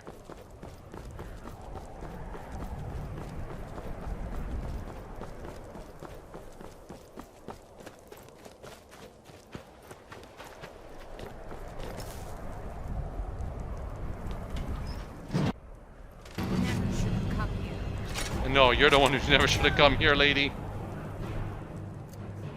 Who's? That's why I'm kicking you off. Fall damage is deadly.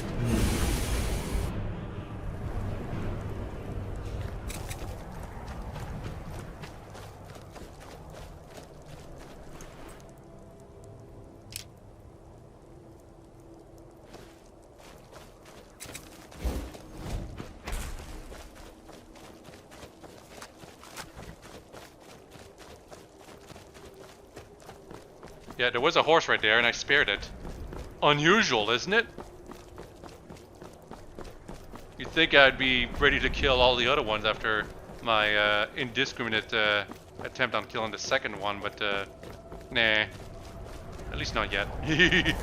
Ah, the Shadow, that's the other one. So, Shadow, Steed, and Lovers. I believe these are the 3 statues that are represented Trinity. I could be wrong. I could be wrong. It might not be the Steed for the 3rd one.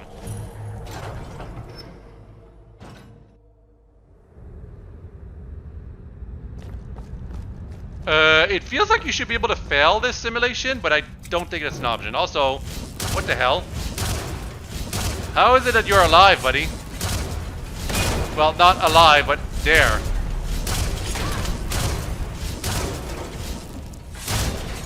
This tower is defended for some reason.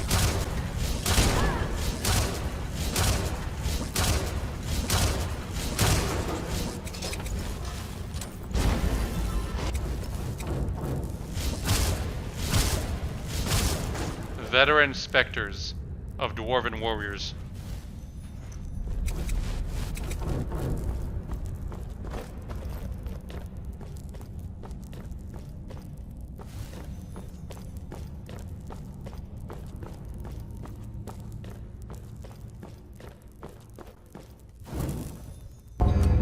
Do you believe anyone will know the truth of what happened here when this is through? Songs have been composed for this story since the break of dawn.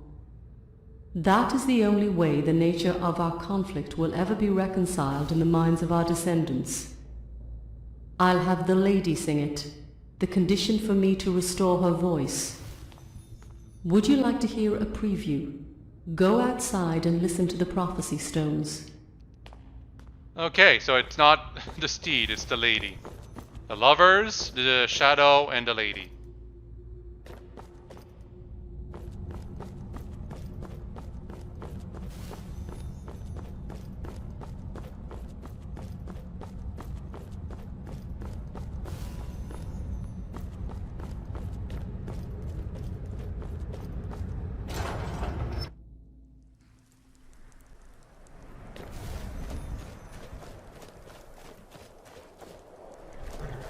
I'm pretty sure I have to talk to that guy, but...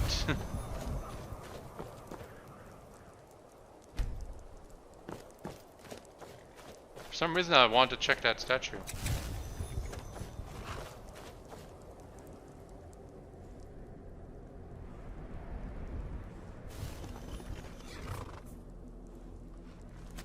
Should they really have horses on the Isle?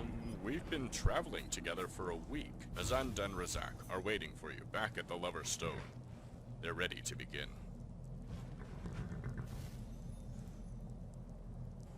It's outside Sinitu Deus, the dome-shaped building on the western cliff. No, Razak Pazevk. Or was it Razak Rock? Whatever. He says he's got the frequency down. He wants to run the plan by you before proceeding with the initial test. We're going to engage in tonal communication with the island's mechanisms using the prophecy stones. Those were your words. Razand, Razak, they should be standing right by the stone. And I'll remain here with the Shadow Stone. The horses in case you want to have a faster way. Like, the entire reason there's horses on the isle is in case you want to move faster. Like, using vanilla Skyrim logic, but I have the long stride spell then, and that's a lot better.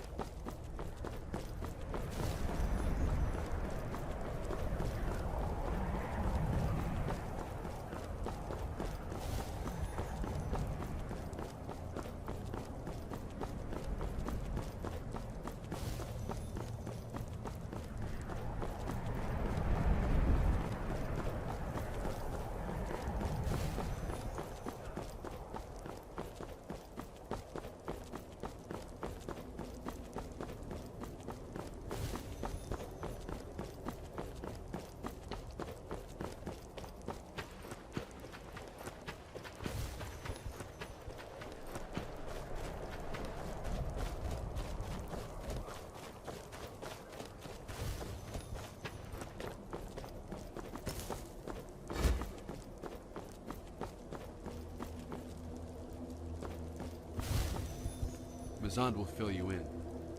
I thought it was the other Everything's guy. set. Ready to begin testing on your command. Don't worry. A single tone isn't enough to cause a reaction. Oh, this was your idea, ma'am. We're going to need your help anyway after testing. You might as well see how it's done. All right. Wait. Actually, we thought you should do the honors. Use this tuning hammer to strike the stone. As hard as you like. These prophecy stones are made of void stone. Better to see if the hammers can break now before we split up. These hammers are specifically designed for tonal work. If we can trust the other Razak's word, then this is the only tool at our disposal that can be used to interact with the prophecy stones. One strike will confirm whether this works or not.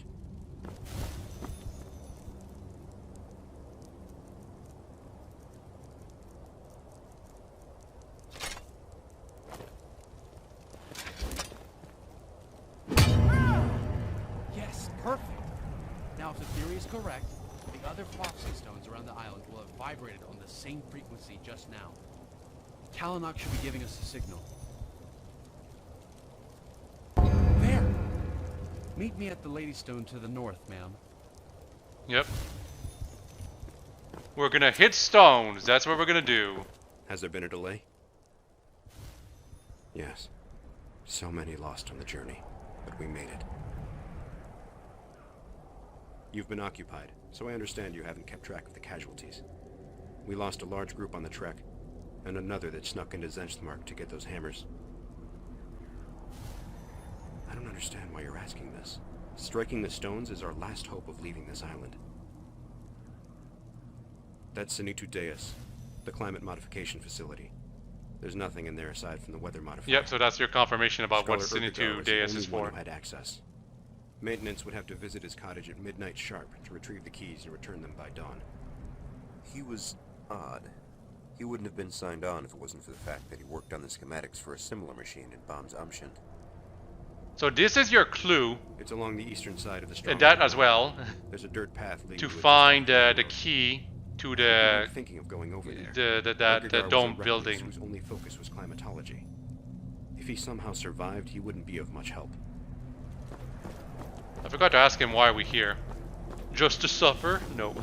Well, actually, maybe for them, but yeah, if you want to get inside the climate manipulation center, you need to go to that house in the around the eastern mountains and wait until midnight, and this ghost will appear and drops the key. It's actually a pretty cool touch. Don't forget, it's completely optional. It doesn't have to be obvious what you're supposed to do. If you never ask the guy, though, you'll never find out. So that's kind of unfortunate. But it makes sense that you'd be able to ask that specific guy, because it's like he's the closest NPC you can talk to, where you can ask him what the purpose of that dome building is.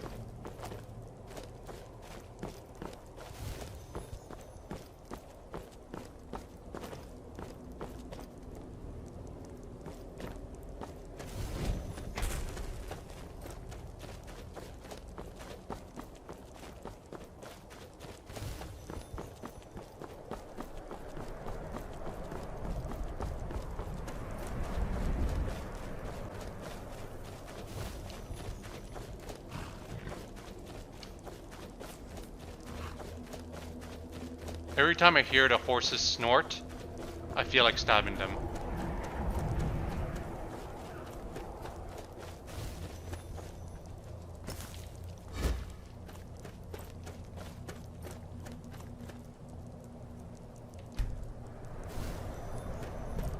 Ready when you are. I'll do my best in explaining. Fundamentally, they're no different than the standing stones in the land of the Nords. Even their engravings are a perfect match. Unlike the standing stones, however, they're composed of a unique material.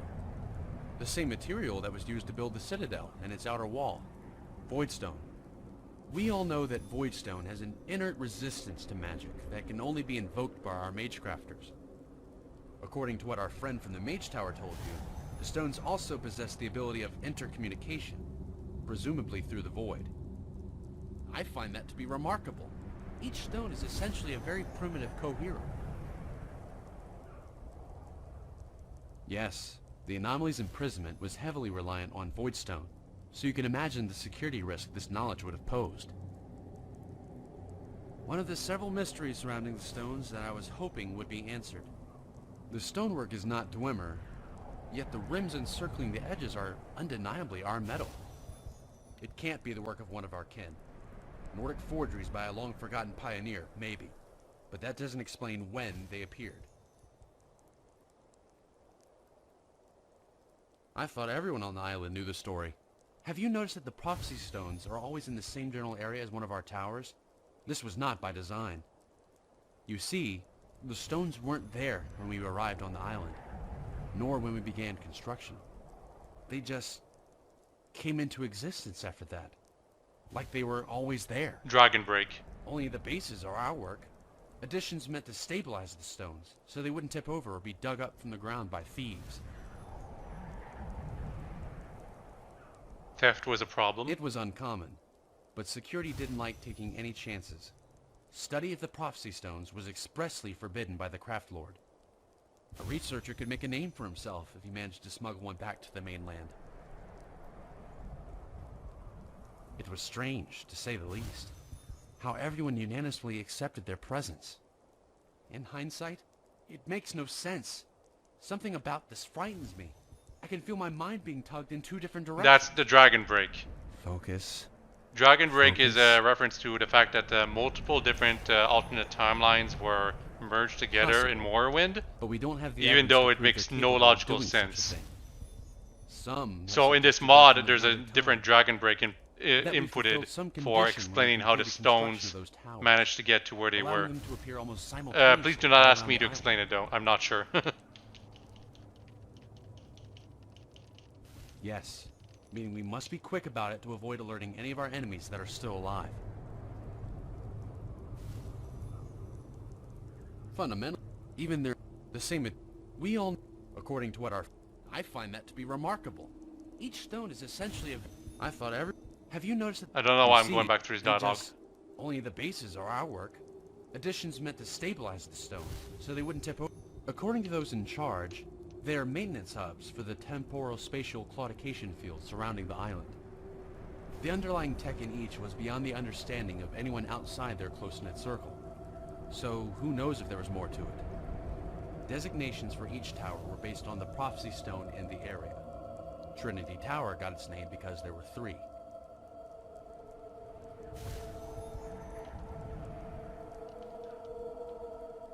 Possible.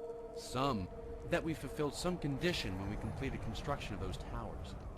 Fundamentally, even they're the same. We all know. I don't know why I repeat so much of this guy's dialogue. Remarkable. Each stone is essentially a very primitive. I thought have you noticed? You see, they just only the bases are our work. Additions meant to stabilize the stones, so they wouldn't tip over or be dug up from the ground by thieves. One of the stonework. It can't be the work of one of our kin. Like what? Tonal communication. I'll keep it as simple as I can. I wouldn't mind boring you with the calculus, but we're running a little short on time. How can I condense it? It's all in the notes. The music notes, I mean. It's a language in itself. With it, you can even speak to inanimate objects. You'll see. That sounds very ominous, to speak to inanimate objects, to tell them to do something. Tones can lead to disastrous effects. Thankfully, we have Laren's notes to help guide us. Don't worry, I'll be there every step of the way. We also have plenty of leeway to reset a sequence in case you mess up. One that will send our group to the Arkingtham satellite station's teleportation chamber.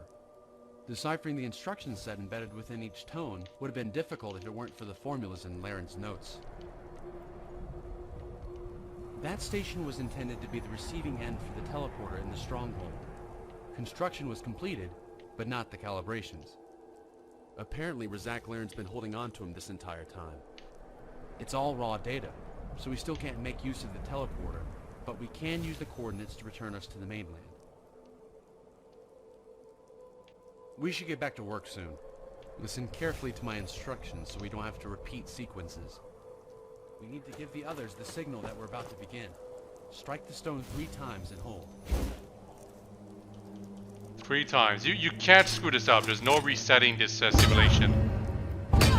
There's a violent path and a peaceful path in this one, by the way. Like 2 endings to this simulation. That was Mazad at the Lover's Stone. Try to remember the tone. It'll make things You don't have to remember. And we're all set. Remember, strike only when I tell you to. Mess up, and we have to start from the beginning. Okay. Hope this works. Strike. Strike. More strikes.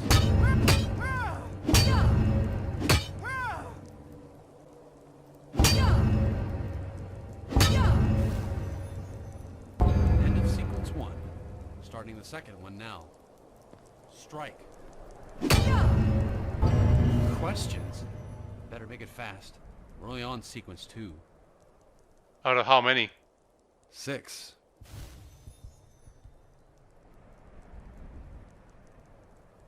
Can't you do this yourself? All right, I won't mind. Hey, over there. Is that? Uh-oh. You two having fun? Hey, these guys are from the stronghold. Be careful. Yeah, they weren't just lore. You, with the pig. Bring it to me. No sudden moves. That's not you, that's him. If you make any sudden moves against this guy, it's the violent path you're taking. It's why he's blue. To show that he's actually vulnerable. All checks out? Yes, sir. All right. You can have it back. Soldier, step forward. And you're still the soldier from the very first simulation, by the way. So this is the last group of survivors. You're their leader? I am the people leading them to their doom. I guess you are. Now follow me.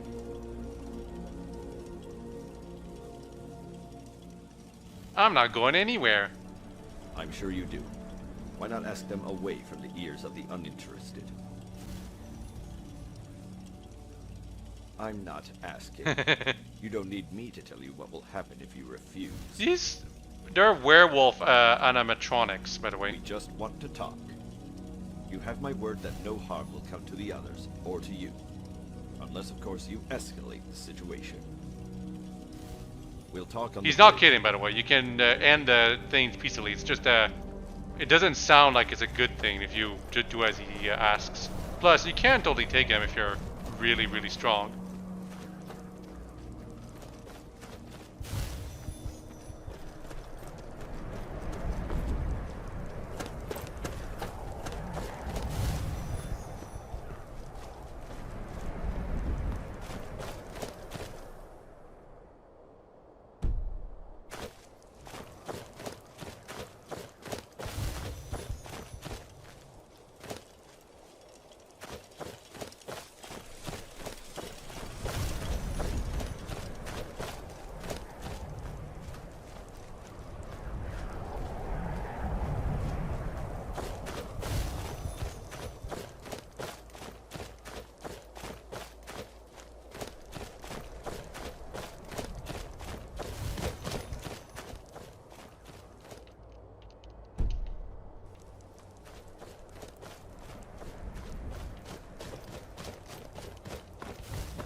Too slow for you? Just meet me up ahead.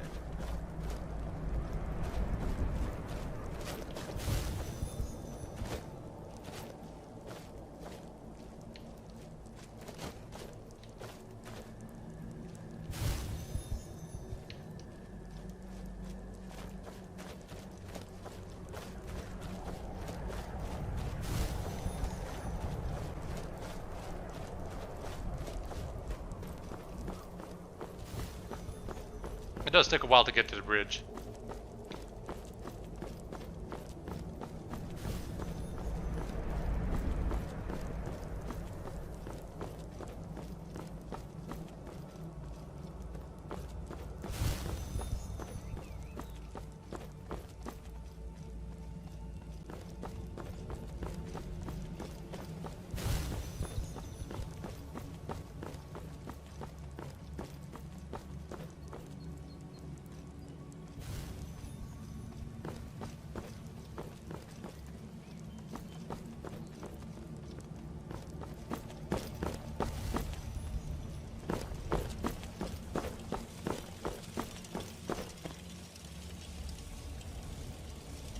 I think they're planning something here. I'd like to get straight to business. Prototypes, courtesy of the recently deceased. Their movements and attack patterns are modeled after living creatures. That's not creepy at all. Mine were based off of werewolves. Yeah. These are the only times you see these werewolf constructs, by the way. You can look at it that way, but I separated you from the rest of your group as a security precaution. Well, not enough security, let me just say that. Because it looks nice. It does look kind of cool. Proposition for you. I can tell you're someone who doesn't like their time wasted, so I'll come out and say what it is. I want you to join us in the Stronghold. Help us turn this island into a crater at the bottom of the sea. I think you misunderstand who I am. No. That's why we're coming to you for help. Why do you want to destroy the Isle? Don't you want to demolish your old prison? It would be a testament to your strength. The power released from this entire facility. Yeah, we skipped ahead some things, but they already know that I'm solid point. Demonstrate to the other races the anomaly. that they should fear you. You have me mistaken for someone else. Then why is it you don't recognize who I am, soldier? I was your commanding officer. To the one puppeteering the body, you must have known you'd come across someone who'd notice eventually. So please, don't play. But that guy was the commanding officer. Interesting. I can still tell him that we're not the anomaly. What's left here for you to take? The technology is worthless, even dangerous in the hands of non-Dwemer. Face it, it's over. You should enlist our help while we're still alive. If you were hoping for a better bounty, then I'm afraid that it vanished the moment you escaped in such a reckless manner. I suggest that you take what you can and join up with us. How would I escape this place before it sinks anyway? We've got lots of things we can talk about with this guy. Bulamenthis is right. Yes, we killed ex-civilians after Nimbus fell, when things started getting hot. You'd do the same in our position, wouldn't you? Anomaly? Things got out of hand. Insightful, I'll give you that. Also tenacious. Blowing this place to Kingdom Come serves our greater interests. Perhaps you can find something worthwhile from that outcome as well. This facility isn't a one-man operation, after all. We've both left bodies in our wake that would have helped you run it. Not to brag, but it looks like we outsmarted you in the end, friend. Now, will you join us? Do you have faith you've got going on right now in the prophecy stones? Razak Lauren. You know the bastard was going senile, right? He probably fed you lies just to get you off his back for a while. No one ever found out what the prophecy stones could do. Everyone was forbidden from studying them to begin with. Is that what he thought? Quite a high opinion of himself. We were actually trying to kill him and destroy his little army of animunculi and spriggans. We thought he was you, or controlled by you. Then you showed up. So they thought that the third simulation guy was the anomaly. When we reassessed the scope of the situation. No one will leave this island. I think I accidentally skipped some dialogue here. I know you have a plan for that already. Think. In a couple thousand years, the primitives back home will have evolved drastically. By that time, I imagine their homes will be gracing the skyline, and their horses fed oil. All thanks to the legacy that Dwemer will be leaving behind. Do you know what will happen if they find this place before they reach that stage of intelligence? In curious hands, it would be disastrous. I couldn't care less if they wiped the entire continent off the map, but some fates are worse than death. Some fates extend beyond the grave, and could affect even us. Even you. I have suspicions backed up by somewhat credible sources. I'm not going to regale you with terrifying stories of what-ifs. Not when I'm unsure if you'd instead find them to be delightful. Fish for information elsewhere.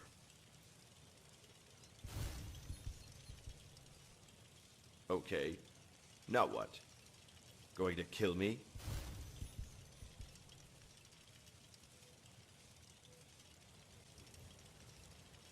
So the stones get us off the island. What then? Who's going to volunteer to come back to destroy the facility? How can we be sure we'd survive the return trip? It's now or never. We have to wash our hands of this catastrophe.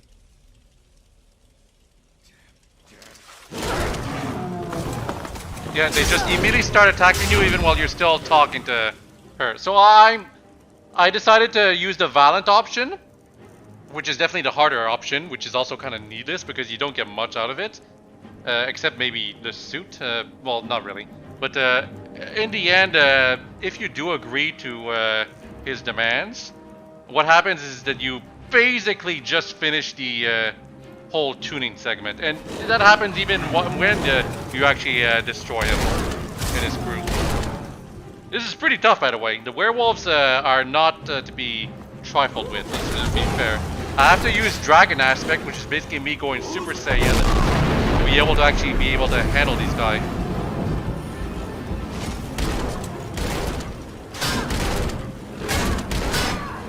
Look at this. One of these werewolf machines was almost enough to kill me.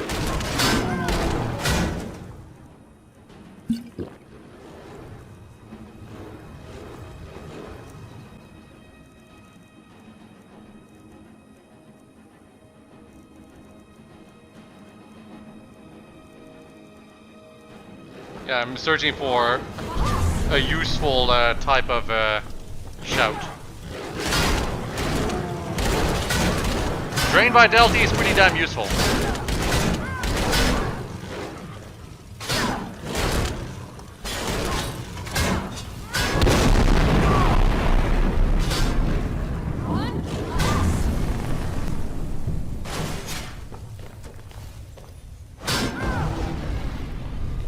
That thing was dead. So, we did all that. Now we gotta find a way to stop the tunnel interruptions.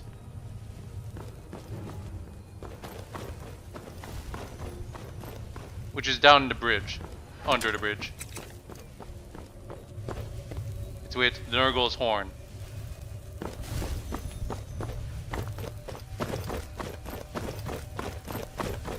I'm pretty sure Nurgle's horn is to alert the other people about the fact that we finished off Nurgle, and therefore it's safe to finish the tonal sequence or whatever. Now this is pretty cool what's about to happen here.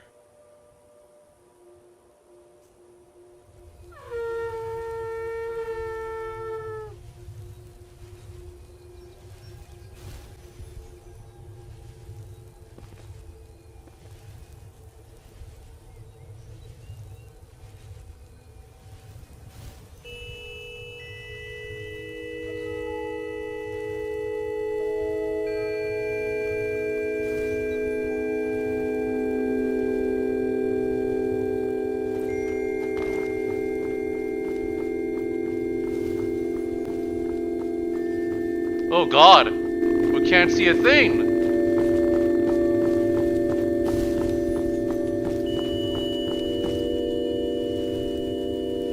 You can still technically move while this is happening, but you probably don't want to, because then you might fall. It's like we're peering into infinity, but no. It's just a massive blur effect being applied to the screen. So like it's in engine stuff, it's actually really cool that you can do that just by fiddling with the controls. So what exactly happened anyway? Well, if you know about Elder Scrolls lore, at least beyond Skyrim and stuff, you know about the disappearance of the Dwemer, and that's the explanation for why the Dwemer disappeared from this isle. They completed that tonal sequence, and that's what caused them to disappear. This is not the same as the actual disappearance from the Dwemer in canon, because, well, these guys were fiddling with their own kind of nonsense.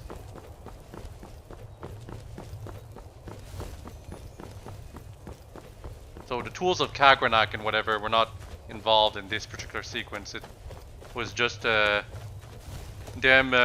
using hammers on a bunch of prophecy stones in a way that they probably shouldn't have. At least not without understanding what could happen.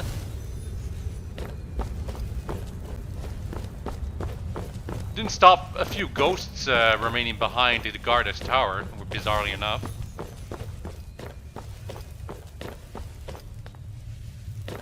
No, that's not where we're supposed to go. We're supposed to go downstairs.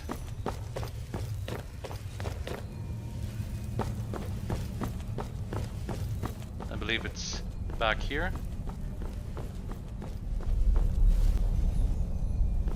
Maybe not. Ah, there it is.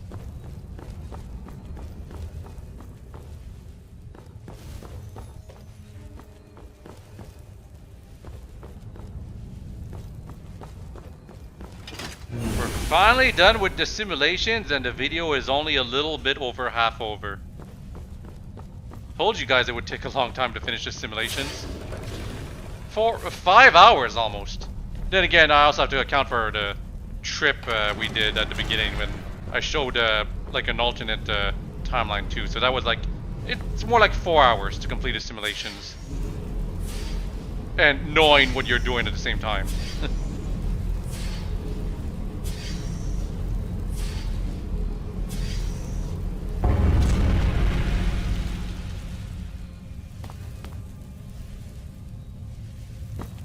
Now we have to talk to Matari this time. It's not optional.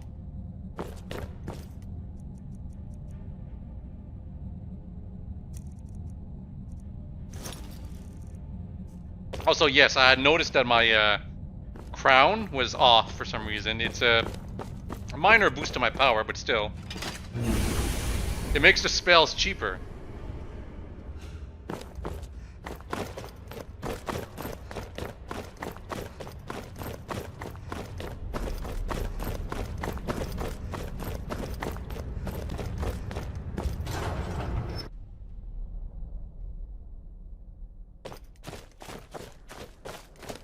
The horse is still there, bizarrely enough.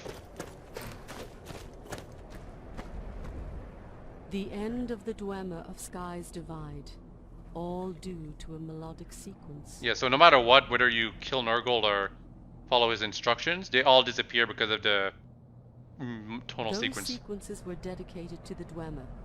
Non-Dwemer would at most only experience visual and audio feedback, completely harmless.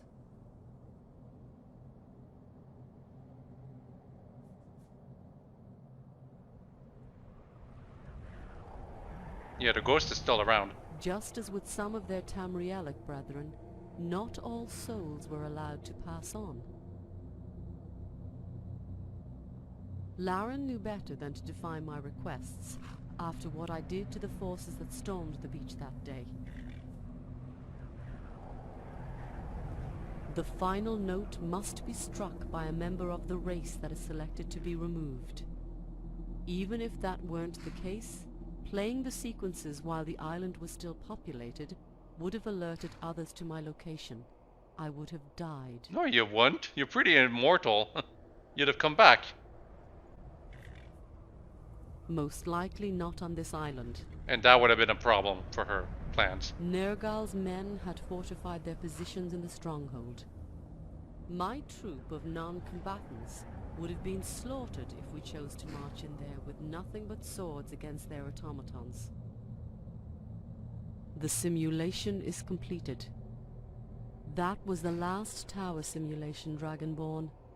You're ready to enter the Dwemer stronghold. On the third level are 5 crystal arrays that need to be aligned.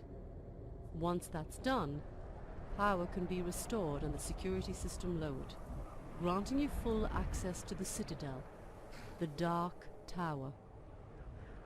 I suggest you take care of any loose ends on the island.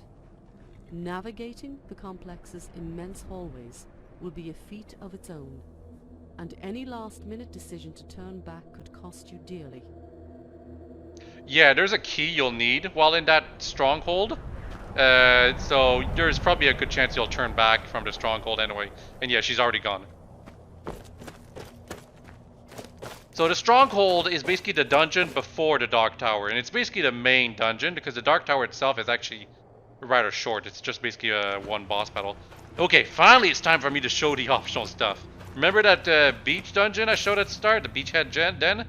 I could have showed that from the beginning. It's not even that big, but it's kind of neat.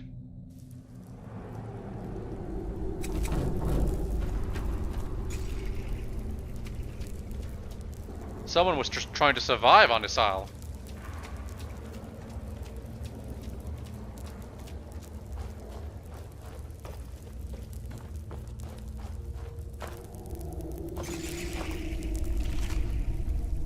The fellow flash safe key. So this is a secret side quest on the isle that you probably are not even aware of unless you visit this dungeon. Basically, I believe there are 6 chests hidden around the isle. That key is what you can use to open those chests. I think there's a book that describes it somewhere. Possibly not.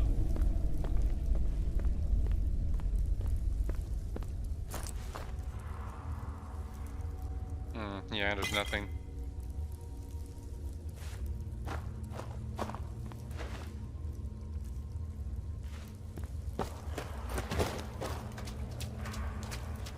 But yeah, that key is necessary to open those chests if you find them, because otherwise they're locked.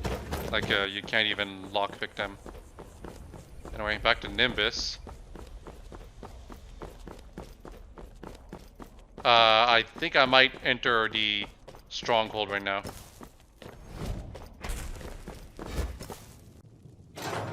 Yep.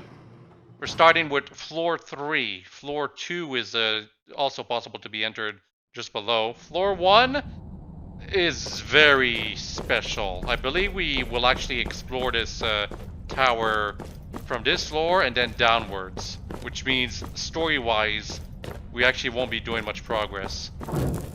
So if you're trying to look forward to like the next part of the story, you're gonna have to skip ahead in the video quite a bit. Oh, there's lots of deadly traps here, by the way. I mean, look at this nonsense. Might as well just use Become Ethereal.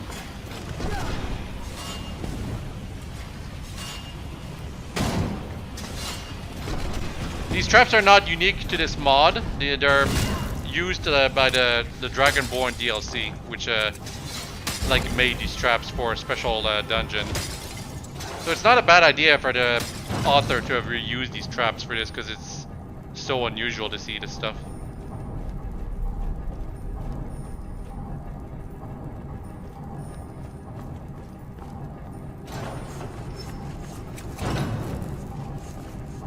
Oh.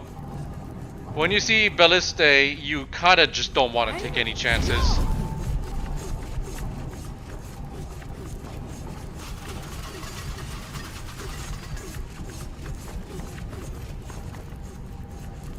It didn't fire this time, but who knows?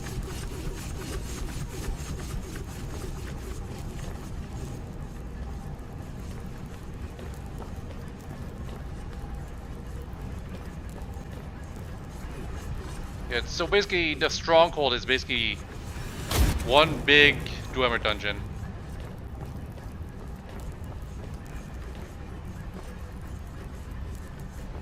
What is this red thing supposed to mean?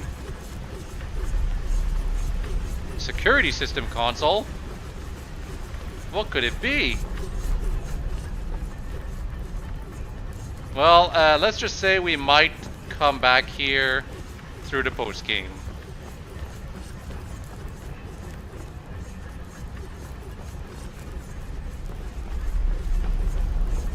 Like, you know, for the post game.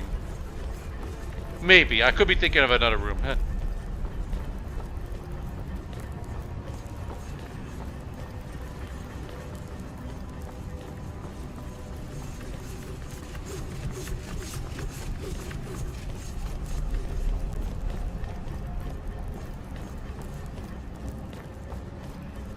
I do not know where I'm going. I'm just kind of trying to show the entire floor here.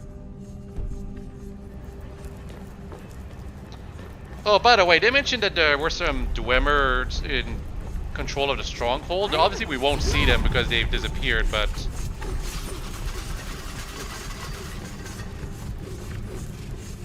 we will see guards inside of the stronghold. You've made it to the crystal base.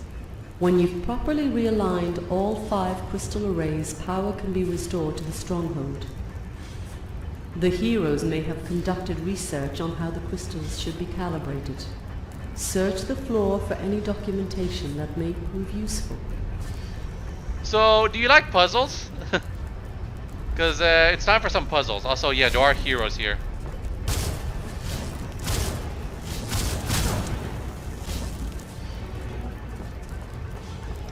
Where are ya?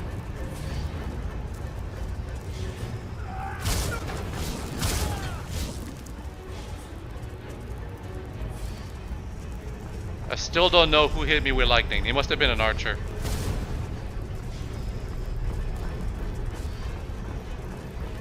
Sylvan? Who is this Sylvan?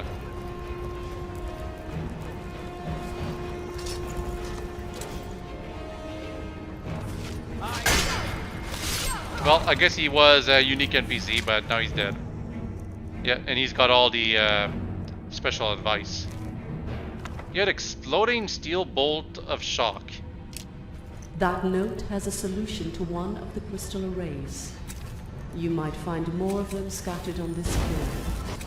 It's not just about finding the solutions here, it's also about understanding them. This is... If you're having trouble with this, you might either follow what I do to solve the solutions, or just read up on the guide, but yeah. It gives you many hints here.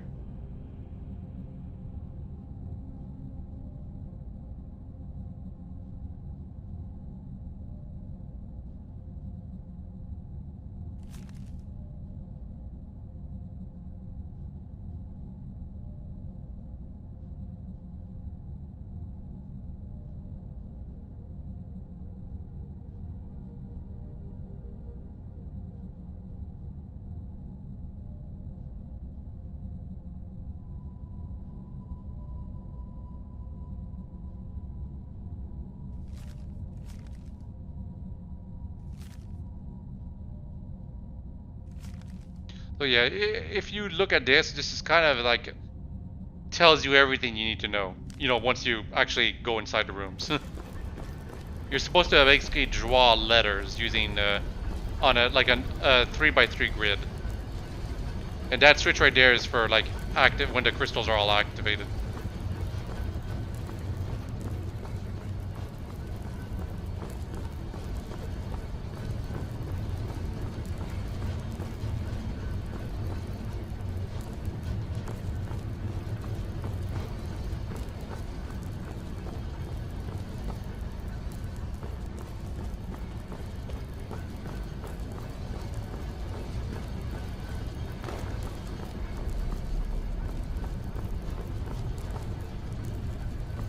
Just looking around.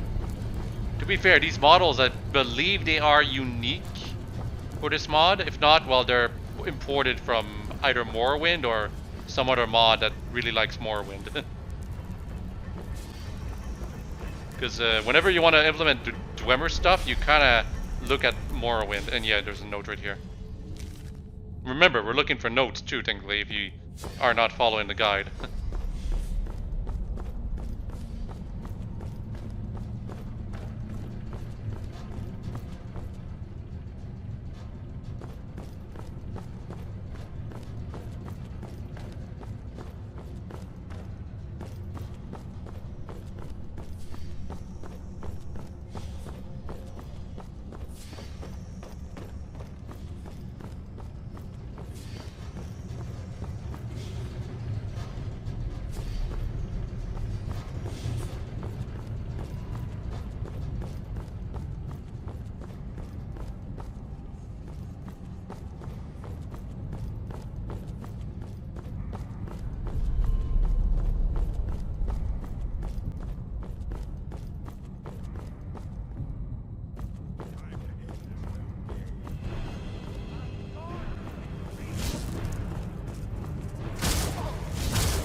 So much for carving me into pieces.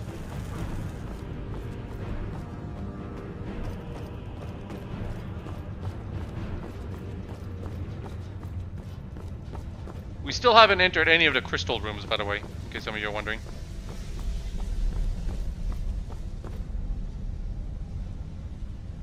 But yeah, they are all over there.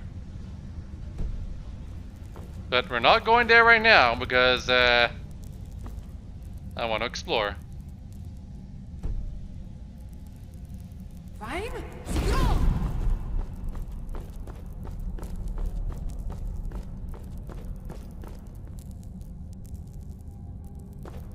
Okay, floor 2 is actually going up.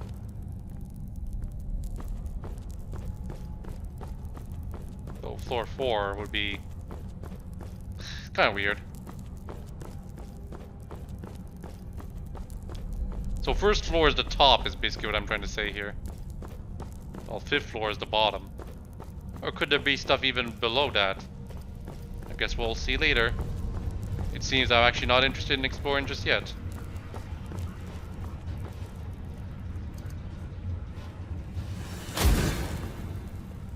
So this should be the serpent. There's 3 different switches here, and as well as the crystals themselves. So beam power is basically to just activate the... Every damn crystal has its own switch, god damn it. So activating the crystal itself changes its angle, where it emits the beams basically. You can also change the color by the left switch, I think. And the right switch of the crystal is to activate its beam.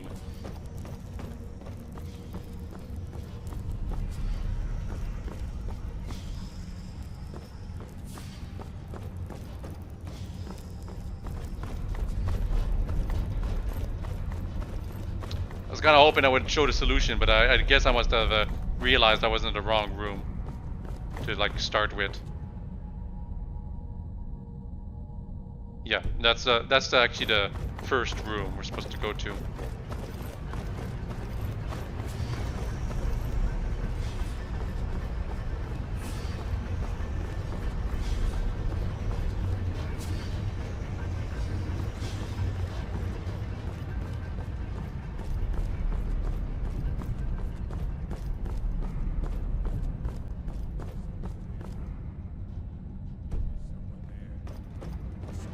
Yeah, I'm here. And very soon, only I will be here, not you two. Dead. Pretty sure this place is actually where most of the extra reinforcements you didn't kill in Act 2 for the heroes will be. And yeah, there's 2 places where you can go down and up. They're elevators. At least that's what they're supposed to be.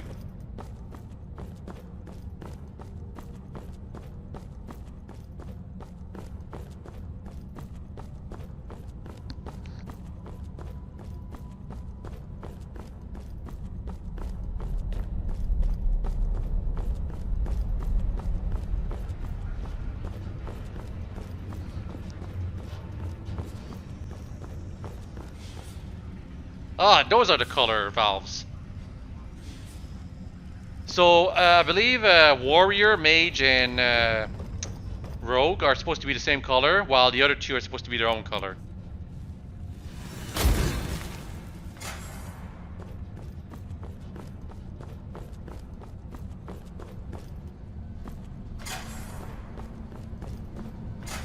So the left switch for these stains is to activate the crystal. And then we have to activate the beam to connect the crystals. Okay, you can see the beam. It's supposed to go in the direction you want it to go. And I activated all the crystals that need to be activated first, so I know where those crystals need to point.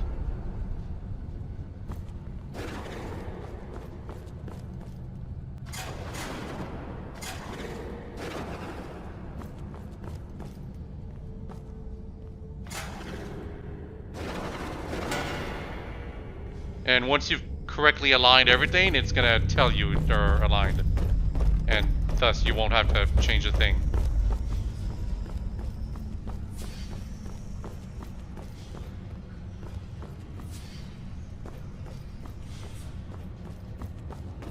So this is the mage.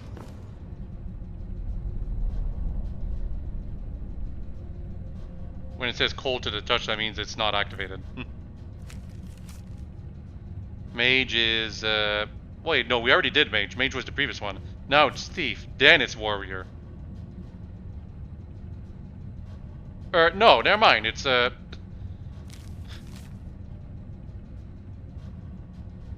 order was actually not quite what I was expecting. I mean, this is supposed to be a complex puzzle, actually. It's something where you need to pay very much a lot of attention to all the clues that are given to you.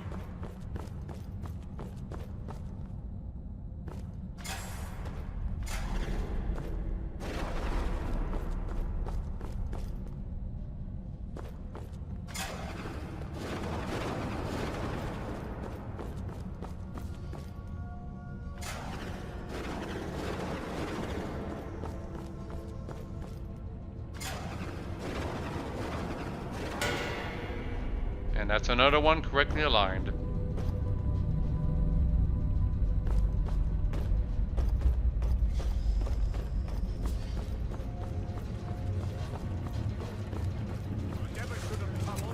No, it's you guys who never should have come here.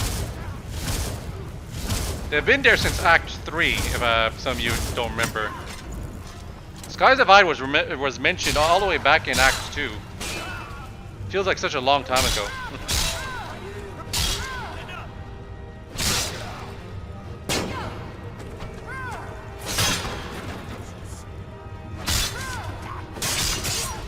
By the way, I should probably mention something. I can do finishing moves even when there's more than one enemy left. That is because of the mod violence.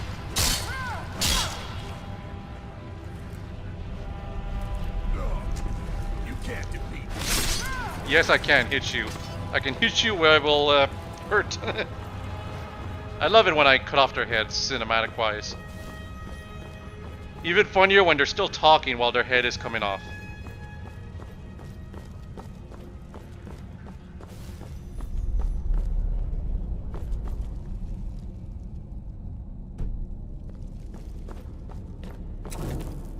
More elevators right here.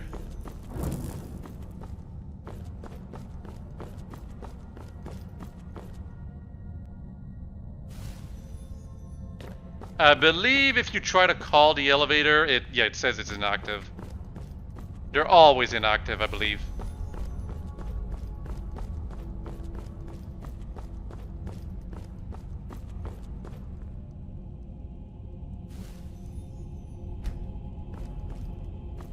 Also, how did I translate that tablet? I guess that's because of the books I got. It's so weird because when they translate the tablet, they basically just replace the entire tablet, the entire model, with something else.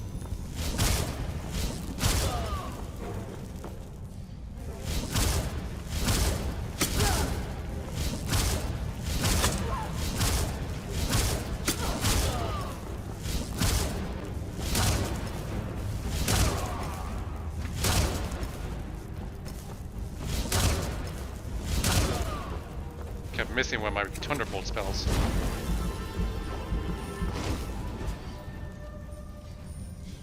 We don't want it to be blue, so we'll set it to red. Because this is supposed to be the serpent, I believe.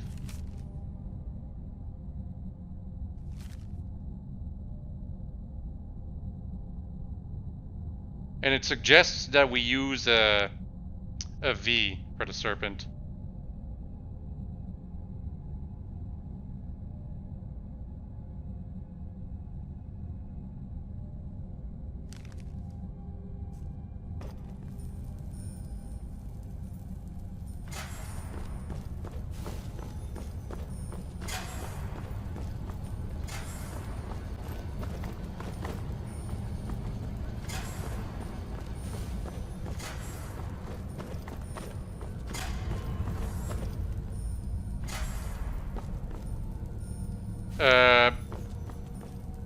I do not know why I activated those switches there. I'll probably correct myself.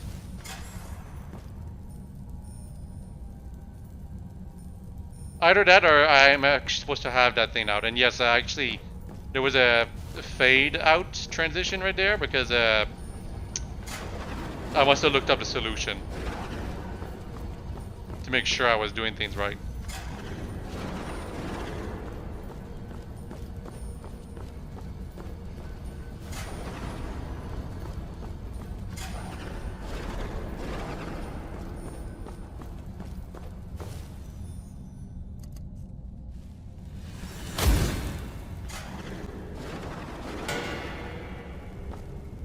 Okay, that's very weird. It's a V with the left side sticking out. It's actually not what I was expecting.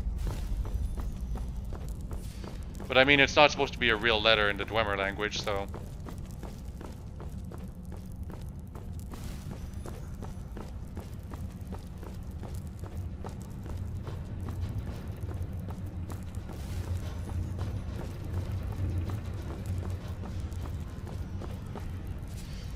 So I believe this is the thief. We did the mage and then the warrior back the first two.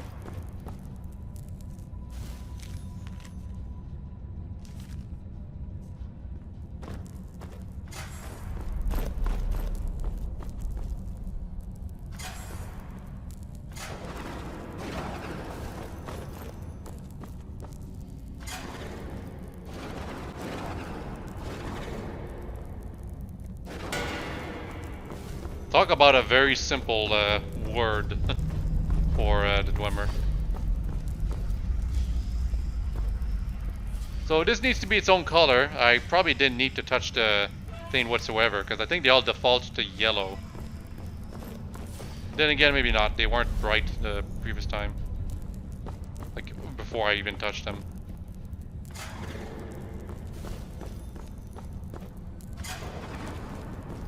Actually, all the crystals are active right now.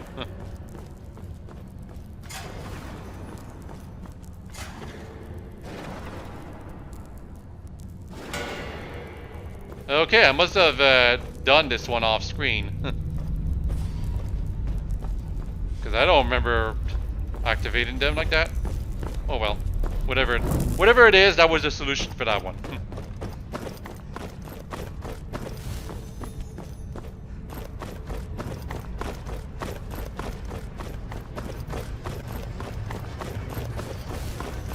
This technically means we can actually go all the way to the Dark Tower now, or close to it. There's still more. In fact, there's quite a bit more.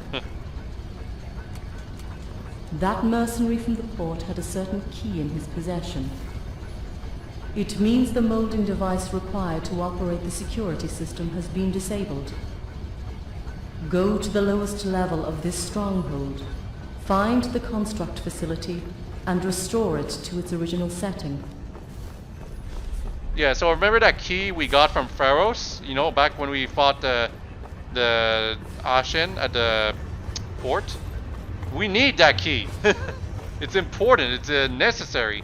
There's obviously different dialogue if you don't get that key, where she outright tells you, okay, you need to go to the port and get that key from whoever has it at this point, and then go to the bottom floor to start whatever. But this will definitely not go the way we expect it to, because I end up exploring a good deal. And this was like the first time I ever explored in detail the stronghold. Because in most of my playthroughs, I just do what is necessary to get to the top. Quick save. It's too bad the quick saves are not quick at all now.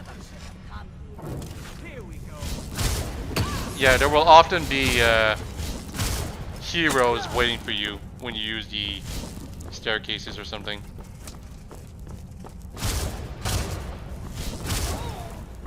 Their ebony armor makes them hard to see in the shadows in this place.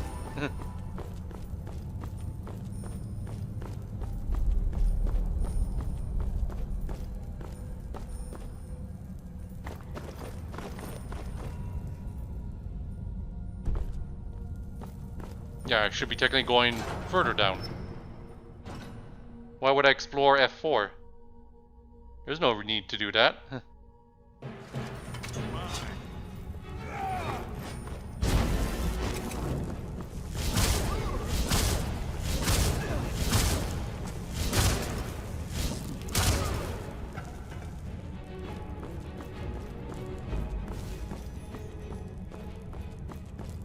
Can't go any further down though. So this should be the bottom floor.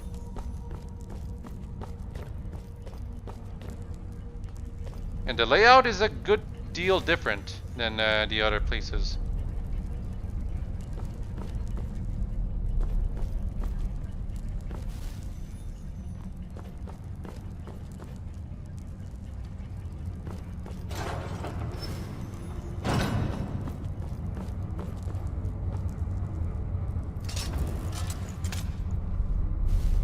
Hi.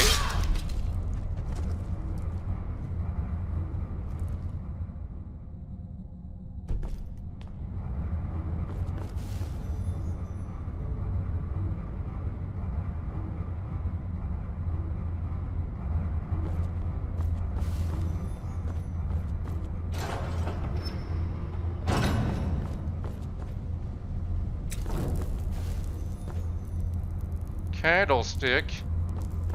No way.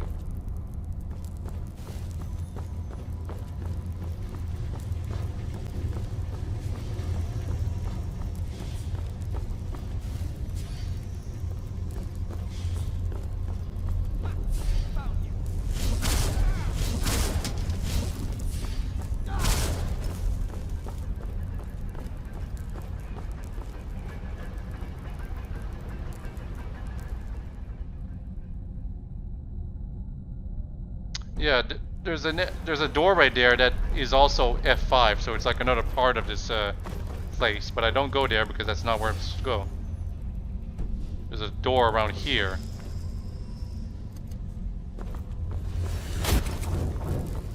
This one.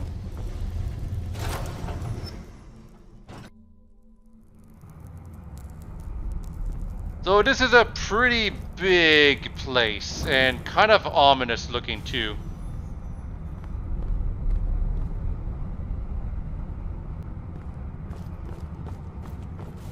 Definitely some of these models were like scaled up.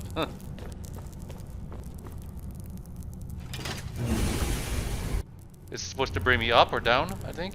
Yeah, this brings me down. So this is basically your way back up as you fall down. Because this place is huge.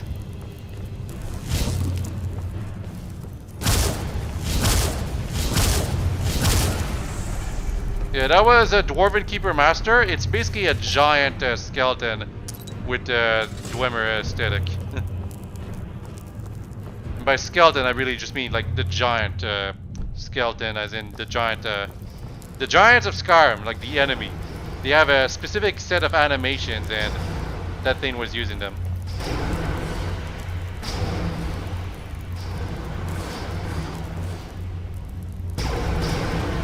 I don't think I have to say what's gonna happen if you fall down the lava, by the way.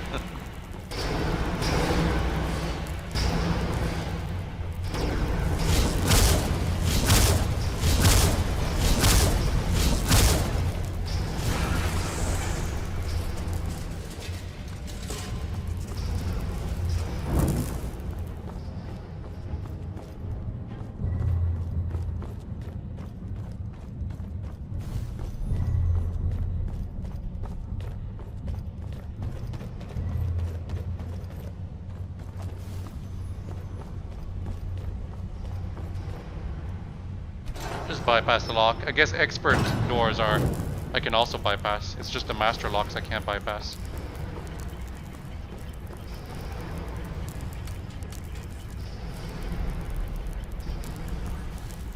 Yep, that's all you had to do. Now you're supposed to go all the way back up to where you were when you got the message.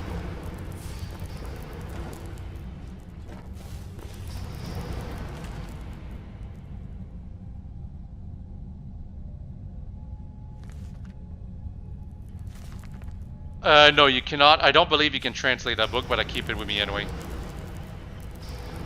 Also, Voidstone ore.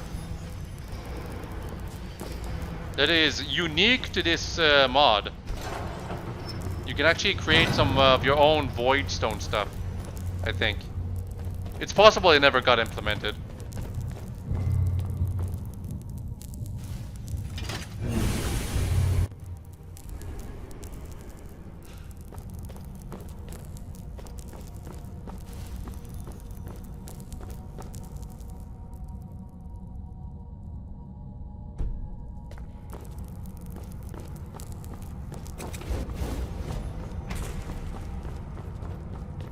It's over here, just this.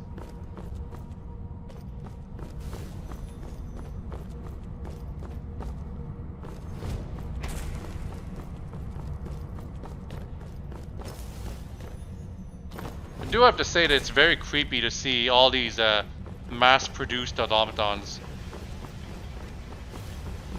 Like, the Dwemer are basically creating life, and it's like they're just tools for their ambitions. And I mean, they're not really life, the automatons, but still, they're humanoidish, particularly the Centurions. So it's creepy to see them mass-produced like this. Oh, what is this? This is where we start exploring. This is not where we're supposed to go. This is very different from where we're supposed to go. And yet it's what the mod is telling me to go through.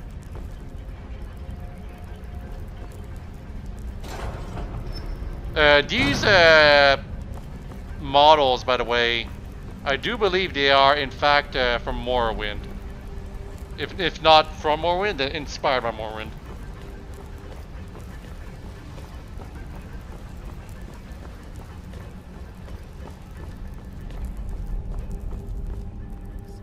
Yeah, look, it's another elevator.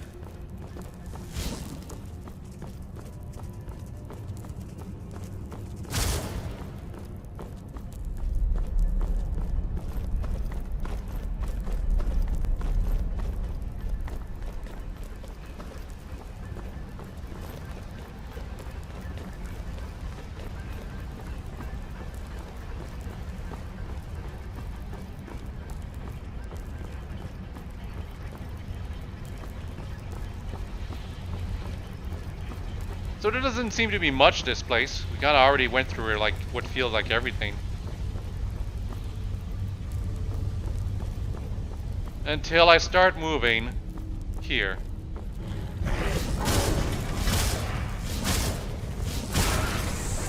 That was a troll.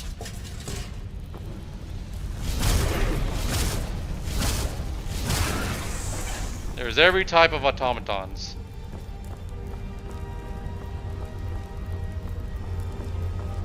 But like, we didn't see any trolls in the Isle, so it still feels kind of weird. Same thing with werewolves. But the Dwemer were quote-unquote supposed to like be able to come back to the mainland where there are indeed werewolves and probably trolls too. So presumably they got the ideas from there. You know, I'm just trying to explain the lore of why these things that might be here. In truth, it's just because the skeleton's there, might as well make use of it.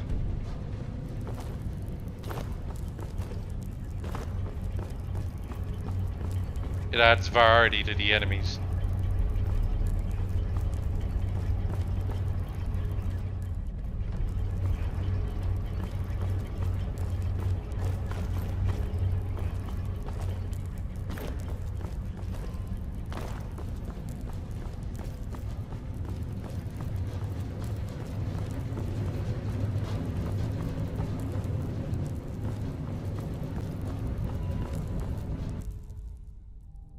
So, what was the name of that?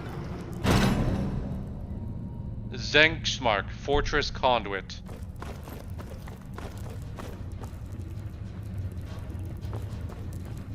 Very unusual.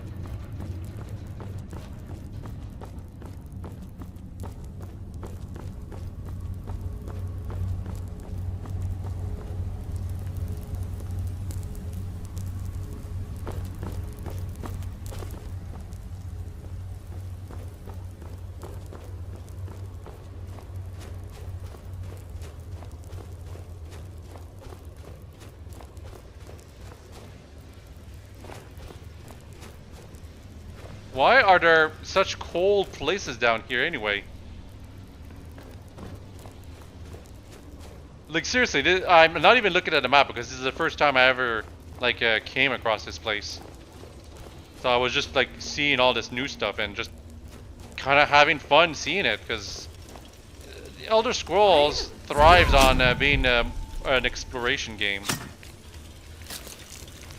So these are definitely creatures that are part of the like monster mod that was kind of known by some people. These snake-like things are based on the chorus skeleton, but they look like snakes, obviously. And the other spider things are actually based on the frostbite spiders. They're not using the skeleton of the regular dwarven spiders.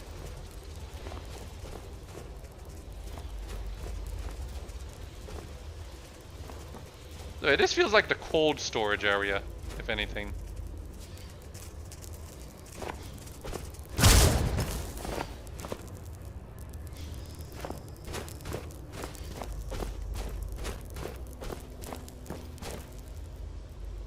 Yeah, that was a dead end. That's a troll that we're hearing.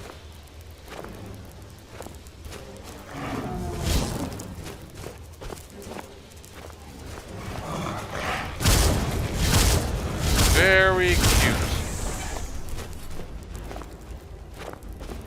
It's so much more fun when we don't have to fight the void automatons. Because it means I can use my magic. And my magic is very strong.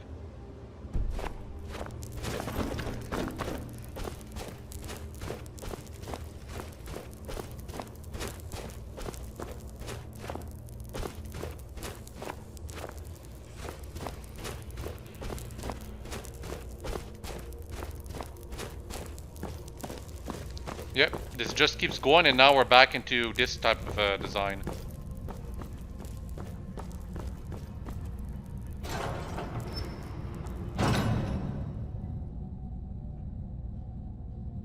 Might have missed a couple of rooms back there. It's probably no big deal.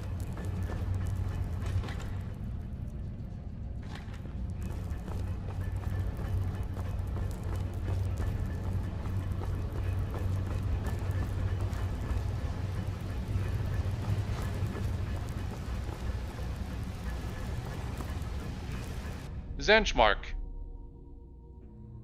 So this is no longer the fortress conduit. We're not connected to the stronghold where we were supposed to like get to the top.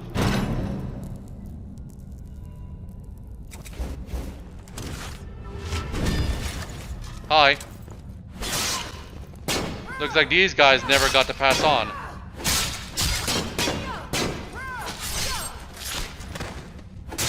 Probably shouldn't be able to do kill moves on the ghosts. It doesn't make much sense.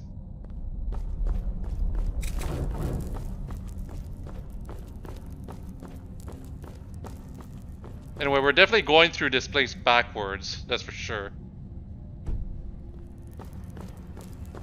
Like, obviously, you're supposed to enter this place through the other side to then eventually get into the fortress. And look at this, Skies Divide. This is like what's supposed to be like one of the entrances that you're supposed to find to Zenchmark. So yeah, this is basically one of the dungeons you can find. And it's all the way like north of the place. I didn't go through here. That's why I didn't see this.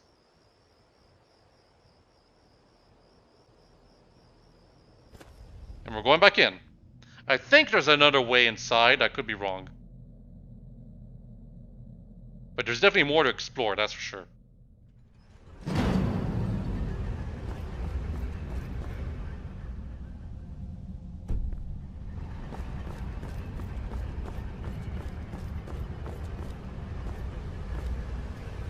Fine.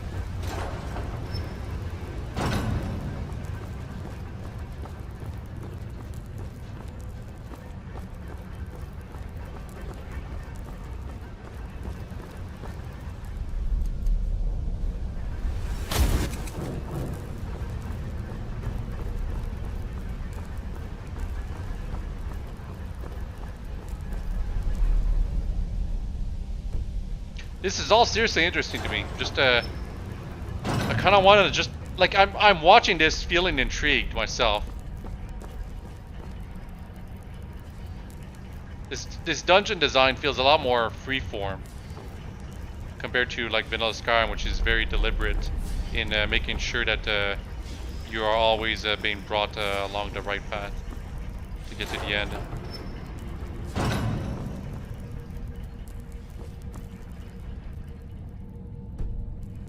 Yeah, the paths converge.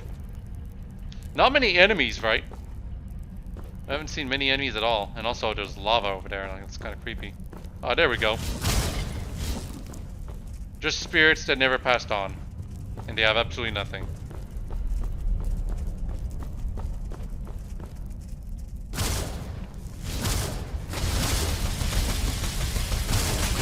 Kind of obnoxious when the enemy has a ward spell, because that means your spells can get completely blocked by them as long as they keep it up. But usually the enemies are so dumb because they approach you, and then when they're close enough to you, they think, okay, I should switch to my melee weapon, no matter how weak it may be. And then they stop casting their ward spell.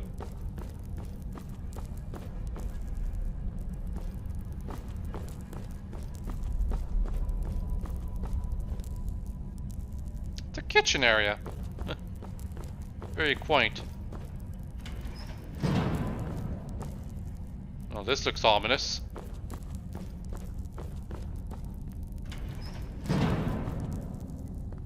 This looks exactly the same as the previous room.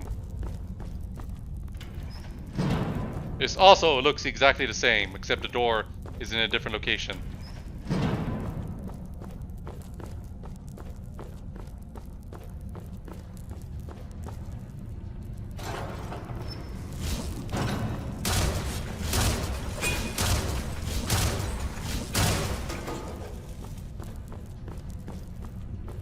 There's plant life down here.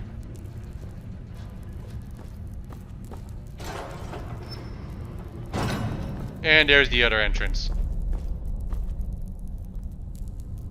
To the tower.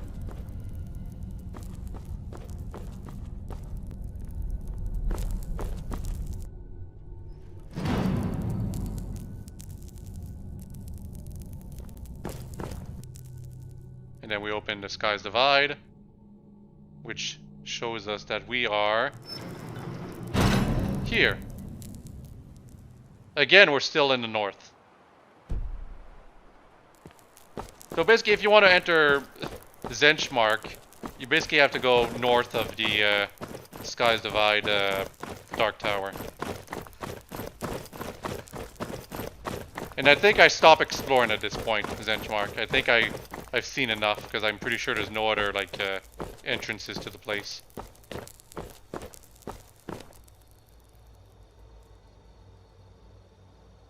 Unironically, it would be faster to activate the console by going back through Zenchmark now, but now it's time for some more optional stuff. Because it's like, it was very convenient for me to have ended up back in Skies of Eye like this.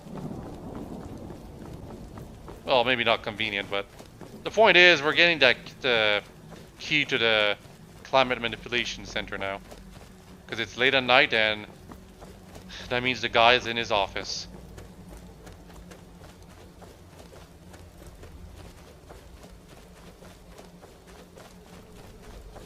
There it is.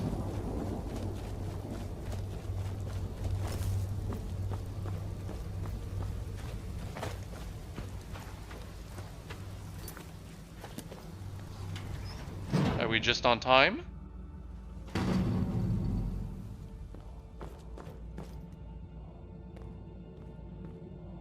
Yeah, we light the lantern, but a gust of wind extinguished it. Because it's 2:30 a.m. and thus it's too late. So that means we have to wait literally for 22 hours to get another chance. And guess what? That's exactly what we're gonna do. My character would have gotten hungry for doing this, but for the sake of the mod, I actually believe I turned off realistic needs and diseases. Because it would have been annoying to have to eat all the time. Or sleep.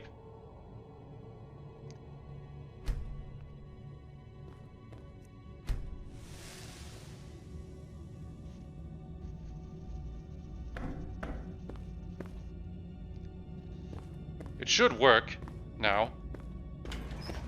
Or I say that, but I believe you have to reload the cell. Actually, yeah, that might be it.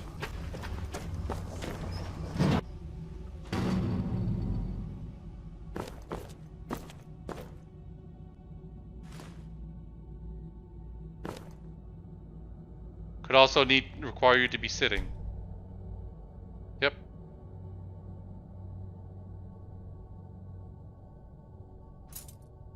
And he gave you the key. Well, he dropped the key, and then you can take it. He has nothing to say, because technically he's not supposed to exist, but, you know, his soul still hasn't passed on. He was that obsessed with studying the climate. Or the environment. But yeah, now, Sinity Deus. Now, I'm actually going to go there to showcase what you can do with it. I only have 1 cube, and there's 5 that you can get. And it's like, you can do different combinations of those cubes for interesting results. I believe you get another cube for getting in here, by the way. Because there's actually 1 cube already installed. Remember, it's the climate has already been manipulated to be a tropical environment.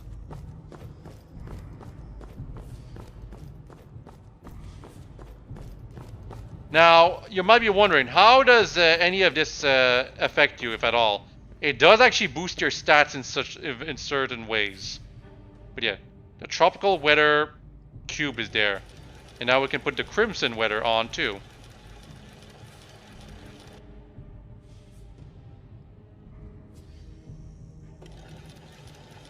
But it doesn't mean it's going to be activated. You actually have to activate it yourself.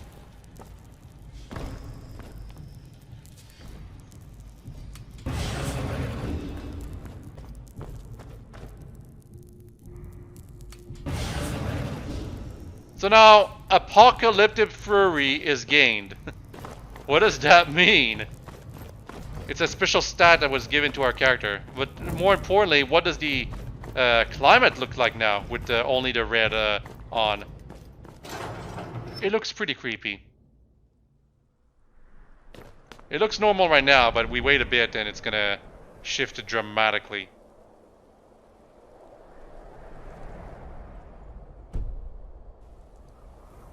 You can see it's getting more red.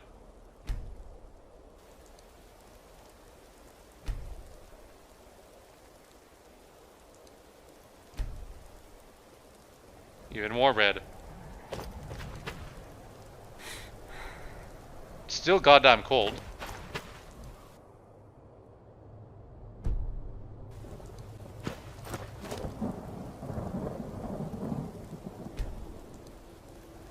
Oh, goodness gracious. It feels like the whole isle is about to turn into just a hellfire zone. But it doesn't actually damage you over time or anything like that.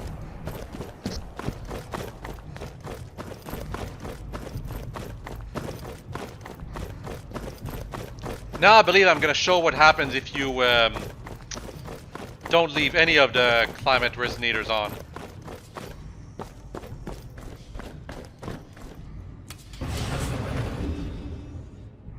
So this means the climate should be reverting back to its natural state, what the actual Skies Divide is supposed to look like, without the interference of the Dwemer and their climate manipulation center. The other cubes, like one of them makes things more blue, the other one makes things, like there's a legendary cube that makes it look like it's the void. The thing is, you get these cubes after you're done with the whole thing of Skies Divide or something like that. So because of that, it's neat to look at once, but it doesn't do anything beyond that. Okay, it still looks red, but that's because not enough time has passed on. But now it should revert back to winter type of climate. fairly quickly too.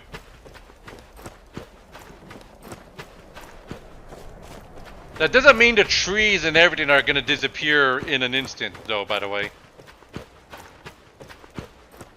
It just means it's actually going back to being frozen wasteland. And you can see it happen in like moments. Like I didn't even have to use the wait command.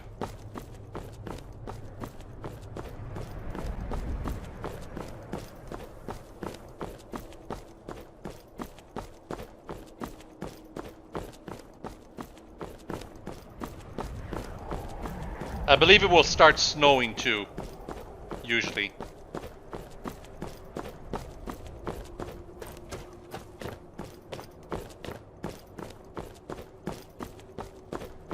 But yeah, this is more like how it's supposed to look like for Skies Divide.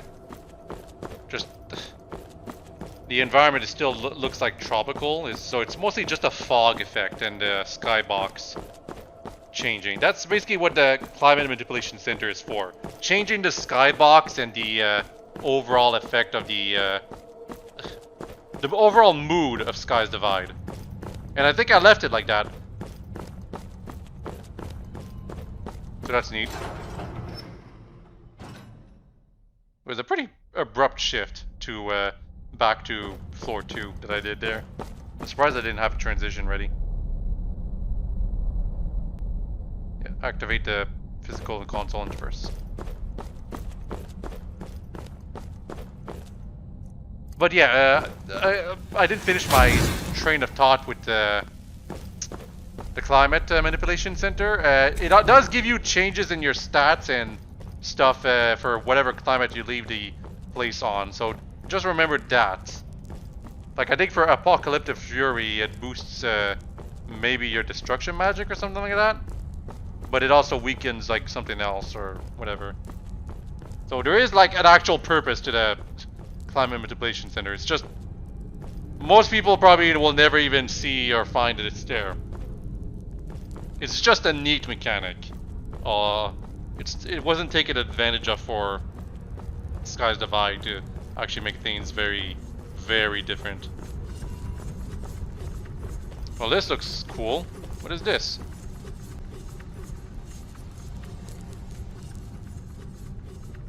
Yep.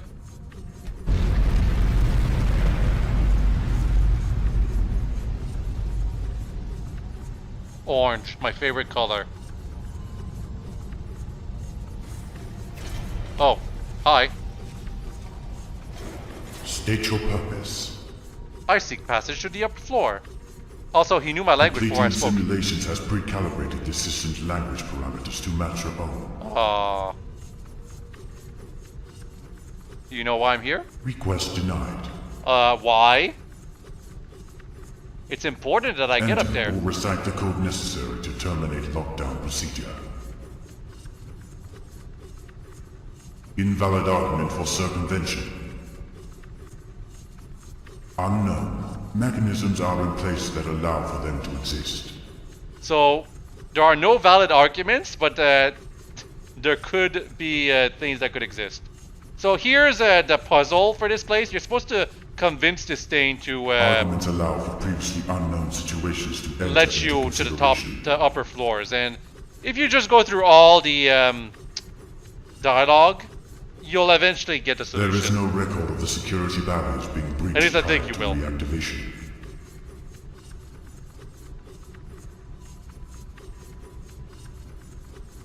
There's risk allowing me to talk until I say something right. It's actually very funny to say that.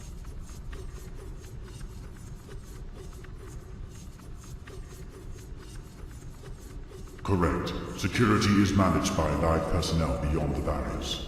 He's not kidding, by the way. There are actually real people living on the upper floors, not just Bosca. There is a lack of sufficient evidence for this proposed threat. Resources are reserved for threats that are guaranteed to exist. The situation will be dealt with as it evolves.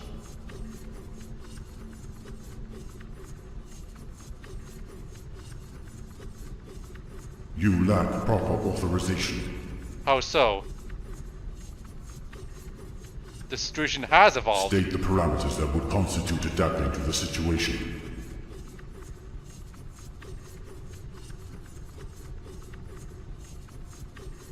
Continue.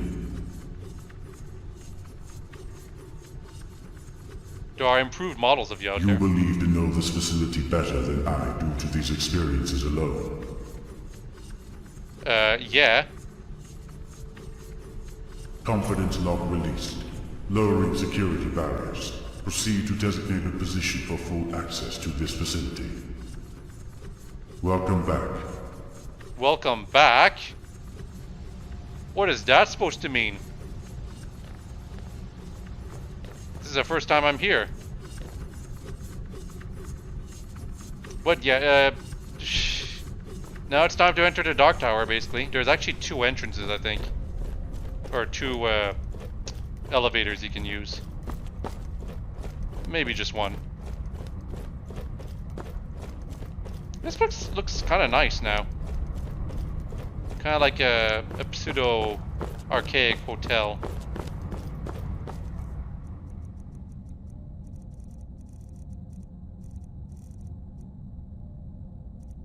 Yeah, it's polar frost. That's the current effect going on right now. True, because of the changing climate. More resistant to frost, weaker to fire. I'm basically immune to fire though, so it doesn't change anything. Oh, hi. There's an actual army here. But not for long.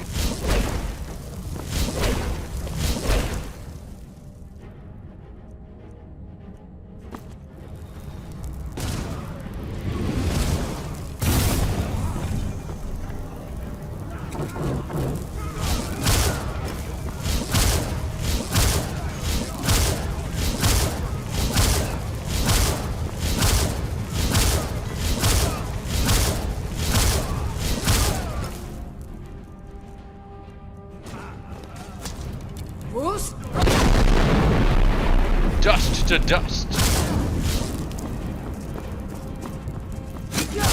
Oh, he actually got me. 1 hit. How annoying. I'll calm the penultimate.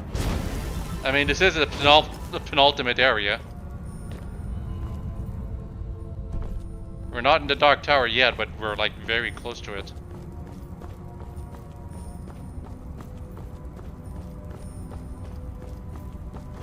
So he's called Occam the Penultimate, but there's also something called Occam's Razor. One has to wonder what that could mean, if anything. Cerebral interface.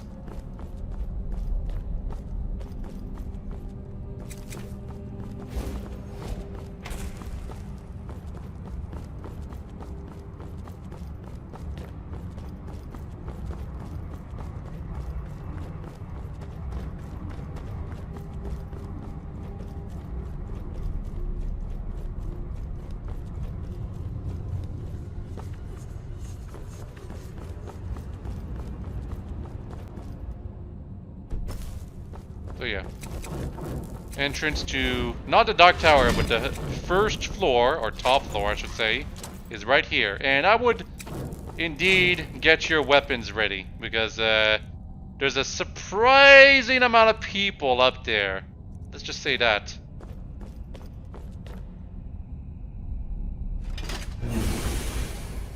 I'm actually just going to use my fists. But my fists are my weapons.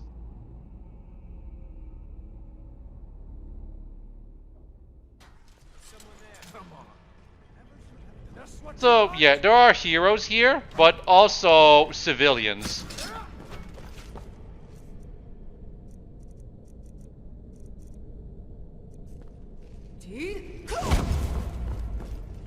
Are you Zawardo? Your end draws near.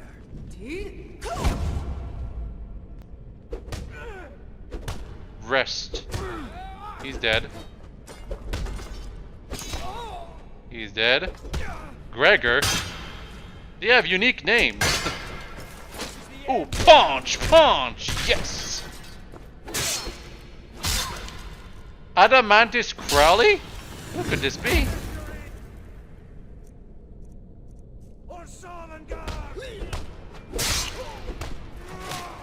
Punch! Punch! Yes!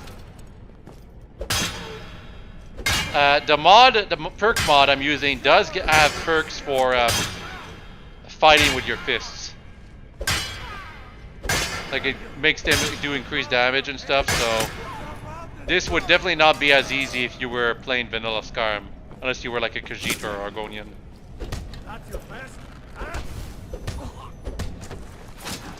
Punch! Punch! Yes! These are the heroes of Nirn, by the way.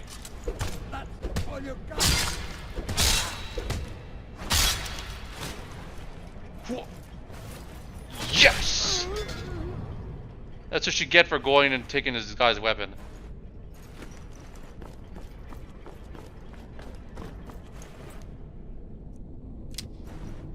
Yeah, ebony arrows have a lot of value. Because, let's just say I'm gonna need them against, Bosca. Look at those stone beds. They were all, like, in the same spot. Very weird. But yeah, so many of the heroes of Nirn were actually living here. They got here with Bosca or something. Because, remember, it was supposed to be locked, like you were supposed to be locked away from this floor. Until you got the machine to let you go through. Ow. My invincibility stopped just as soon as he attacked me.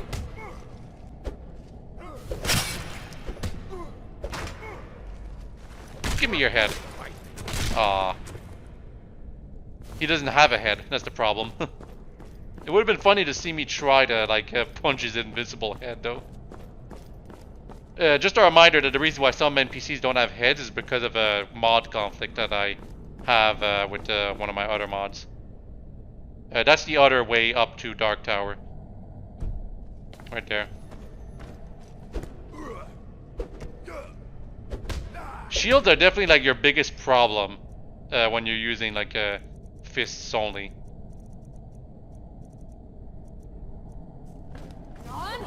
Give me your energy. You think you stand a chance? Yeah, I do.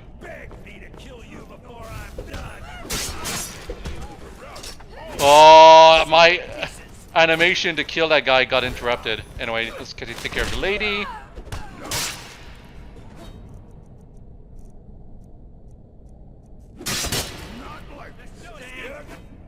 I don't know why I didn't notice that I didn't have a time slow. Time to die. Boom! I don't know how that guy survived, but he's the only survivor. Literally. He says I'm pathetic as I'm punching his lights out.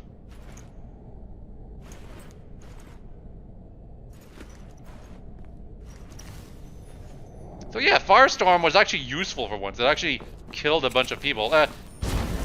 Would these characters be friendly if you joined with the heroes if you had killed Bosca? I do not know. I cannot remember. I want to say no. The walkthrough mentions absolutely nothing about being able to spare all the people living here. If you want to do that, well, you kind of just have to go out of your way by just ignoring them. Because you don't actually have to kill any of them.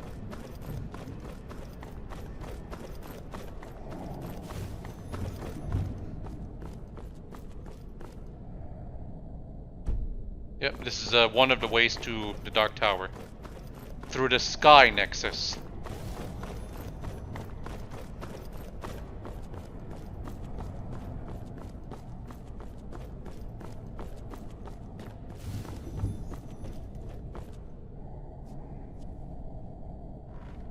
Look at me.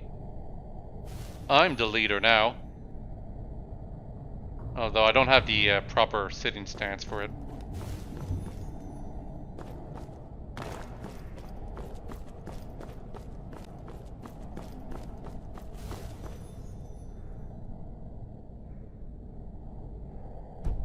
We have to check the other side, unfortunately. It'll take a while.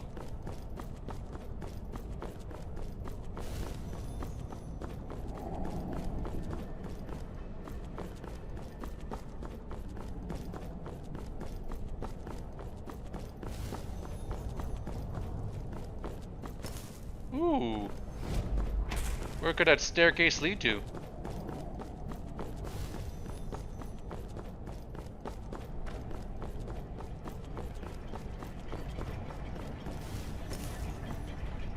Yeah, there's a smelter here.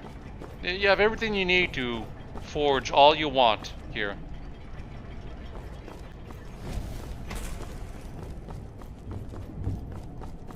But that won't be necessary. If you remember a long time ago, sometime in Act 4, we got a Key of Prophecy, and that kind of gives us an edge for the final battle. Hi? Someone there? Yeah, me. Didn't you hear all your fellows dying? Also, I messed up the sneak attack.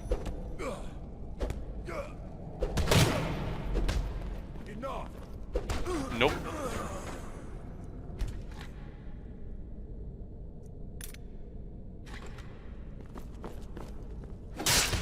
You fool. You don't stand a chance. Ah. No final finishing move, and he was the last guy too, I think.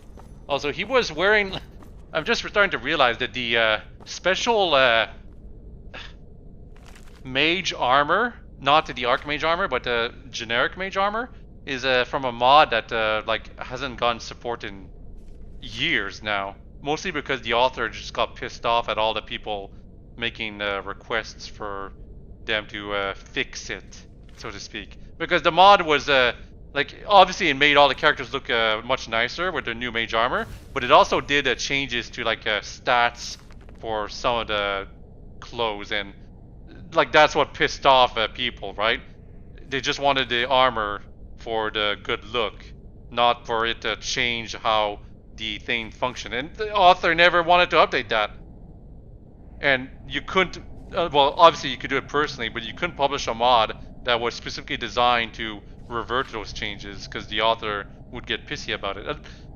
I might be just thinking a bit too ahead of myself. It's possible the author just was pissed off at people constantly making dumb requests about them, and they actually didn't do that much wrong. But admittedly, this mod, the Upland armor or clothes or whatever, definitely did do some changes that were not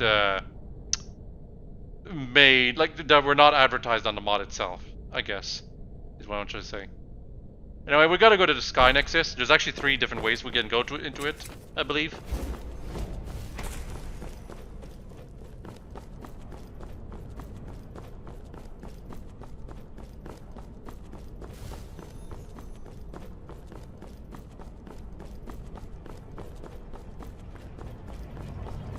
I don't know why I keep going back here.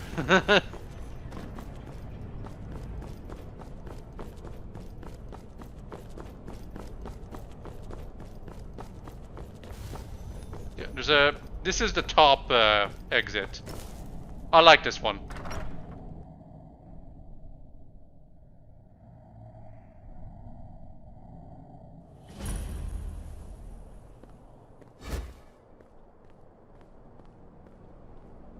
Yep, that's... Now we're so close to the Dark Tower. This is really cool, man. Just... You see the Dark Tower the entire time you're in Skies Divide, just knowing that you'll eventually get there. But after going through this stronghold, which takes a long time the first time you're doing this because of all the different new tasks you're given while you're inside, you finally get to the top and you realize you have not even been climbing the tower itself, as you might have like thought. You're just trying to get close to it. That's the fortress tram. We can't go there. It's impossible to pick. But, you know, we got the prophecy key and the chest of prophecy. Oh, it gives you void steel armor. This is unironically useful. It is useful for the upcoming battle, and that's what we're actually going to wear. We're actually going to fight the final battle in this armor. Also, yeah, there's a tower stone here too. Still, you look at this environment and it looks kind of creepy. There's a book there. The Strange Case of... Well, let's read Bosca's journal first.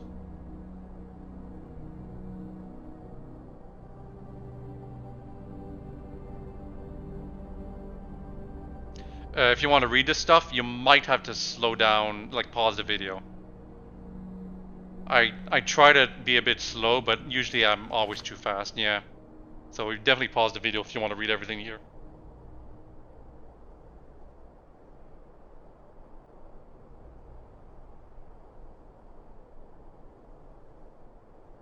Marcus hired the best. Marcus did nothing. I just walked into his home.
This is the necessary path.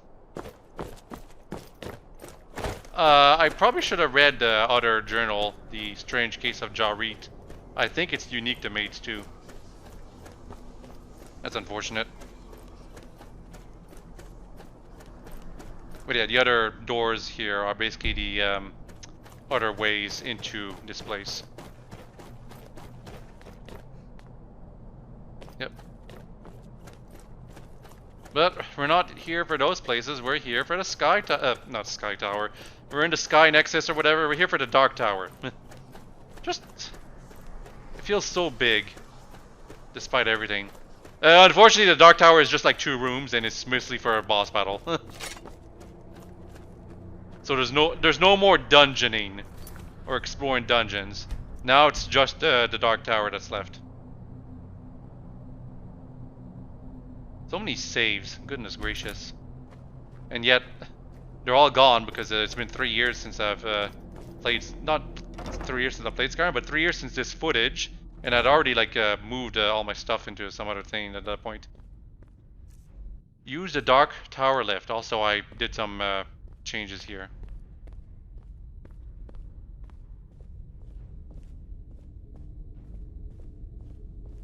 This was Matari's prison, Salquine's prison. If you had killed Bosca, there will be no actual boss battle, but there will be something, like a very different scene that will happen. Touch the crystal. What about Bosca? Why do we need to touch that crystal? If you've ever played Elder Scrolls Battlespire, which is probably one of the worst Elder Scrolls games, this is actually a reference to, like, Battlespire has a similar crystal in its game. Anyway, yeah, Bosca ambushed us. What a surprise.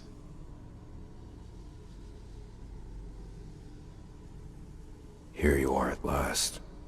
Yeah? I was hoping I'd be able to welcome you to Sky's Divide as an ally. If only that was ever possible. It's not.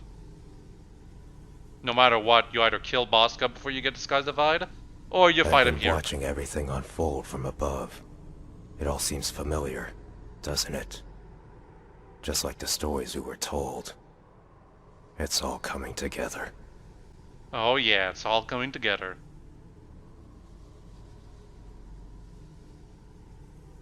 I never understood why Purity was disinterested in this place. Isn't this something they would have wanted? A machine that can perform miracles? I wondered, until Virgil told me everything. Until you arrived. Well, I guess we can't touch the crystal anymore because he lowered the stairs. Pretty sure with mods you can easily just get back to the crystal, but until you defeat Bosca, I don't believe you can proceed with the story. It was always going to be someone like you, Dragonborn. and someone like me. It's an old pattern. Someone was bound to take notice, and our kind would have been set up sooner or later.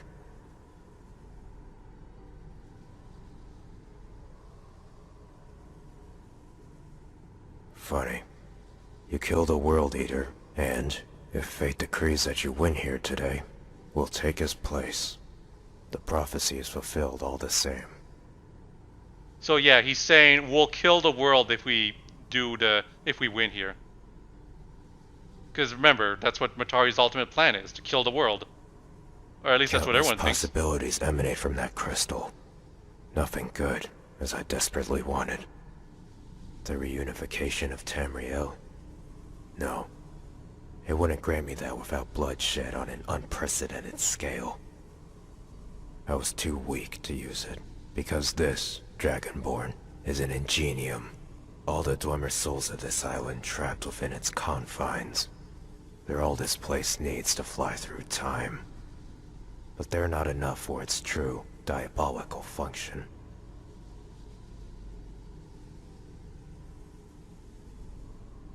Whatever the Dwemer intended for Sky's Divide failed the moment they used our acquaintance as a substitute for a soul.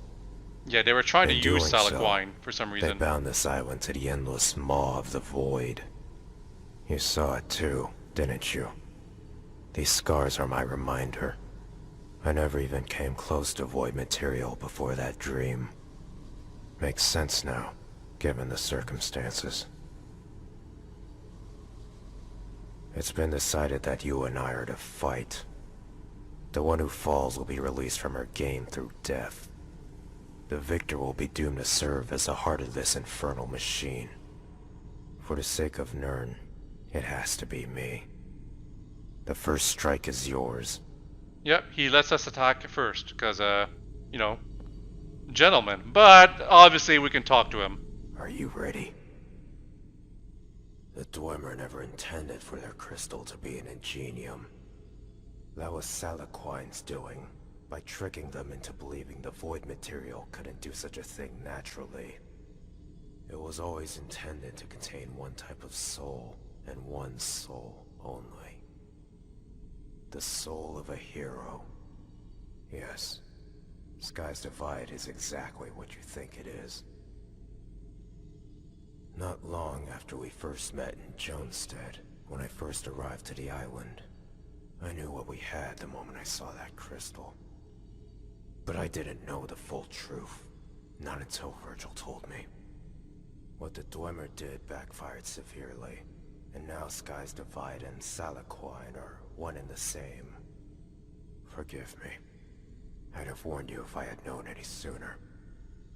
A part of me regrets helping you escape from innocence, but I knew doing nothing would have only delayed the inevitable. And I still needed someone to kill the matriarch before her own plans could go through. I wish I could have, Dragonborn, but you were deeply embedded with the Sirens, with Matari. I couldn't let word get out about what I had in store, even to you. She always knew, though. You've been taking orders by the very golem that now needs you as her heart. And what a suitable match you are. You've lifted the island's anchors that were locked in such a way that they could only be opened by her when she returned. So basically, what he's saying is that Matari's plan is to trap us in that crystal to use us as her vessel to continue existing. Under a new ruling body that surpassed the Septim Empire in its prime. Peace would have spread throughout the land as the Thalmor were cast out from their seats of power in the Somerset Isle. With them gone, Tamriel could then turn its attention to Akavir and other lost lands of Nirn to purge the world of malicious forces. That sounds kind of very fascist of you.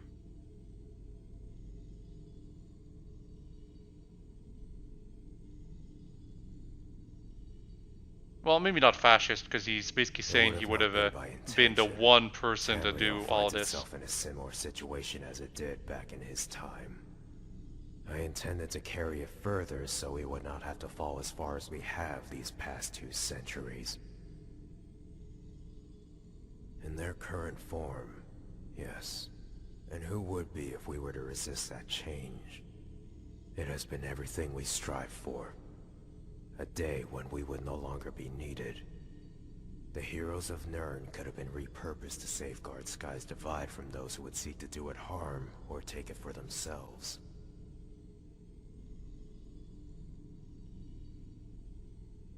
What about the We heart? would have figured something out, I'm sure. Maybe we'd have found a magecrafter skilled enough in creating a replica. Maybe one constructed out of the Heartstones from Solstheim. Oh no. No, that wasn't the plan. Yeah. We would have figured something out, Dragonborn.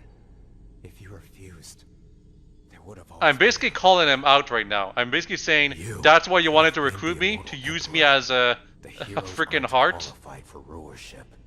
But you, Because he didn't know that that thing up there was unusable back when we talked to him in the canyon in Act 2. accomplished without Salaquine's influence, we might have done some good in this world.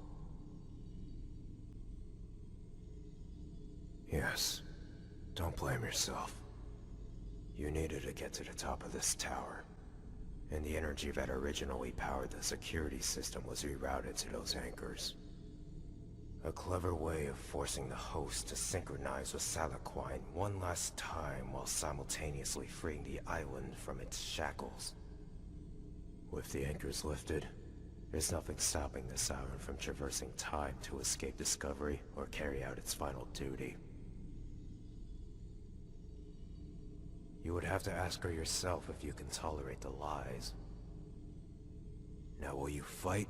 Or will you surrender so that Nirn is spared from your wrath? You can actually surrender to Bosca, and that just leads you to dying.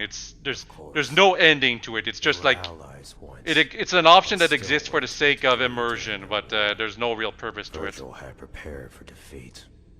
If Project Purity failed to halt Natari's advancement in Skyrim, her means of accomplishing final victory would remain intact.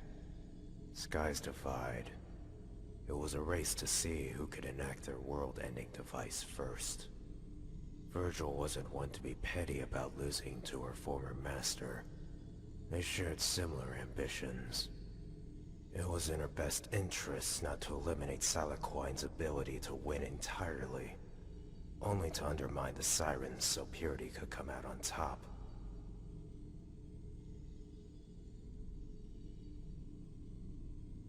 What if we both die? That's a good, interesting question. There must be more to it than that.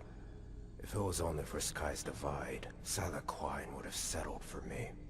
I'm less of a hassle. Whatever the case, Salaquine never could achieve full control over you in Tamriel. Back there, you were still tied to prophecies in Skyrim's history, making it impossible to outright remove you. But here, time is twisted and broken. If she manages to pull it off, you'll be trapped here for eternity. And the worst part, no rules will be broken. You'll still be alive.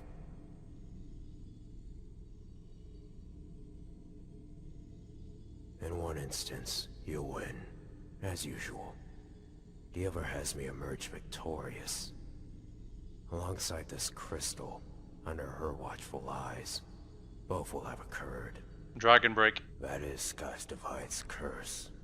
Our own free will used against us so that she wins, no matter who dies. No matter who wins, it would be as we if lose. We never got involved in this war in the first place. After all she's done up to now, you know she's planned for that as well. She did. Futile as it may ultimately be, I believe I'm the one who has the best chance at stopping her. You, second. If we both die, so does Nirn's hope at welcoming the next era. We can still leave. What secret, Dragonborn? How could you not have seen what the Sirens really were? Their behavior, their mannerisms, it was in their speech. All you had to do was listen, even for what was never said. Most of all, It was her blind love of Matari. You forget After all we've Lilith. been through, I hope you never once considered the Sirens more than temporary allies. If some mistaken sense of loyalty to their cause is what brought you here to die, then I have nothing to spare but pity. Never. Even now, I'm uncertain of their size. I had no presentable proof to my claims. All I had was my knowledge of history and its cyclical nature. If I came to you, would you have believed me? Would you have gone to Matari with questions, provoking her to heighten her pace? It wasn't worth the risk. Sky's Divide would have halted the coming war before it reached Tamriel's shores. Yet here we are. I never knew we'd catch the first glimpse of the invasion before our passing. Yeah, he's talking about the Ashens that were Then we will see how well you do in actually coming in. battle. Anyway, I'd refuse the other things to say because ultimately Not anymore. The trap was sprung when I made the mistake of coming to the island. It's like Virgil said. The fates of those who set foot on Sky's Divide are bound to its future. It's my fault for leading you here. We have nowhere to run. Akaviri fire burns what remains of my men's ships. I must convince myself to fight you. Only then is my success made a possibility. I'm the backup Dragonborn. Sky's Divide and I will share the same struggle. But if I'm strong enough, I might find a way to stop her from within. Bosca talks a lot like he's an actual potential candidate for Salaquine, because that's the things he's insinuating.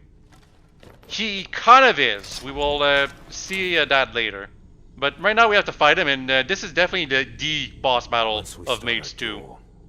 There will be no more talking. No, there will still be plenty of talking. So Bosca hits pretty damn hard. He's not immune though. First phase is basically just a one-on-one.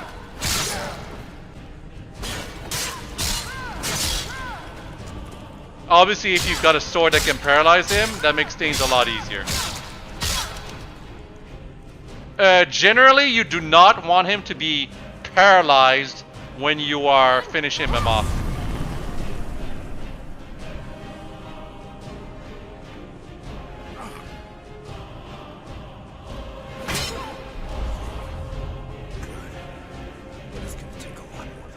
Yep, that was just phase 1. Now it's time for phase 2, and this is what makes this boss battle interesting. He's actually got different strategies that require you to like change how you take him on.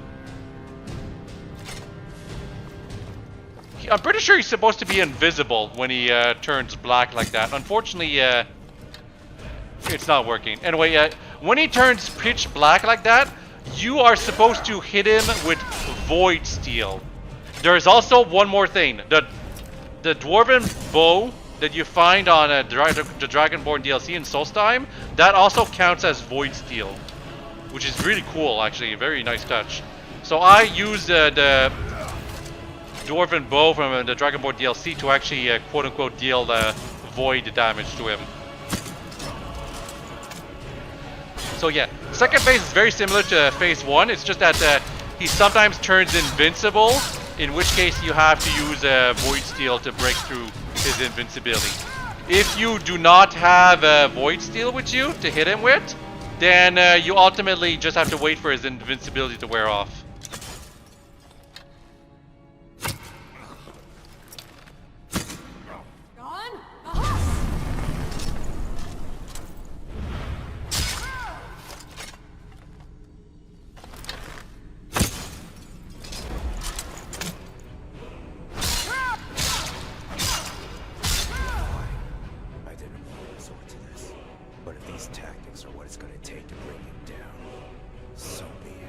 Yeah, now it's time for phase 3, and it's time to be lame.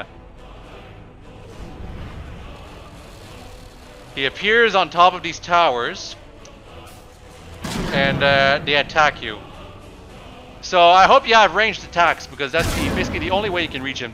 I do believe there are ways you can activate the towers from the bottom too. But you definitely take advantage of the black bow by having it here because it pierces through his armor while you're up there. He still has a crossbow with the dwarven explosive bolts though, so careful of that. He hits decently hard.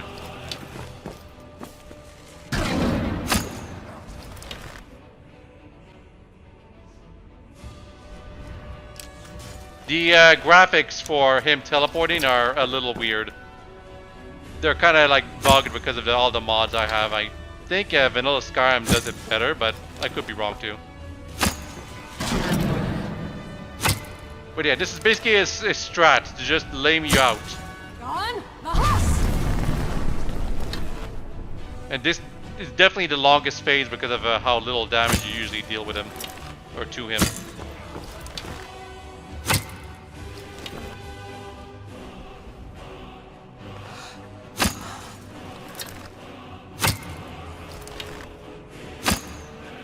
He basically disappears every time you hit him once.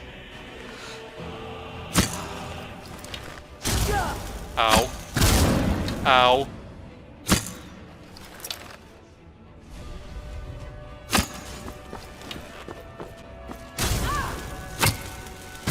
Like, he basically kills me in like 4 hits. It's just that he only attacks one at a time. Like, one more hit and I'm dead here.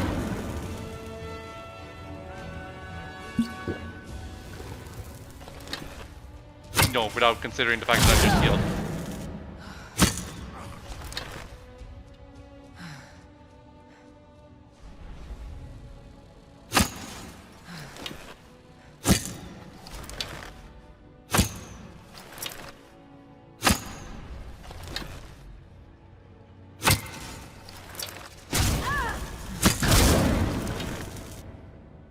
He's almost down.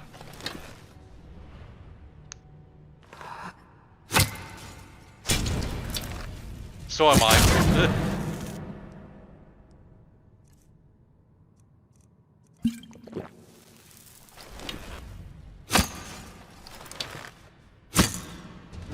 There we go. You thought it was over? No, that was just phase 3. Now it's time for phase 4. He's back down on the ground and he's fighting us normally again. And he uses illusion to kind of throw you off.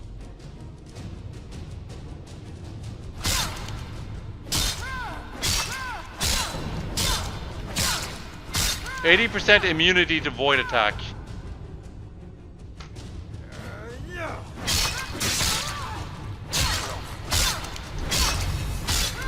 So, by the way, in case some of you were wondering why I wasn't taking some damage against some things, remember, I'm wearing Void Steel armor. I have a good invincibility on me right now.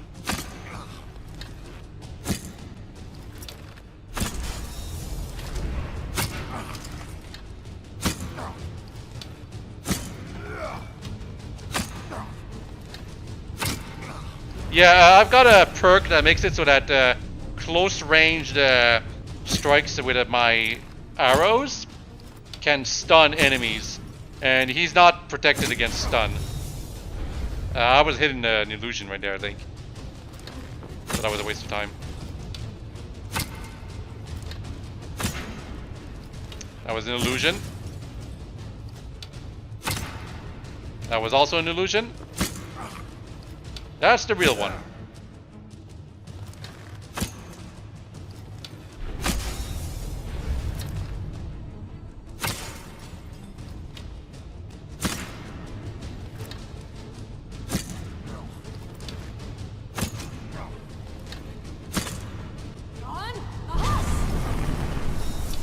Drain Fidelity is so goddamn useful. Very overpowered skill.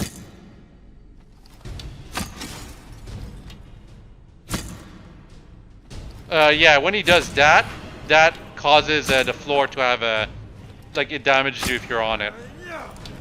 I'm not on it, so I didn't get damaged. It's an interesting strat. It's just that he rarely gets to pull it off because of the way my character just stuns them all the time.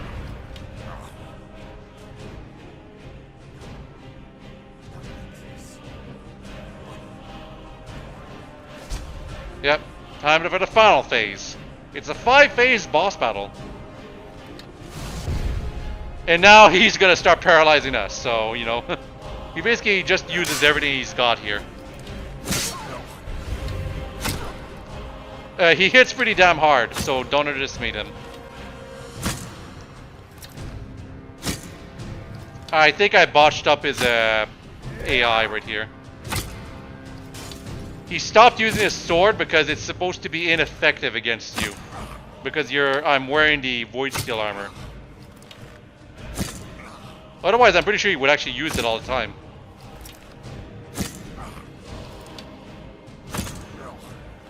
But yeah, my archery perks just completely solve him.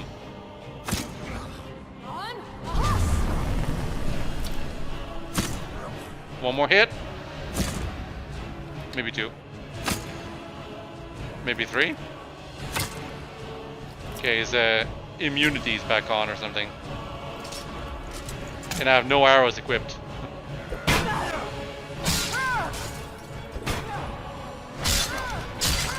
And there we go.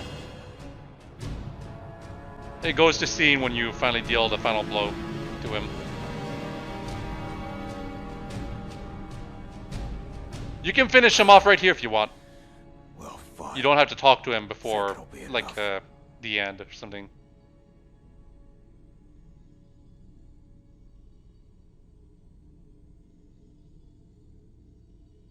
Don't look at that as an advantage. Be on guard. Take my sword. Might still be of some use where you're going. He's not kidding. It will just it will be useful if you're trying to do something. But that bond might be the only vector of offense. Keep that in mind.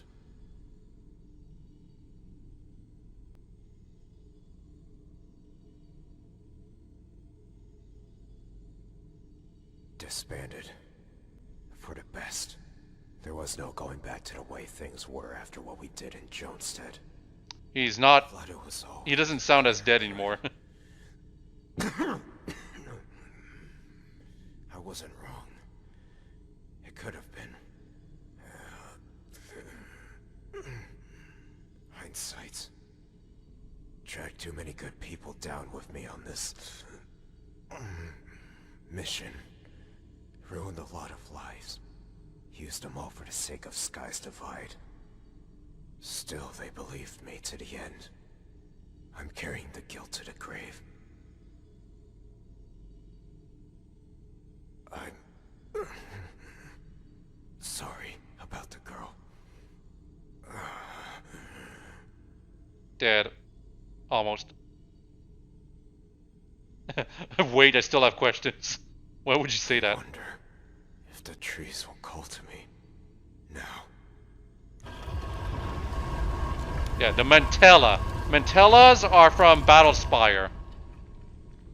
They're actually part of the Elder Scrolls lore, but obviously it's different here. But yeah, Void Sword probably shouldn't take his armor. There's enough naked Argonians here. The Void Sword does have purpose if you're trying to do something in the next part. As far as a weapon it's concerned, though, it doesn't have much use. But yeah, Mantellas are from Battlespire, and it's too hard for me to explain in detail what they do, but they're supposed to be extremely broken when it comes to Elder Scrolls lore. And also basically just do whatever the writer wants, I guess. But Battlespire, Elder Scrolls Battlespire is not exactly a very popular Elder Scrolls, so I can understand if you don't know that Mantellas are not unique to Maids 2. Well, we touched the Mantella. What happened? I guess we just leave the Dark Tower. Everything's different. Okay, so I will explain what happens here if you did not get Bosca with you, by the way. Like if you killed him.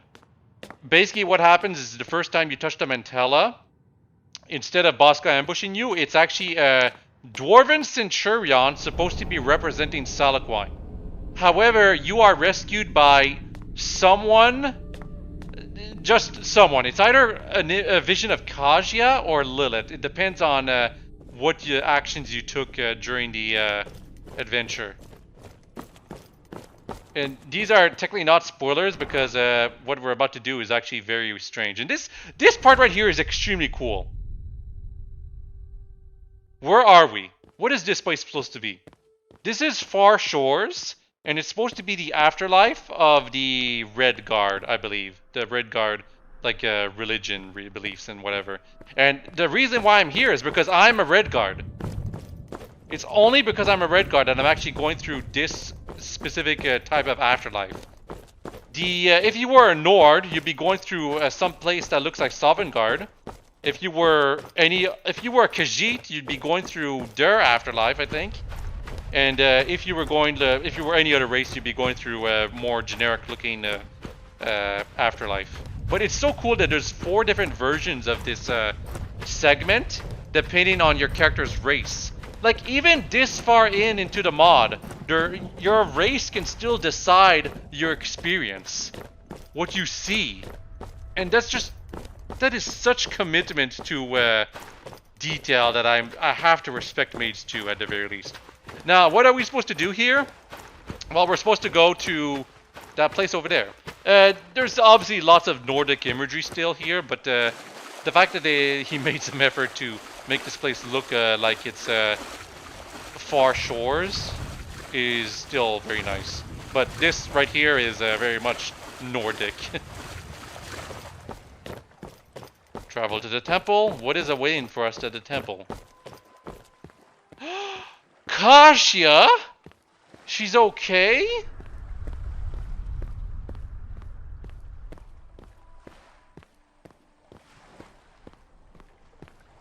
If you killed Bosco and Kasia saved you, she would travel with you all the way to the temple, I believe. Why are you here? Because I'm dead. Yes, I'm afraid so. The end. Jump into the portal.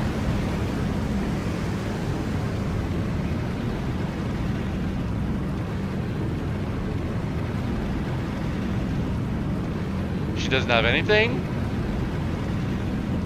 And she doesn't really jump into the portal herself.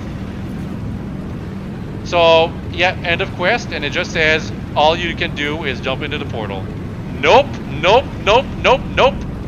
It was a long time ago, but if you remember Act 2, the Observer told you when it seemed like everything was over, when you had lost, you would know what you could do to the fire. But we're not going to do that just yet. We're just going to explore and look at this area. It's beautiful. There's so much effort, and there's a huge area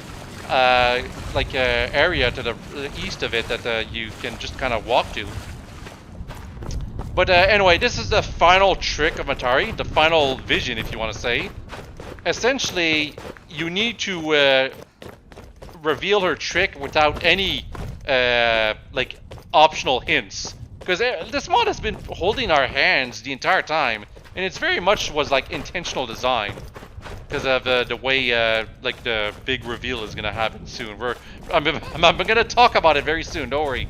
But before talking about any of the other things about that, I should mention that if you kill Bosca and also do a lot of things to piss off, to show that you are not interested romantically in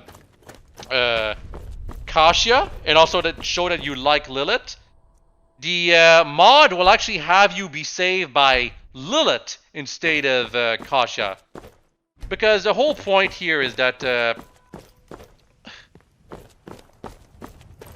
yeah, it's truth. What is seen is truth. That's what the Oracle says. This mod tries its best to make you like Kasia, and then at the end it shows you being rescued by her in a vision. Because this is a vision, spoiler alert. But if you've demonstrated that you do not like Kasia at all, and took enough steps to show that, well, then you get rescued by Lilith instead. Because the mod is The story is trying to trick you into doing something that you're not supposed to do. And it's not giving you like any other hints to reveal it. What I'm trying to say here is that if you jump into that portal, you get a bad ending. And there's two bad endings. The other factor is whether or not Lilith is alive. These are the two factors, basically. Jumping into the portal gives you the bad ending, while doing the other thing that you can do, other things I should say, gives you the good ending. The other factor about the ending is whether or not you've killed or Lilith is alive or dead. If she's, or rather, if she's with you on the Isle, specifically. If she's alive with you on the Isle. Now, is Lilith alive with us on the Isle? We don't know that, actually, because, what I've been doing here, when I killed Dimitri and his crew and the ship crashed, I didn't know whether or not that meant Lilith was alive, too. And I'm still not going to say whether or not that's the case. But the mod was keeping me on my toes until a certain point, I'll say that.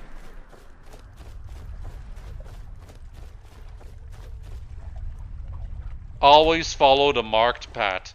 Nope. These stains are kind of lying to us. They're all saying you're supposed to just do what it says to for you. And that's a trick about the whole mod, this whole experience. The game has been holding our hand the entire time because Matari's plan was always laid out from the very beginning for you to reach the end. But the end that she intended you to reach. The bad ending, specifically.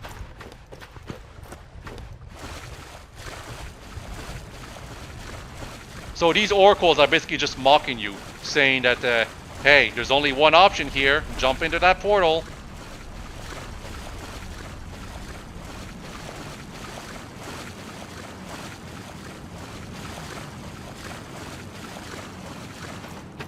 I'm searching for all the oracles right now. That's why I'm searching like all the way around, because they're interesting to find.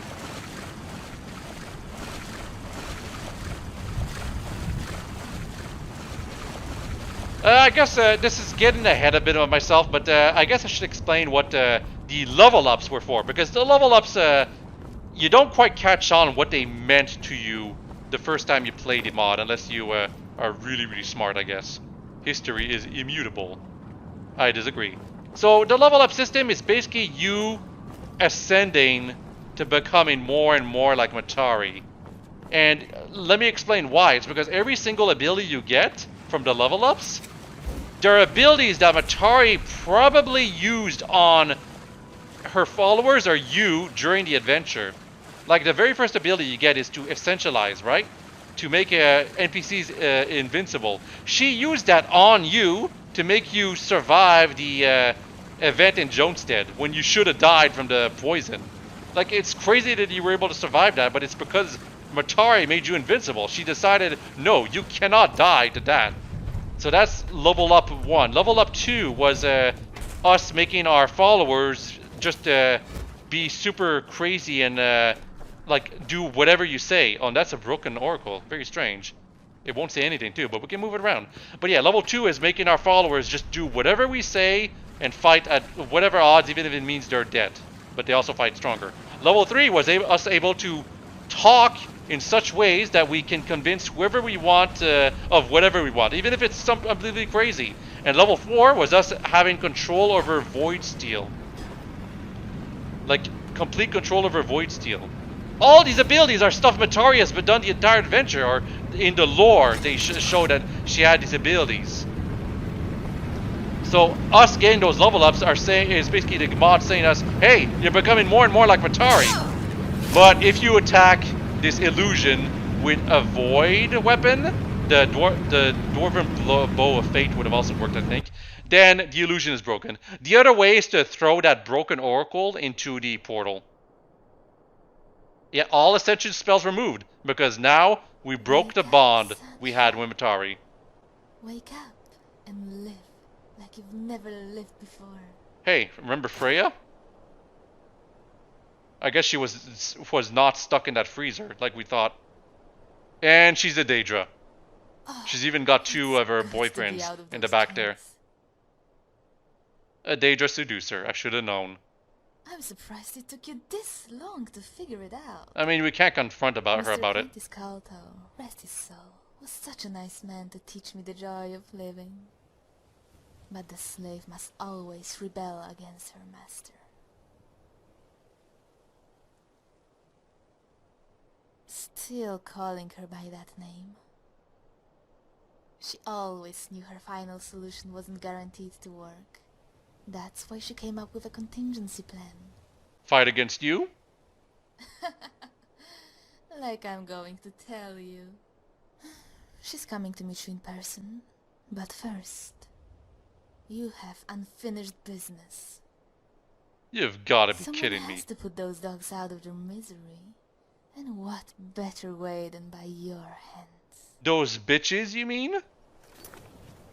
So, she's gonna say something right here. Also, important to save, because you don't want to go through that whole sequence again. But Freya will have two different things that she can say here, depending on whether or not you slept with her. Oh, and Commander, consider this payback for rejecting me. If you did sleep with her, she says that you weren't that good.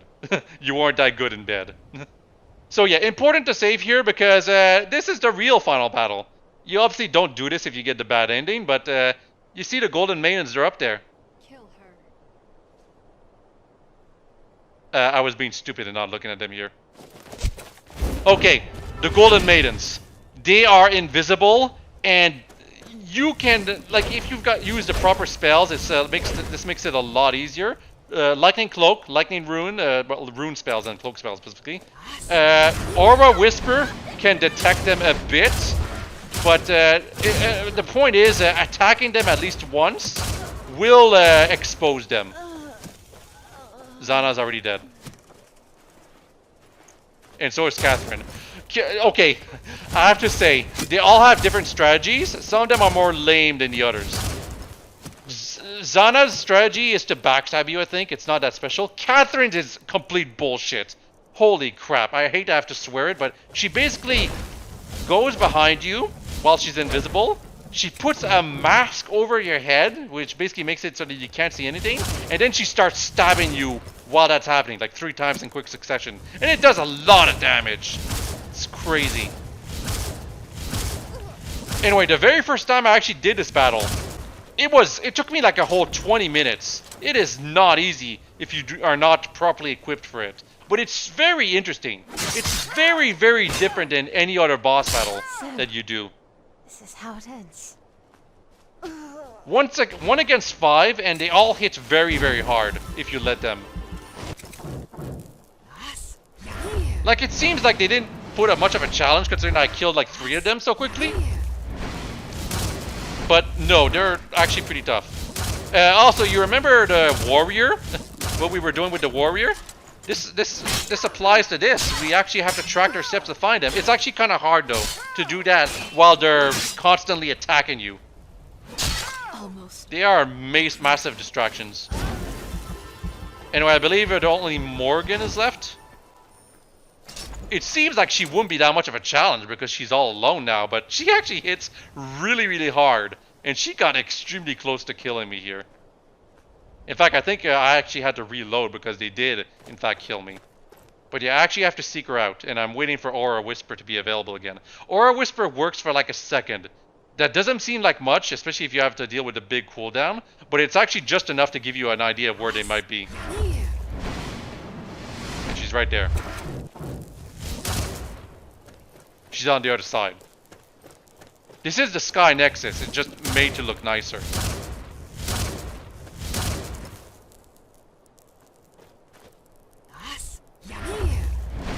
She moved.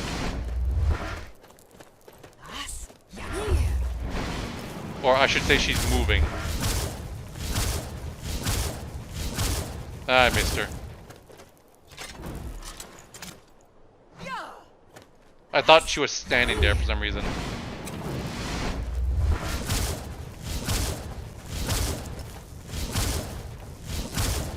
Got her. Elda's the last one. Yeah, not Morgan. She hits extremely hard.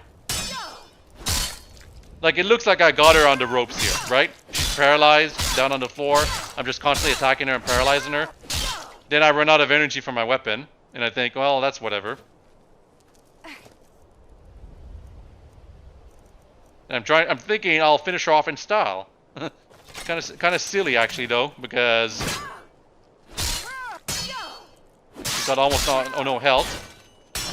2 hits gives me a 1/3. Then she does a power attack, and I'm one more power attack, and I'm dead. One more normal attack, and I'm probably dead. Good thing I had a potion of ultimate healing.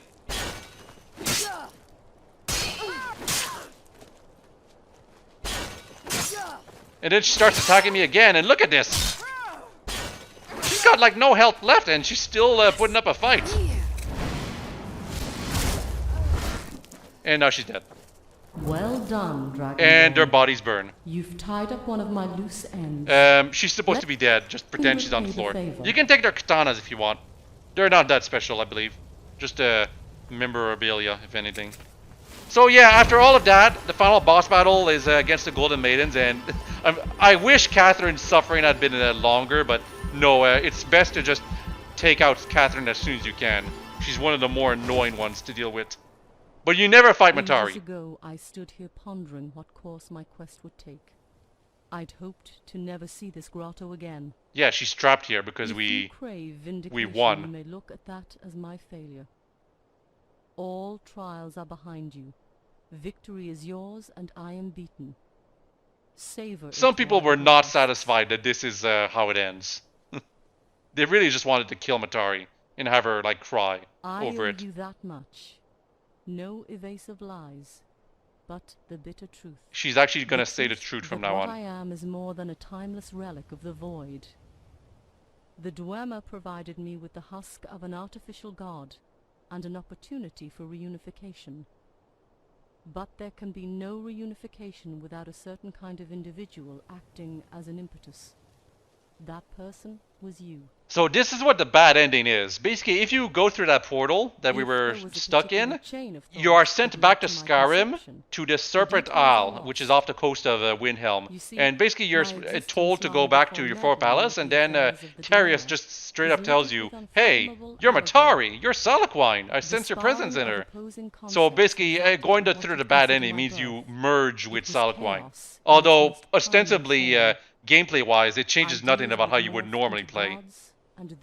But you keep the Ascension abilities, and those can have some fun. Also, the Epilogue would have given you the ability to have Freya as a follower, but that was never implemented.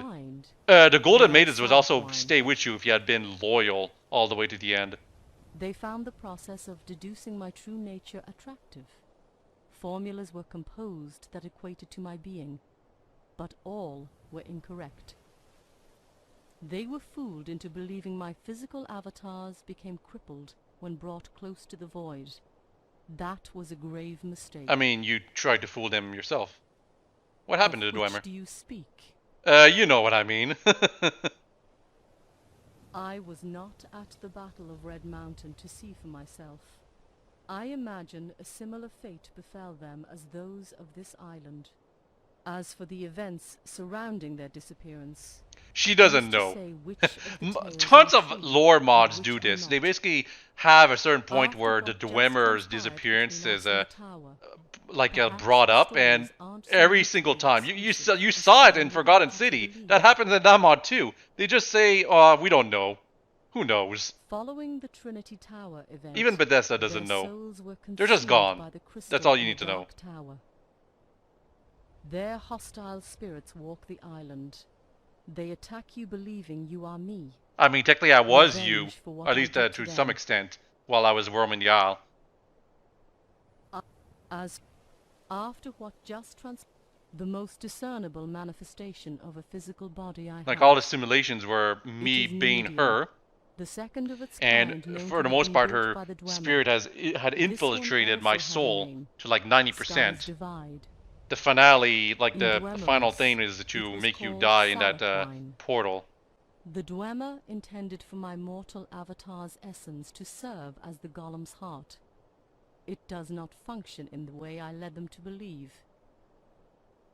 Matari and all my former avatars are soulless tendrils emanating from the void.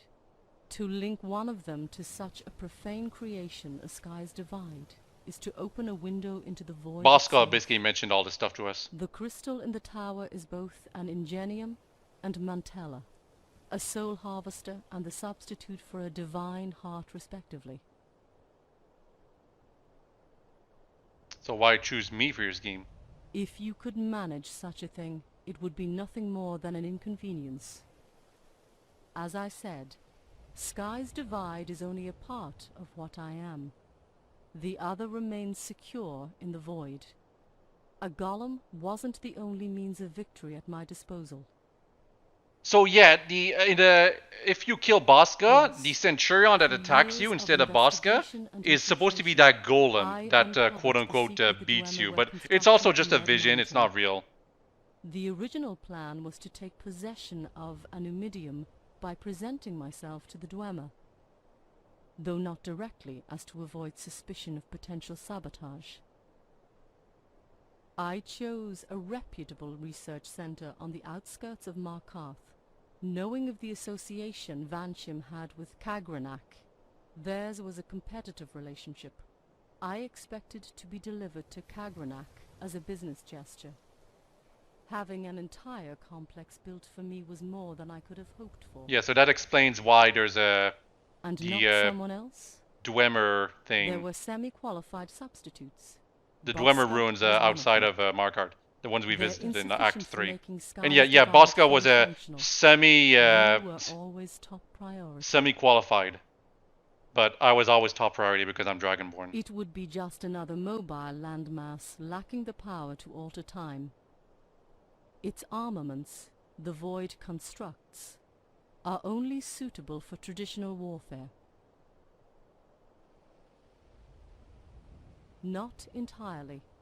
As long as the possibility was there, I consider it a success. Remember Dragon Break? Each activation of Numidium precedes an unbinding of linear time. In one instance, Numidium was in Elder Scrolls 2. It's explained that it's the activation of Numidium that caused the Dragon Break because of the multiple ways it could be activated in the endings of Elder Scrolls 2. So she's saying right here, yeah, you won in this timeline, but in another you actually failed. So technically I kind of won anyway. Inaction is supplanted by action. The hero of destiny must always come to face his adversary. I willfully mantled that role so we may meet, be it in this life or another.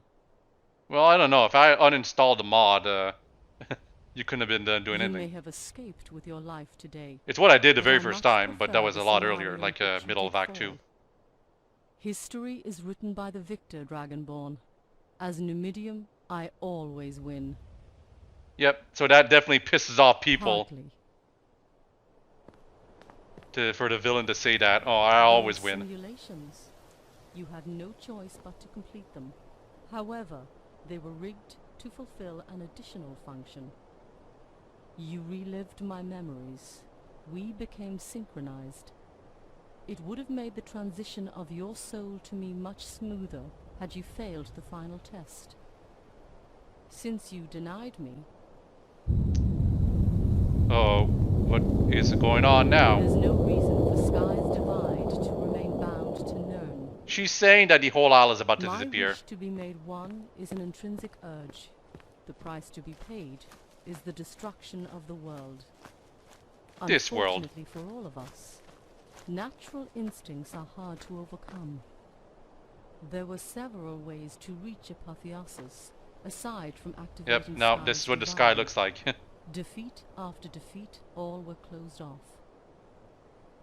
Yet I can't simply lay waste to Nirn, because that too goes against my nature. So she doesn't actually want to destroy the world. The reason for everything I do, for what we do. Celine, Istis, Matari, you. The original personalities of all my avatars shared a common trait that I've absorbed. Heroism. She's not an enemy. She can't die to that. There is only one solution to appease my clashing ambitions. If reality cannot be destroyed, it shall be transformed. The world will be saved not through conquest, but through cosmic deceit as Third Numidium. Deception? The end is approaching, Dragonborn. Maids 2 and the Deception? methods which you Title are drop, accustomed to will Matari? not be enough to prevent it. One must operate outside of time and space to combat the threat that approaches. I will not let the future fall into the hands of traitors or madmen without direction. We're getting close to the big reveal.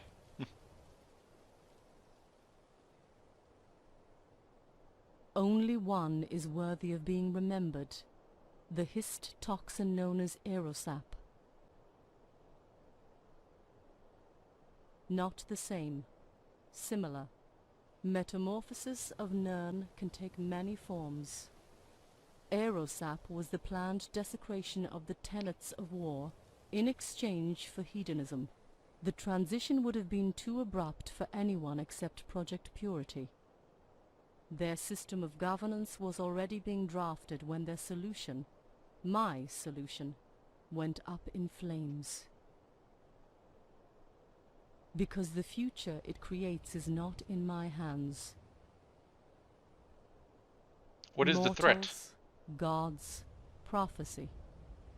The twin forces of creation have been locked in an endless war. It will end when the snake eats its tail. The cannibalization of Arbis. Arbis is I think he's part of Deep Elder Scrolls lore. I'm not sure who Arbis is supposed to be specifically, actually, though. Hope. The better question is, who will be delivering it to its new masters? You saw them walking on this island, and yet the truth has evaded you to this moment about what the Ashen really are. Their foregone sense of identity and purpose has been exploited since my life as Istis. The Sirens and the Golden Maidens, even Kaja. The Ashen have been manipulated into pledging their lives to those of us who must labor in the shadows as we wage war against the times. Crafting an entire people to embody an idea is a delicate form of warfare. It is one fought over generations. My allies happened to be artisans in warping the mind through words and collective thought. Turning slaves into loyal protectors of their masters is a cruel fate. It is a tragedy when the lie is passed down in history as truth. But I'm not here to share that lie, Dragonborn. In reality, the Ashen are my greatest followers. In me, they see a reflection of themselves, someone worth dying for. That makes them all selfish, doesn't it? They are the lost children of Ionith. They are the heralds that will sing praises of Salaquine and elevate my position in the new pantheon. Hasn't it struck you as odd that they are proficient in the Tamrielic language? The ancestry of the Ashen can be traced back to the colony's survivors. Bondage erased knowledge of their true origins. I think Ionit is canon. Their acquisition of Ashen are not. traits Ashen is a unique race to Maids too. I'm just mentioning that again. Played a role. Breeding and fusion of Ionith's colonists with the Akaviri. It's not that it's impossible for such a race like that to exist, but Akaviri has very specific races in canon, and most of them have never been seen. I abandoned the Dwemer and Purity. It was because of their intellect, their tenacity to rebel spurred by independent critical thought. Virgil confirmed all my doubts in Project Purity. She sought to end the world without my say. It was an unforgivable betrayal. Oh, you hate it when she did that, The huh? Ashen have If no only Virgil agency. knew.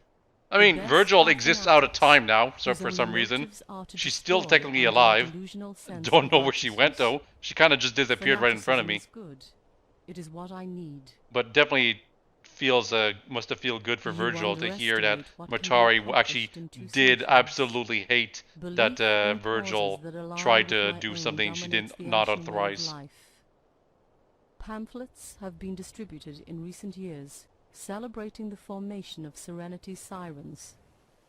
Well, they're all Having well, I those wouldn't say that they're all remain gone in now. I Akaviri did leave formally most of them swear alive. allegiance will be effortless. Unfortunately, you don't Maybe see what happens to uneventful. most of them. There It'd will have been be such a cool virtually touch no if they change actually in got their integrated into the Skyrim world, actually, if you let the Sirens live. Rebellion of a Zondem, significant anyway. magnitude You could say Zondem, is like, highly left unlikely at Skyrim, this but, stage. like, it'd be nice to see, like, I told you one the Sirens were Siren wiped out had to hide the fact left I for had ordered Solitude a and actually culling of started their a family ranks. there. Non-believers, beast, mare. The list was short and narrow in scope for who qualified for termination. The Sirens are advancing into the next phase. I have no need for potential traitors who will strain the organization's evolution. More purges will come, I'm sure, to lay to rest any prospect of insurrection. Okay, Stalin.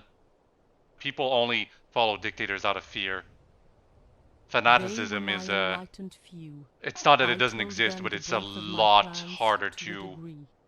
It's a lot harder to define, I guess is what I'm trying to say. Of course. People who believe in fanaticism, No they kind of are just my selfish. Were always on my side. They see in whoever they praise themselves, or they covet that kind of power, them to your care that kind of I thing. Suspected you'd be most vulnerable.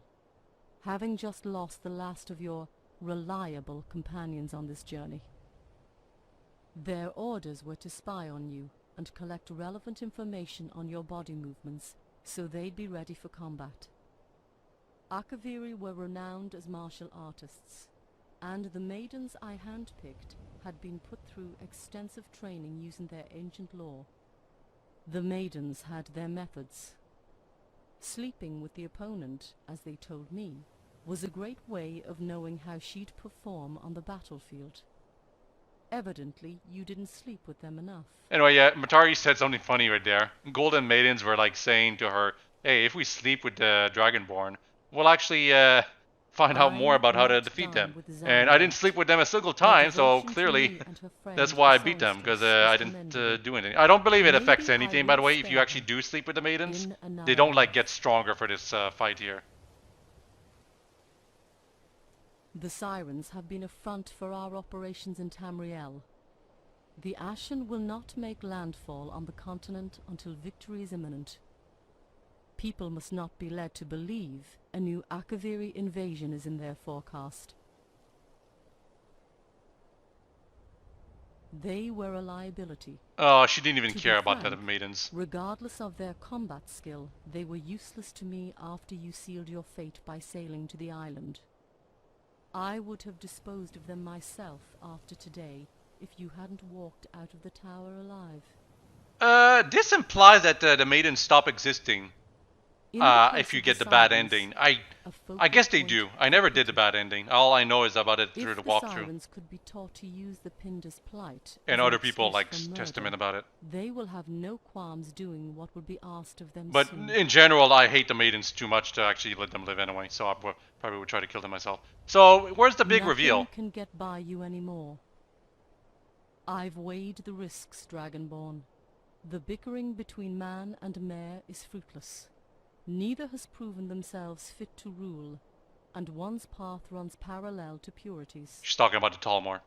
The beasts are too tribalistic, and the Ashen are too impotent to lead nations. They exist only to serve. One candidate remains, a foreign entity with deep-seated interest in Tamriel. Call it revenge, because the land was once theirs. The Septim dynasty's provocation guaranteed they would return someday. What better time than now, when Tamriel is at its weakest and most fractured state since they left? Let's say, that's the big thing, the big reveal. She's been setting up Tamriel to be left in such a weak state for the Tsaesi to just walk on it and take back the land that they say is once theirs. The Tsaesi are from Akavir, by the way, in case you haven't been paying attention.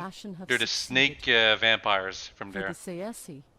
There will be no war. Yeah, so basically the whole plan with Matari was not the destruction of the world, it was just to completely obliterate all the institutions from Tamriel, all the communities or whatever, perhaps even all life, I guess. So that in a sense it would be the destruction of the world, but it's really just to set the ground for the Tsaesi to invade again.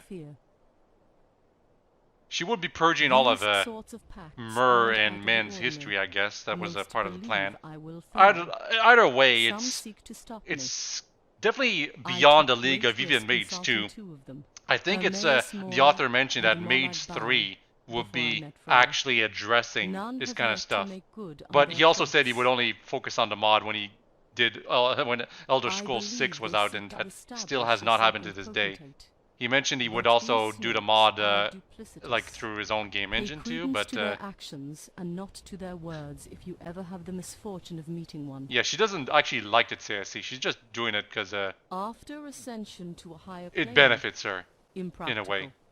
What becomes of me following the CSC takeover is nearly indescribable.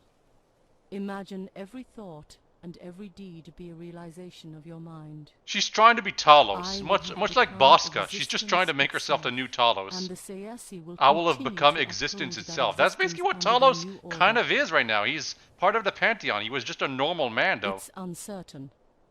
If all my ashen sycophants are murdered after my ascension, the world would remain silent. There is no other option. And basically, Either the Matari or world Salaquan, I dies, guess, or just it doesn't is given believe some in semblance of men hope and Myrrh in the because hands we're of a just new constantly at creator. war in I have worn 1,000 the faces, lore. and I have seen the structure But it's of the interesting. That's the universe. thing. If there is no hero, For whatever there will be reason, no she event. doesn't. Matari does not believe The there's any Elder war with Scrolls will be the rewritten Tseesi. so we may be They free. think they're the masters of Even if you can't Akaviri, see which it is weird now, because there are other if races you in detest me Akaviri. to There's your like a monkey core race, I after think, what I've put and you a through, tiger race, you must which is not like believe me Khajiit. just this once. Salvation lies in me, Well, maybe we'll find out in Maids 3 if it ever comes out. to be determined. Assuredly, we won't be seeing each other again. What you see before you is just a ghost of a dead woman who's leaving with skies divide. Soon Matari will be nothing more than a memory, as is the case with her daughter. Kaja. It was unwise for you to get attached. Those of us who walk She this path might say must something pay a different here price if you actually made Kaja hate you. It is the law Maybe. of the arena, and until I change that law, Elder it is Scrolls sacred. Arena? The first Elder In a way, Scrolls? she still walks with you. Kaja still walks with me? That's kind of weird. Oh, it's Lilith! She's alive! No idea how glad I am. Yeah, I actually did not know if Lilith was alive up until that point. So even if the ship crashes, as long as she was on the ship and you didn't kill her, If she's you still manage alive. to escape, then goodbye. Peace be with you, Dragonborn. What are you doing? Come on! Yeah, we have 10 minutes to escape. We can't waste any more time. So what was Lilith doing while we were out in Sky's Divide anyway? Of a rowboat from the I- Ashen Armada. Yeah. It's nestled between an outcropping on the eastern shore, just south of the port. It's not much, but we don't have much of a choice. Right behind you. Yeah, so I believe what Lilith was supposed to be doing while we were on Sky's Divide is actually taking down the Ashen ships, maybe? Or doing some infiltration? It's not clear. It's not exactly described what she was doing, but you definitely cannot find her while you're doing stuff on the Isle, unfortunately. But there does feel like there were some hints, and considering the quality of the mod at leaving hints everywhere, I choose to believe in them, even though they probably aren't real. But if Lilith is dead, and you got the good ending by not falling for Matari's trap, you basically leave the Isle by yourself. And if you crash the ship and everything, because if the ship did not crash, you can actually just go back to the ship. But if the ship crashed, you basically have to go to this rowboat anyway. Lilith says she got it, but I think it's going to be there no matter what, even if she's dead. So yeah, escaping, like I mentioned, there's like only 4 endings, but escaping the Isle, there's actually many different ways you can do that. I mentioned you could ally yourself with the heroes, for instance, and like if you kill Bosca, you can ally yourself with the heroes. You can leave on their ship if you save them in the ending sequence where you actually save them, I believe. So that's like a very unique way to leave the Isle with the heroes. And they probably have dialogue unique to that sequence too that I will never show because, well, for one, I'm not sure if that's even an option. Maybe the walkthrough says it. And 2, it's just I don't want to kill Bosca, man. I actually really like him. He's very relatable, I guess, Bosca. This is not the only rowboat, by the way. I believe there are other ways to escape besides Dimitri's ship. Or the Diabolos, I should say, because it's not necessarily Dimitri's ship if you kill them. This rowboat, the hero's ship, potentially more rowboats near the port. And I think there's one option on the west side, too. Anyway, we have to wait for Lilith to get to us.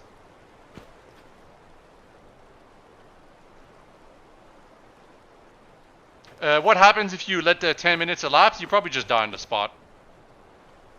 Either that or you drown, I guess, or something. I never tried it and the mod doesn't say. You probably just die. That's all. I don't think it's that like it switches back to the bad ending. That's not a thing. There's our boat. Get in and grab an oar. We're going to have to paddle fast if you want to make it off of here. Yeah, it's a lot less stressful if you have a big ship with a crew ready. And there we go. Unbound, Sky's Divide retreats to the heavens. Its final trial overcome. Its hunger left unsated. But victory is ephemeral. Someday, it will resume its conquest, bearing the banner of the East, of home. But this war will not be your burden. The lineage of those that came before me will not be forgotten. From the first to the last, their legacy is now mine to adopt. There's no place for remorse. If it weren't for you, I would have never come to accept my purpose. When your journey ends, I'll be there to continue it. My brothers, my sisters, will be halted at any cost. I pledge my soul that I will see this through. It's time to reprise old roles and become the champion I need to be. That is my purpose in the arena. So yeah, this is why I say there's 4 endings, because there's an FMV for each of the endings. Obviously, if Lilith's dead, she can't narrate this stuff. I think it's Salaquan who narrates instead or something. Whatever the case, this is the sequence that happens if you're on a rowboat with Lilith for trying to escape from Sky's Divide. Probably as close as you can get to a romantical date with her. Just you with her. Kinnereth willing. It won't be too long before we see land. There was no storm leaving the island. The turbulence must have vanished along with Sky's Divide. There are no clashing climates in that region of the sea, with it gone. That makes sense, because the Climate Manipulation Center probably causes lots of storms to naturally happen. And that was the Dwemer that did that, although I guess Matari might have tricked them into doing it. I'd say good riddance, but I'm worried who will end up replacing them. You must be mistaken. It couldn't have been me. White hair. No, it's not what it looks like. This is embarrassing. Ashen sometimes paint their hair for ceremonies of honor and shame prior to battle. Rites of passage, the changing of one's life. White is my hair's natural pigmentation. Well, it became that way shortly before I left Okavir. So why blue? A few days after my confrontation with Misha, Freya said something to me that I never fully understood. The eyes of the azure sky are upon you, Ashen. For now, accept your failure. When you're ready, accept reality. She handed me the ingredients for the dye, and a pair of eyeballs. Misha's, caked with void salt. My graying hair, at such a young age, was a mutation of sorts. It reminded me of someone. It reminded me of her. Matari. I had to get rid of it. So basically, she's not anime hair. She's actually just got early silver or white hair, and therefore she made her hair blue because she didn't want to look like Matari. Was an unsettling idea to live with. There were signs throughout the years that she wasn't all that she seemed. Cracks in the disguise that were uncharacteristic of any Ashen I'd ever known. Tom Rielborn, or Akaviri. With the maidens out of the way, she'll be getting more use until replacements arrive. I'm positive I haven't seen the last of her. Yeah, we never even got to screw over That's Freya. one We can't. We have a chance to screw She her, wouldn't but have not made it without the actually sirens fight and her the or Ashen of defeat her. home.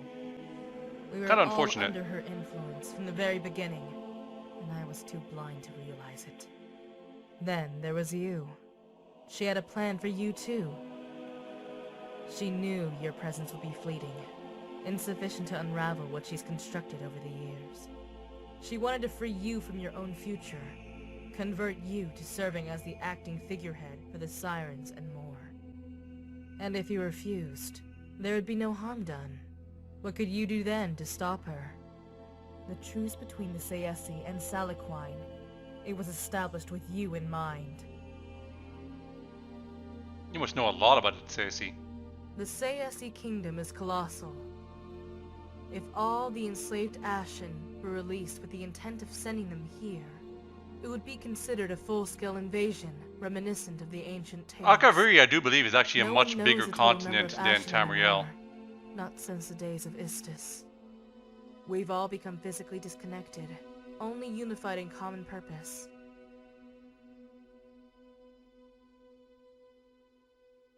I fought them for as long as I could remember before coming to Tamriel. Yet, despite the centuries of conflict, the Ashen never knew how their society functioned past the surface level.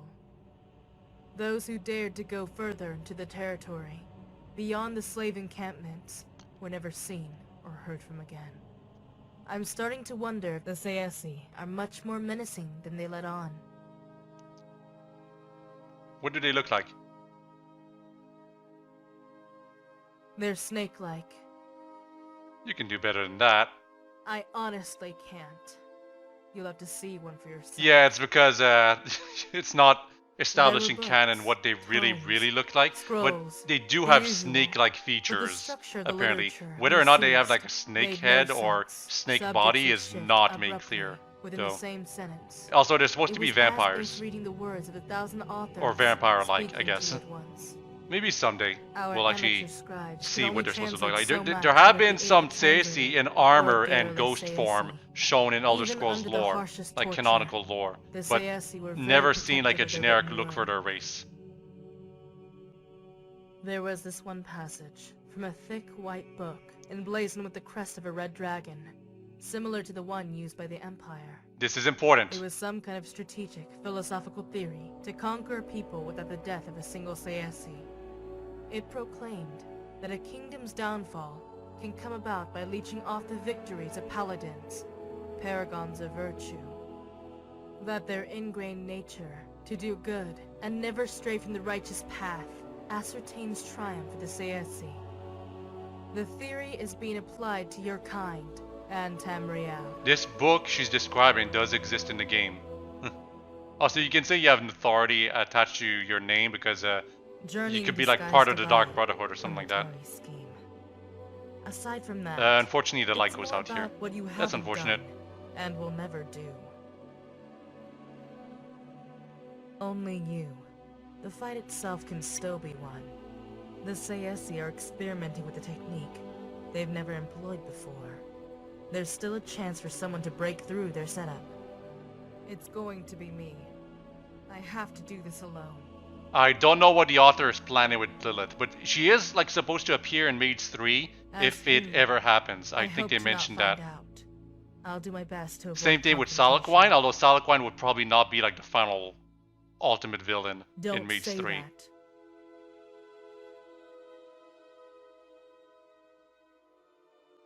Fighting long after you leave us. I am afraid, but when the time comes, I know I'll be ready to do whatever the situation demands of me. I've done it all before. I can do it again. The currents have slowed. We should resume paddling. When we hit land, meet me at Euphoria Palace. We should confirm that Matari has withdrawn all forces from the area. Yep. So if you were on a ship, you would be able to talk to some other characters, like Dimitri, for example, or the heroes, if you were with them. But because I chose the very romantical one-on-one rowboat thing. It's really just Lilith I could talk to, and she mentions paddling, and it's like that only applies if you're using the rowboat, obviously. But yeah, for whatever reason, we start at the lighthouse, which is literally on the other side of the goddamn world. What the hell? So yeah, if you were the bad ending, you would have ended up in the Serpent's Isle off the course to Windhelm, and you talk to Materius, and he'd tell you, hey, you look like Salquine and stuff, and then that would be it. Ties were severed when they left the palace. That actually, I can understand that pissing off people, right? Going through this entire 20-hour adventure only to get a bad ending, and forgetting to like save before the instance where they got the bad ending. Like that's gotta hurt. But obviously, as long as you made a save before the portal thing, you are fine, technically. I don't like recall correct why yourself. You left Skyrim, only that you've been on a journey.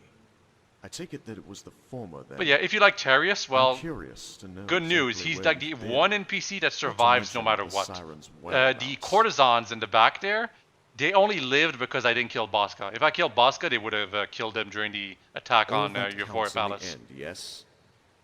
Anyway, getting straight to the point. It would be in our best interest to have Euphoria Palace resume business operations. Not really. I lack the authorization to make such a decision. But as you're the last known member of the Sirens, all administrative decisions fall to you. If you were actually Matari, it would just make sense for us to have. Anyway, you can say the palace is in his hands and I want nothing to do with it. You'll have the opportunity to generate a steady flow of income.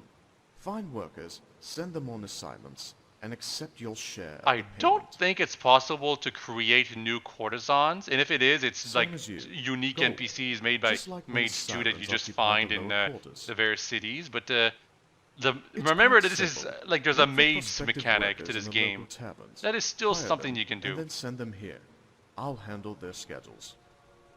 As you can see, we've got a head start. I found them at the Solitude docks. They are eager to repay you for saving their lives during the mercenary attack and agreed to return. I'll be here if you need my help to get situated with the protocols for sending workers out on assignment. In any case, welcome back. Well, that's the last time we ever talked to him. Now we gotta talk to Lilith. Have you mulled over the idea of restoring palace operations? Pretty sure I should have told him that his palace is in his hands, because I really don't care about this place. I was here for the story. The mechanics, as interesting as they are and cool that they've been implemented, just do not leave me much, give me much motivation. Okay, this is unfortunate. For whatever reason, Lilith, her character is disabled here. She's invisible, and I have to re-enable her model.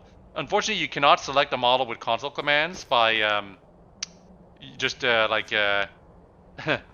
trying to select her model even if it's invisible, because it's just not there. So what I have to do is reload a save where she was visible, select her there, and then keep that information to reload the save to where I was here, and then I can enable her.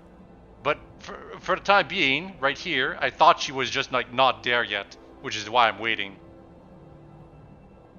And I used Aura Whisper to try to see if she was like just invisible or something. No, she's just disabled. You cannot detect her whatsoever.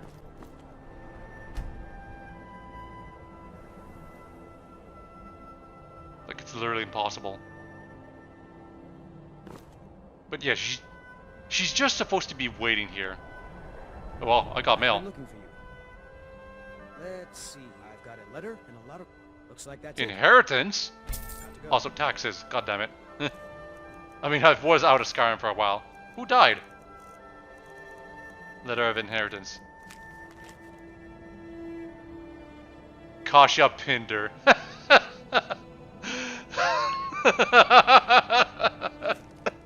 Oh god, that's funny.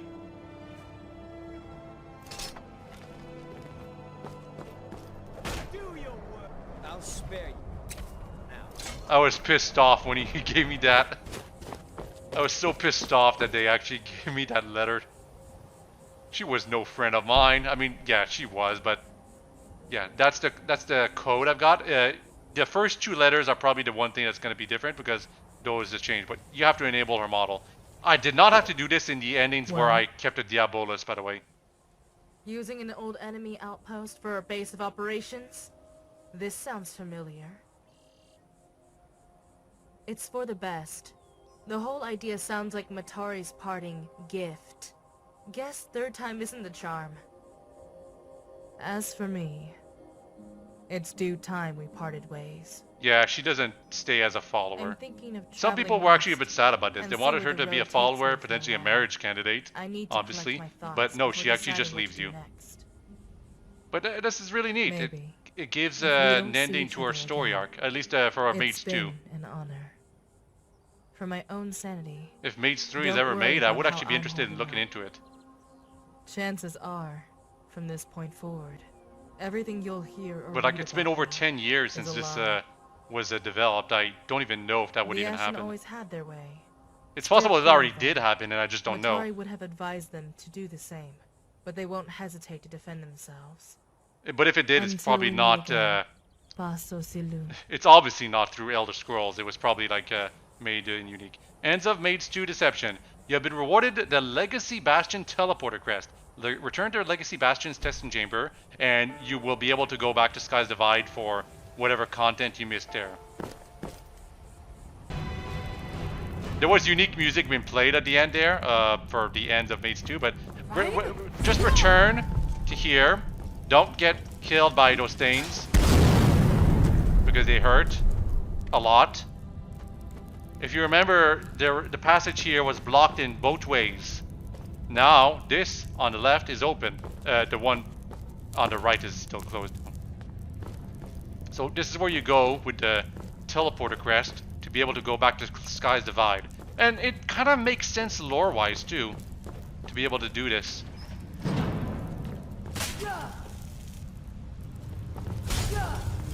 There's a trap over there.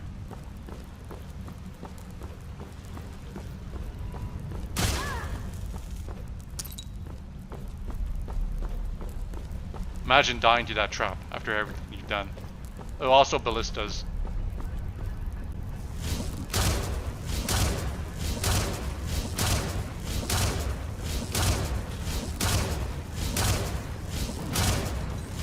How do they open doors? That's so weird. I believe in the Dragonborn DLC they have no doors to open, so you never see that happen. It's so weird that these ballistas, like, they have unique animations, and you never basically see them at all in any mods. Even in Dragonborn, you might not see them at all because you have to go out of your way exploring different dungeons to find them.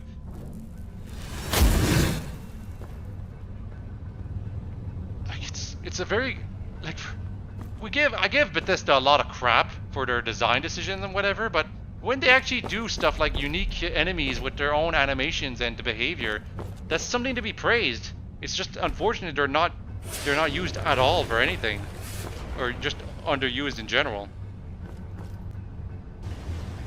Yeah, you gotta select the thing twice. One to put the crest and the other to activate the system. That activates the portal right here. And it sends us to floor 4. Which happens to be the one floor I did not explore, actually.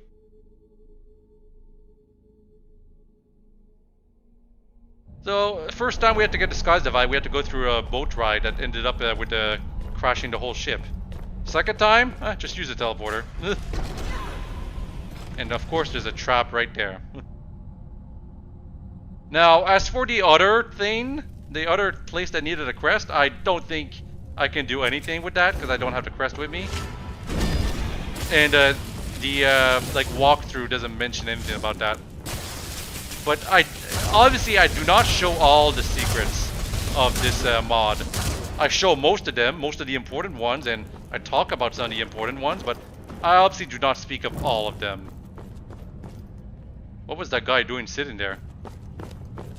Spooky. It's a kitchen area. Well, whatever the case, I show where you need to go for Cloudburst Cave, because I remember when I showed that weird battle zone where the avatar of Salaquine was not active. Well, now we can fight it. And that's what we're going to do. That's the finale of the video. This nearly 8-hour video is me beating the super boss, basically. She's not that tough. It's not that special. You do get something out of it, but it's just like a thing, a nifty thing.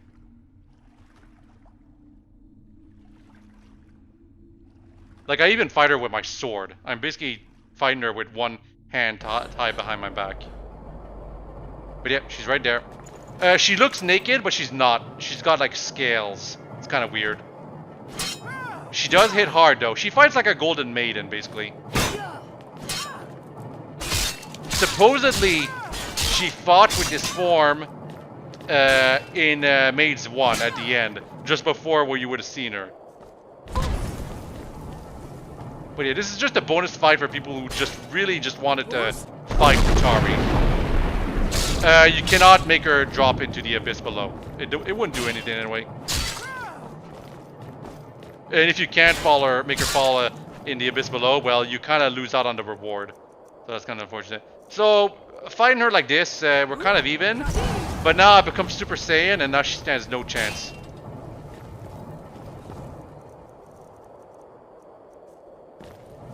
Like, I can slow time now, too. And now I summoned my avatar.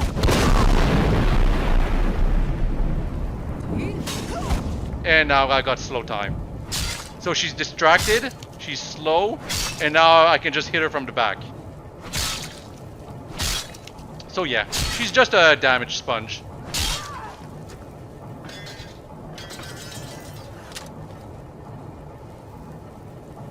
And now she's dead.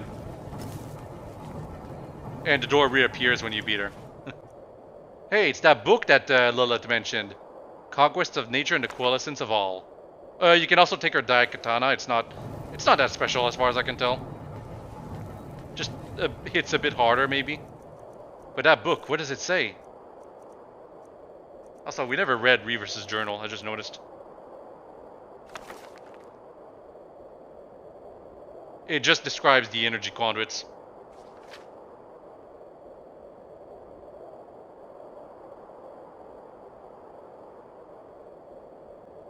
It explains how the thing is controlled, basically.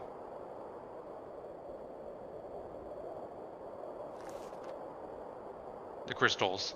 But we're not interested in that. We're interested in this book. Impossible to translate. Filled with incomprehensible runes and strokes. The language is one we've never seen before. It's Sehesi language. So yeah, you'd learn nothing from that book. But Lilith did mention like the contents herself. So it's not that big of a deal.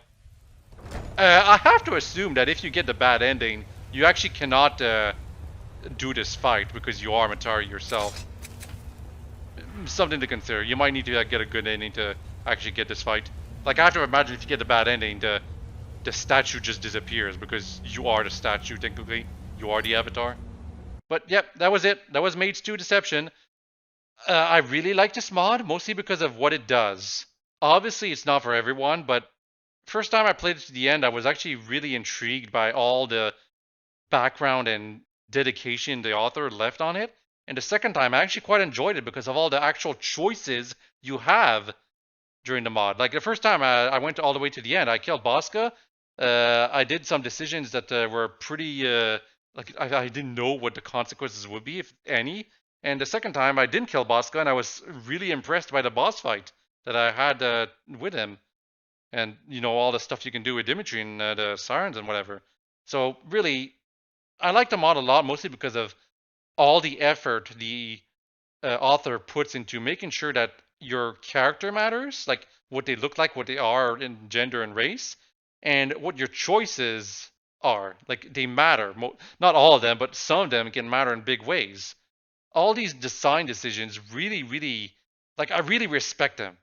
I know it takes a lot of effort to actually like pull these kind of things off, but I really appreciate them compared to like other mods like say Falscar, where the story just kind of gives up on recognizing your race and gender and just assumes you're a male Nord, and it just kind of gives up on also giving you satisfaction with any of its plot threads because it's just trying to lead into up to this epic battle, but never gets around to it because it's just kind of too hard to do properly, and the ending was written first before everything else.